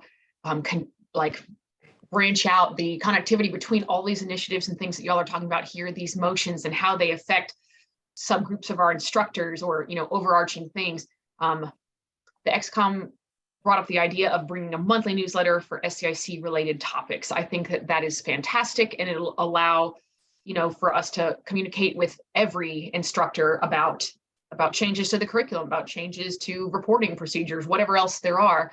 But then also it'll give opportunities for, let's say your committee has a survey you're running, or your committee needs input and assistance on something. Like, this will be a chance for you to voice your need for input to instructors as well. So that'll be something that we hope will come out in the next month or two. But we certainly encourage you to pay close attention to that, to contribute to that when you have relevant information, and to continue to give us feedback on how you feel that it impacts the community that we're serving. Cool, thanks. I'm excited about the newsletter. Yeah, Rachel. Just a quick question. I know Kelsey and everyone else is always having these meetings and putting stuff out. If you had to tell new instructors or someone like the best way to stay involved, obviously the monthly meeting, but is ACA website, Facebook, where would you say is the best place for instructors, not people part of these committees, to be able to go regularly to be able to get information?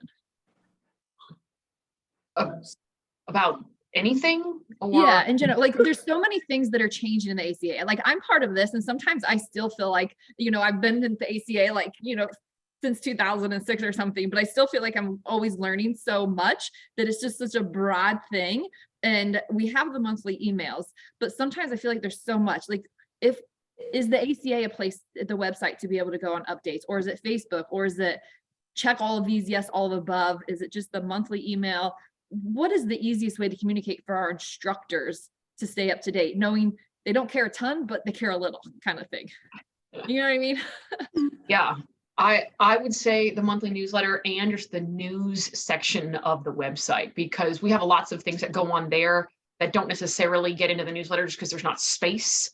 Okay. I mean, the main ACA social media accounts do, ACA wide stuff. And that's, certainly with Casey, her assistants, it's more encompassing of all these different things. But of course, there are, usually Facebook groups for each kind of discipline of instructors when people are looking for something specific. There's a lot of outlets, I will admit, that is a challenge. But I think that certainly for the people that we need to, that being instructors, this SEIC newsletter will really bridge the gap there for things that are relevant to them that they should care about. Yeah. Cool. Thank you. Awesome. Great question, Rachel. Great to start having us think in those terms, right? Because I think that's important. How can we make it easy for new instructors, new paddlers to get updates and learn about the ACA? It's great. Okay. Last item on new business. Kelsey, do you want to to report on the election? Since you did the election, you ran. I would be happy to. Yeah. So all of you here received an email about the SEIC XCOM is reseated every other year. So if y'all recall, the discipline committees and at-large and international reps are, elected, I think it's every odd year. The XCOM is every even year. So your current executive committee, of course, all 4 of those fantastic individuals re-nominated themselves for those seats and were elected by unanimous vote. So I really hope that you'll join me in congratulating them, of course, on that re-election, but also the incredible amount of thanks for running these meetings, for all of these initiatives, these events, these forward-thinking projects they've undertaken is making a huge impact, not only for us here, but to all of our instructors and the membership in general. Like, I hope that y'all, I know it's sometimes hard to grasp, just like Rachel said, there's so many places where you can find information, and sometimes we don't even have a clear answer, and a clear publication about what these changes are, but there's a lot of ground being made here. And I'm really excited to work with the 4 of y'all again to make even more ground in the future. Great. Thanks, Kelsey. I know I can only speak for myself. Thank you for your votes. Not that you had anyone else to vote for. So there you go by default. But I do really appreciate the opportunity to serve and to do this work and to work with all of you. So thank you. Robin? I just want to add to what Anna and Kelsey have said. I think everybody knows that Anna, as SEIC chair, is also the representative of SEIC to the board. And I really want to thank Anna for the professionalism and hard work that she has shown in the last year. She has done a phenomenal job of representing your interest to the board. And I think that when you look at the funding that's been received for the ITE conference and for the upcoming instructor rendezvous, that directly represents the hard work that she's put in. So thanks very much for everything you've done for SEIC and really for the organization as a whole. Board members have an ethical, a moral, and a legal obligation to look for the interest of the entire organization. And I think Anna does a phenomenal job of representing not just SEIC, but of all our members. So thank you. Thank you, Robin. I appreciate that acknowledgement big time. Thank you. Trey, Dale, you want to add anything before we move on? I just can't wait to see how you're gonna take us out on a real high note here, from talking about the standards process to bringing that emotion and energy level up when we leave. So that's all I got. Is that a challenge? Yes, it is. Mhm. Okay, great. So I just want to remind, we don't have the dates yet for the spring SEIC meeting. We're going to work on that. I think this week we need to in our XCOM meeting. So, but there will be another full day Saturday meeting in the spring. I know. It's a lot, but look at this was a low load today, Mike. And we're going to finish up at before 4 and we started at 10. So that's 2 hours less than any other SEIC meeting that I've been a part of. So we're making progress. So, but we'll let you know when those meetings are scheduled as soon as possible. Then we're going to do another summer one that's going to be an evening one, unless y'all decide that. I thought that format worked well to have 2 shorter SEIC meetings in between the 2 bigger ones. And, if we want as an SEIC to start, making these meetings even shorter, again, we can get on that and have some real discussion or a work group, or I don't know, propose different ways that we can, propose motions and do voting.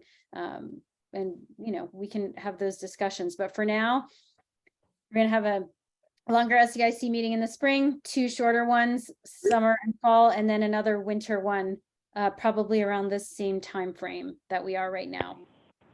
Okay, so be on the lookout for that. And now, so just by a show of thumbs, did you bring what you said you'd bring today to the meeting? I'm going to give myself a thumbs up personally.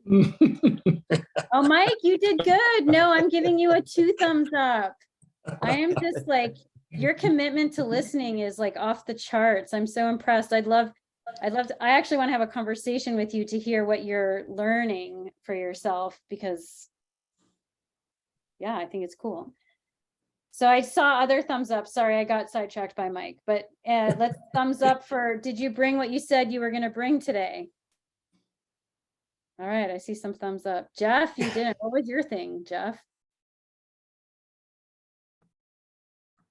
I think a little more fun. Oh, My, well, fun. Okay, this is your opportunity. Bring the fun, Jeff. I'm on, okay, let's see. Anyway, so my point though is we'll be actually hitting you all up for, as an IPC person though, to like give us some games. Like if you get a chance, give us some games, because I think this is one of the things that we've got to do, is to not remember we're not always regulating everything, that we really want people to enjoy paddling, and that so we should be able to offer something. Like we get asked all the time, why should I be an ACA member, or what do I get out of it? Like here's a legitimate chance that we can offer some resources that we can let people gain something from being an ACA member. Like we can waive some really cool paddling tricks and games and things like that we can help pass off. So be thinking. I love it. If we were all in the same room, Trey would have us blindfolded right now and walking around. So yes. Crystal. I have 2 quick questions. One is regarding Slack. I'm curious if there is a way to clean up some of the older motion channels as we continue having meetings. In terms of organizational structure, that would help me personally. Second, I have mentioned to Beth and Robin, I had an opportunity to serve on the nominating committee, and as part of that committee, we had talked about being interested in revising kind of the process and the protocols for recruiting talent and cultivating talent for future elections, to really be able to cultivate diversity and create a really robust selection and pool of candidates moving forward, and being able to provide future nominating committees with a little more structure and information as to how those proceedings take place and how we might instill the processes of diversity, equity, and inclusion by rewriting how that process is done. I'm curious if that is something that other people are also interested in taking a look at, and how we might kind of work together to move that forward. Robin, let me know if you have ideas as well. Anybody. Yeah. If I can respond first, Crystal, thank you for being so engaged in that process. I really appreciate the effort. And I appreciate your willingness to stay on, because there's been a lot of organizational inertia in the nominating process. And, part of what we've discussed today is how do we break out of that organizational inertia and move on to a better way of doing things. So I don't have a solution right now, except to say that let's start working on it, and please continue on the nominating committee. I'd like that committee to continue working as I step down, and I think that the next chair is, I've already spoken to the potential candidates, and everybody wants the same thing. I'd like to start recruiting for next year's board elections yesterday.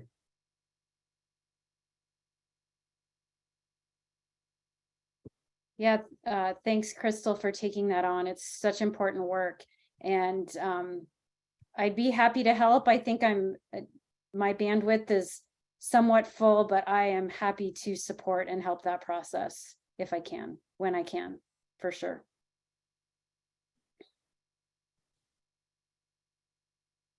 Anyone else? Okay, yeah, Kelsey, I see your hand up. Yep. You're muted, Kelsey. Yeah, of course. Gosh, that's like the word of the day.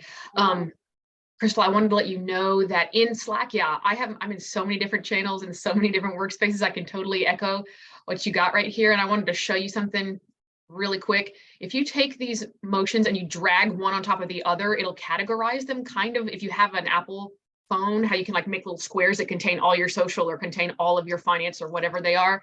And so you can see like all the motions that came out of spring, I have them categorized into this little guy. Does that, you see where I'm going? Or you can just right click on it and leave the channel. If you're done with it, I'm not going to delete it because I'd like to keep the discussions and stuff in here because we have the pro version of Slack without having to delete things. But so you can leave it if you don't want to see it anymore or it's janking up all of your channels. But I'm saying you can drag them into one another and they're like a little box. Does that make sense? Like that little square right there. Thank you. And that keeps them all like that. Yay. Awesome. Thanks for that, Kelsey. That's huge. Yeah, no problem. Let us know more shortcuts. I found that out just by trying. I didn't read that anywhere, but yeah, there you go. Thank you. Rachel. Yep. I'm gonna throw something out, and if you don't like it, you can tell me to be quiet. But in some of the comments that are over here of when we meet on the weekends and stuff, and I totally appreciate, I'm good for meeting on weekends, but within this group, since it's just this group, I didn't know if some people had daytime jobs and could only commit to weekends, or if it was just that was a thought that we felt. If even one person has it, I say we keep it on weekends, but like, I know it'd be easier for me to go during the week. So I just don't know if we've ever posed the question specifically, and maybe you have, Anna. No, I haven't. So that's a great question. I mean, a lot of us who are flexible, I can be flexible. You know. Totally. So I think maybe that's a poll that we can, so maybe we can discuss this at the next, because okay, so most people who are responding are saying week. Kyle is saying he can't make a weekday. So I wonder,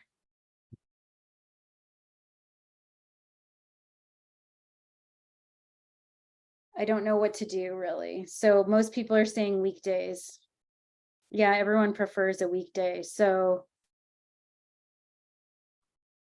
I mean, we can move to a weekday. I don't know if it needs to be a motion and we take a vote. Can someone else help me out here? Like someone else on the executive committee? I'm motioned out. Somebody else can get motion.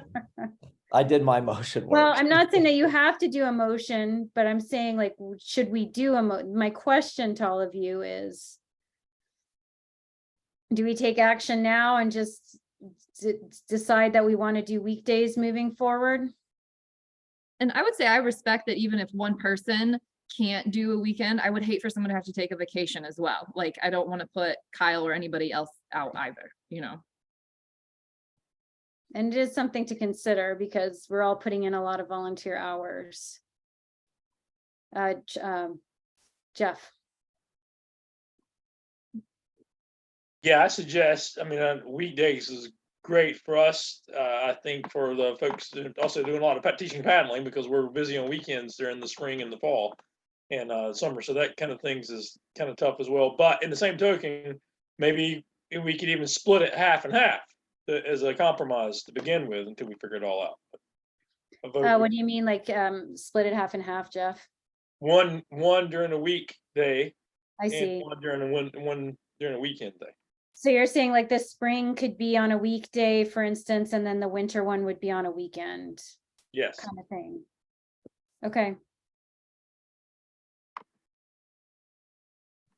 Okay.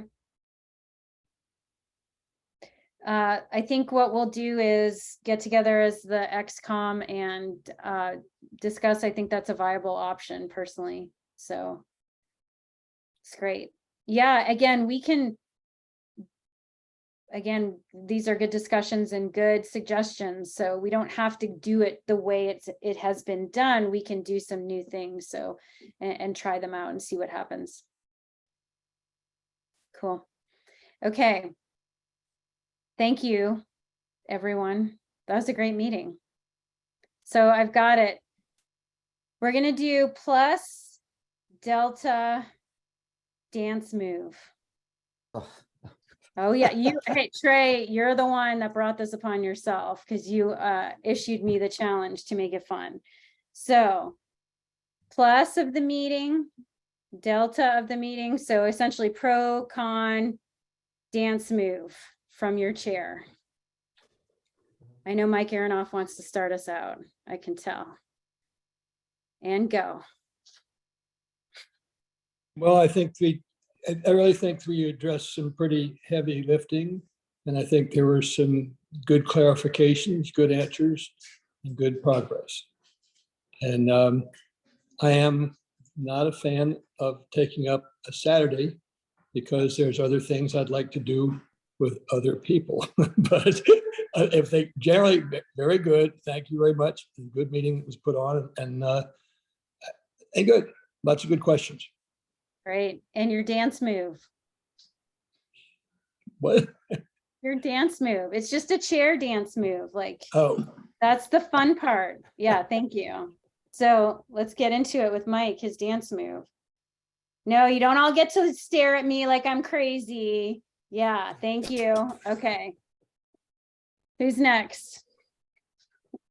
Jeff, that was awesome. Jeff gets to go next.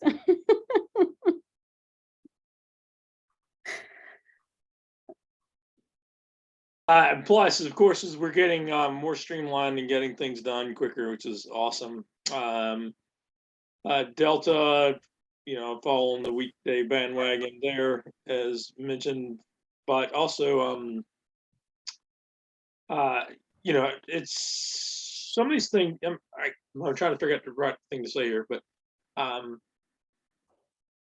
don't know. I'm good. We're good. Wait, are you I'm sure? drop it. I'm going to stick with the switch to a weekday thing. Okay. And your dance move. Dance move is all right. Let me see here. Oh, he's standing up. Dang. I like it. Yeah. Sweet. All right. All right, who's next? Crystal. I can go. Sure. I would like to first call out Tommy Holden, who headed out of this group as soon as you mentioned the dance move thing. I'm going to call him out on that. Gotta go. Plus Delta. I as much as it does take up a Saturday and throw things off on that, I do appreciate the time that I get to spend with you all and do find it re-energizing and reinvigorating. So thank you for being who you are, doing what you do, and creating the space that allows that and helps move things forward. So you're all awesome. My Delta would be just, I think, for me personally, I think I try to set a bar for myself that's probably a little higher than I can consistently achieve with all the things that I want to and love to do. So again, I appreciate all of the conversations on Slack and ways that people are engaging in this leading up to a meeting. It helps make sure that everyone's in a good space to be here. So my dance move is going to be just. Oh yeah, I like it. Awesome. Thanks, Crystal. Who's next? Oh, well, Matt had his hand raised actually right after. That's all right. I just figured to take a chance. So path forward. So I'm very happy that there is maybe a path forward for the plus for me for surf ski. I came into this meeting, think this would be maybe an end to that discipline. So that was really encouraging for me. Delta, I'm fortunate enough that I have a flexibility in my work schedule. I can take time off work during the week, but have a very busy family schedule. So that's something it's hard for me to take time away from them, but I'm here to do it. And my dance move would be the Texas two-step. So I'll get my frame together and I'll start doing some spinning around the dance floor, and you can't see my feet. I know, I'm doing it though. It feels good to move. Ooh, swivel. Thanks, Matt.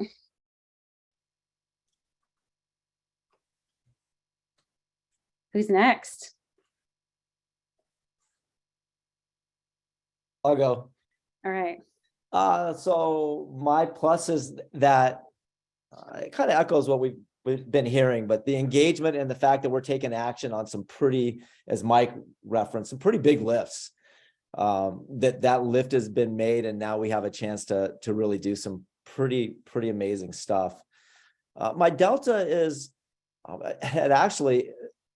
my delta was that I wonder how, what I've been wondering about is how we can get more engagement on Slack, or if it's working well enough. You know, Crystal just said it helps her. So, you know, maybe this is this the best approach? I still wonder if we have it figured out yet as far as how to have discussion about the motions. I like having discussion on the meetings, but I also like some front loading in Slack. So I don't know, I'm just torn about that.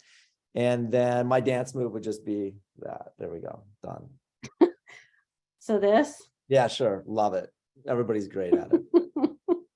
Okay, thanks, Jay. All right, who's next? Rachel. All right, my plus is I love the community that is created here. It's a safe space to be able to talk about, and if you don't understand something, all the questions. So I appreciate the family atmosphere that's being created amongst everybody's here. I think that's really cool.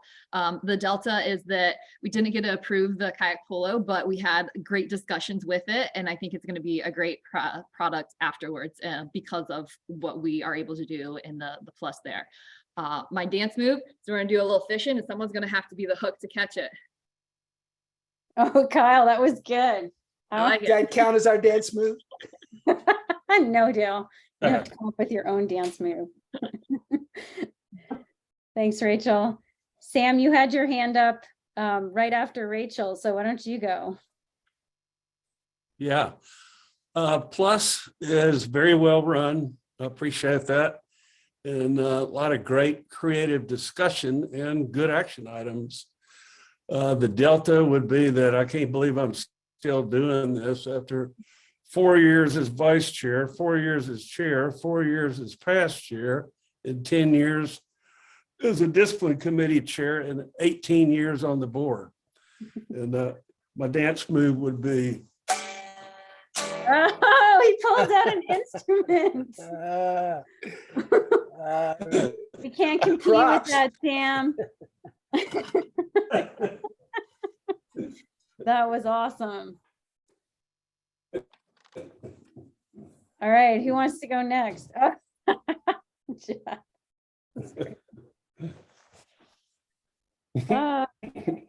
I'm gonna go next. My plus is this whole dance move.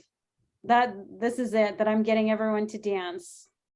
Delta, my delta was when I tried to have everyone vote using your hands instead of the voting sheet on for the first motion. And my dance move is shake it off. Shake it off, everyone. Shake those shoulders. Shake it off. Yeah, sweet. Thanks. All right, who's next? I can go next. Yeah. I appreciate the 1 hour delayed meeting time. 7 a.m. start was really nice to not have to wake up as crazy early as I often have to. So that was really, I appreciate the crew doing that, and us, of course, ending early. I also really appreciate getting that river kayak curriculum alignment thing approved. Like I spent probably overextended myself on that one pretty bad. So it's really nice to see stuff like that pay off, because in the middle of it, it's been pretty horrendous trying to do that. So I appreciate that. Delta, I feel bad for G, because he originally was going with a L2 proposal. But what I feel good about is that I feel like we're going to have a better kayak polo program because of this conversation, and that we're going to have L1 and L2 kind of considered. I just think that's going to make his program that much more robust and open the door up. So, yeah. And let's see here. My dance move. Hold on. Let me.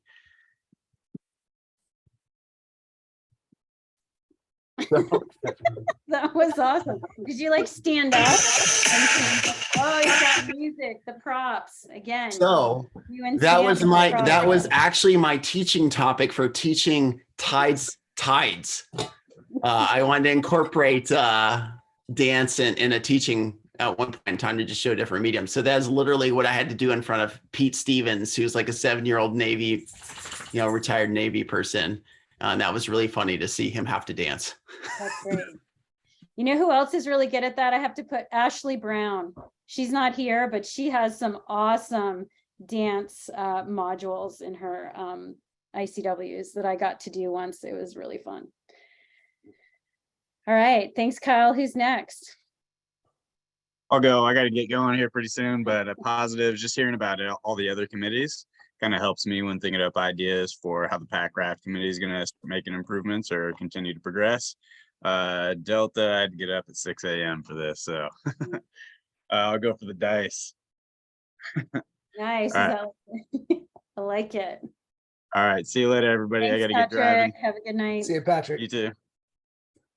All right. Who are we left with? Dale, have you gone yet? I may be down to RJ and me. Huh? So I think my plus is that we're making some progress on cross-discipline consistency.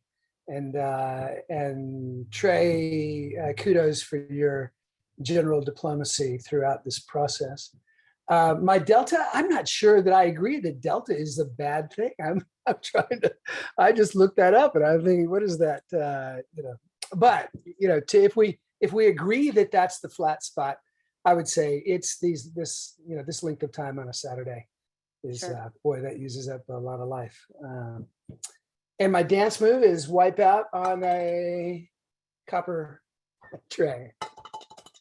Nice. We don't have our copper tray, so I'm just gonna like. Awesome. RJ, we have RJ, we have Robin and Susan still on. Don't think that y'all are getting out of this either, and Kelsey. RJ, I think you're muted.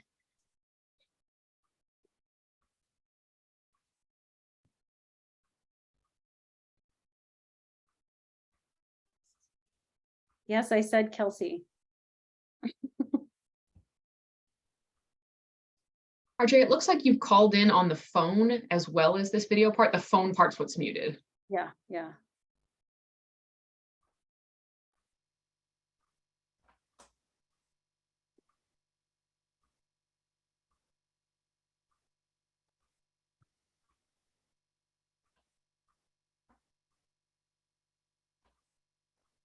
Can you hear me now?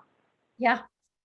Okay, sorry about that. I have a speaker issue with my laptop, so I have to call in for all my web meetings like this. So I guess that's a Delta, right? So I've been called in all along. It just popped up when we came back after lunch, so I'm not for sure. So positive things, lots of positive things. The structure of the meeting was unbelievable. I really liked the time frames and the respectfulness that everybody gave. I also really enjoyed the conversation, and I'm probably a little biased about it, but the conversation about across disciplines, the conversation about, taking a skills course or being an instructor in a different discipline. I think that just makes us better instructors or better evaluators when we're working with other folks. So I really like that. The Delta side of things, I guess the Saturday for sure, it's really tough for me. I'm busy with family and kids, and this is in the middle of Missouri's hunting season, so it's a whole day of not being able to go out and chase Bambi's grandfather. So that's a Delta side. As far as dance moves goes, my wife told me 15 years ago never to dance again in public or on TV because this is being recorded. So that's the thing to me. So I kind of like the shake it out thing, and I really love Sam playing his guitar. So I'll hook onto those things. Okay. All right. I guess we'll let you off the hook this time. Thanks, RJ. All right. Oh, Robin's coming on camera, y'all. Yeah, I know. Plus, really nicely run meeting. I appreciate that there was a lot of discussion in new business. Things that are going to improve the program. On a personal note, I was really excited that mice didn't eat into our cable so that I could stay hooked in all the time, because that's dropped me out of a number of ACA meetings. Delta, this is a nicely run meeting. and appreciate the way things are going, and I don't have anything I would change. And I'm tempted to take RJ's move, but we can do some head motion. Oh, yeah. I like it. Nice. Thanks, Robin. All right, Susan, and then Ji Woo just came in for the end. Susan, do you want to do plus delta dance move?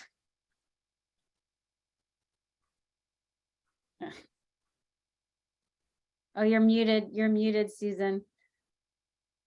You mean I can no longer skulk in the background? I've enjoyed the meeting. It was a great meeting.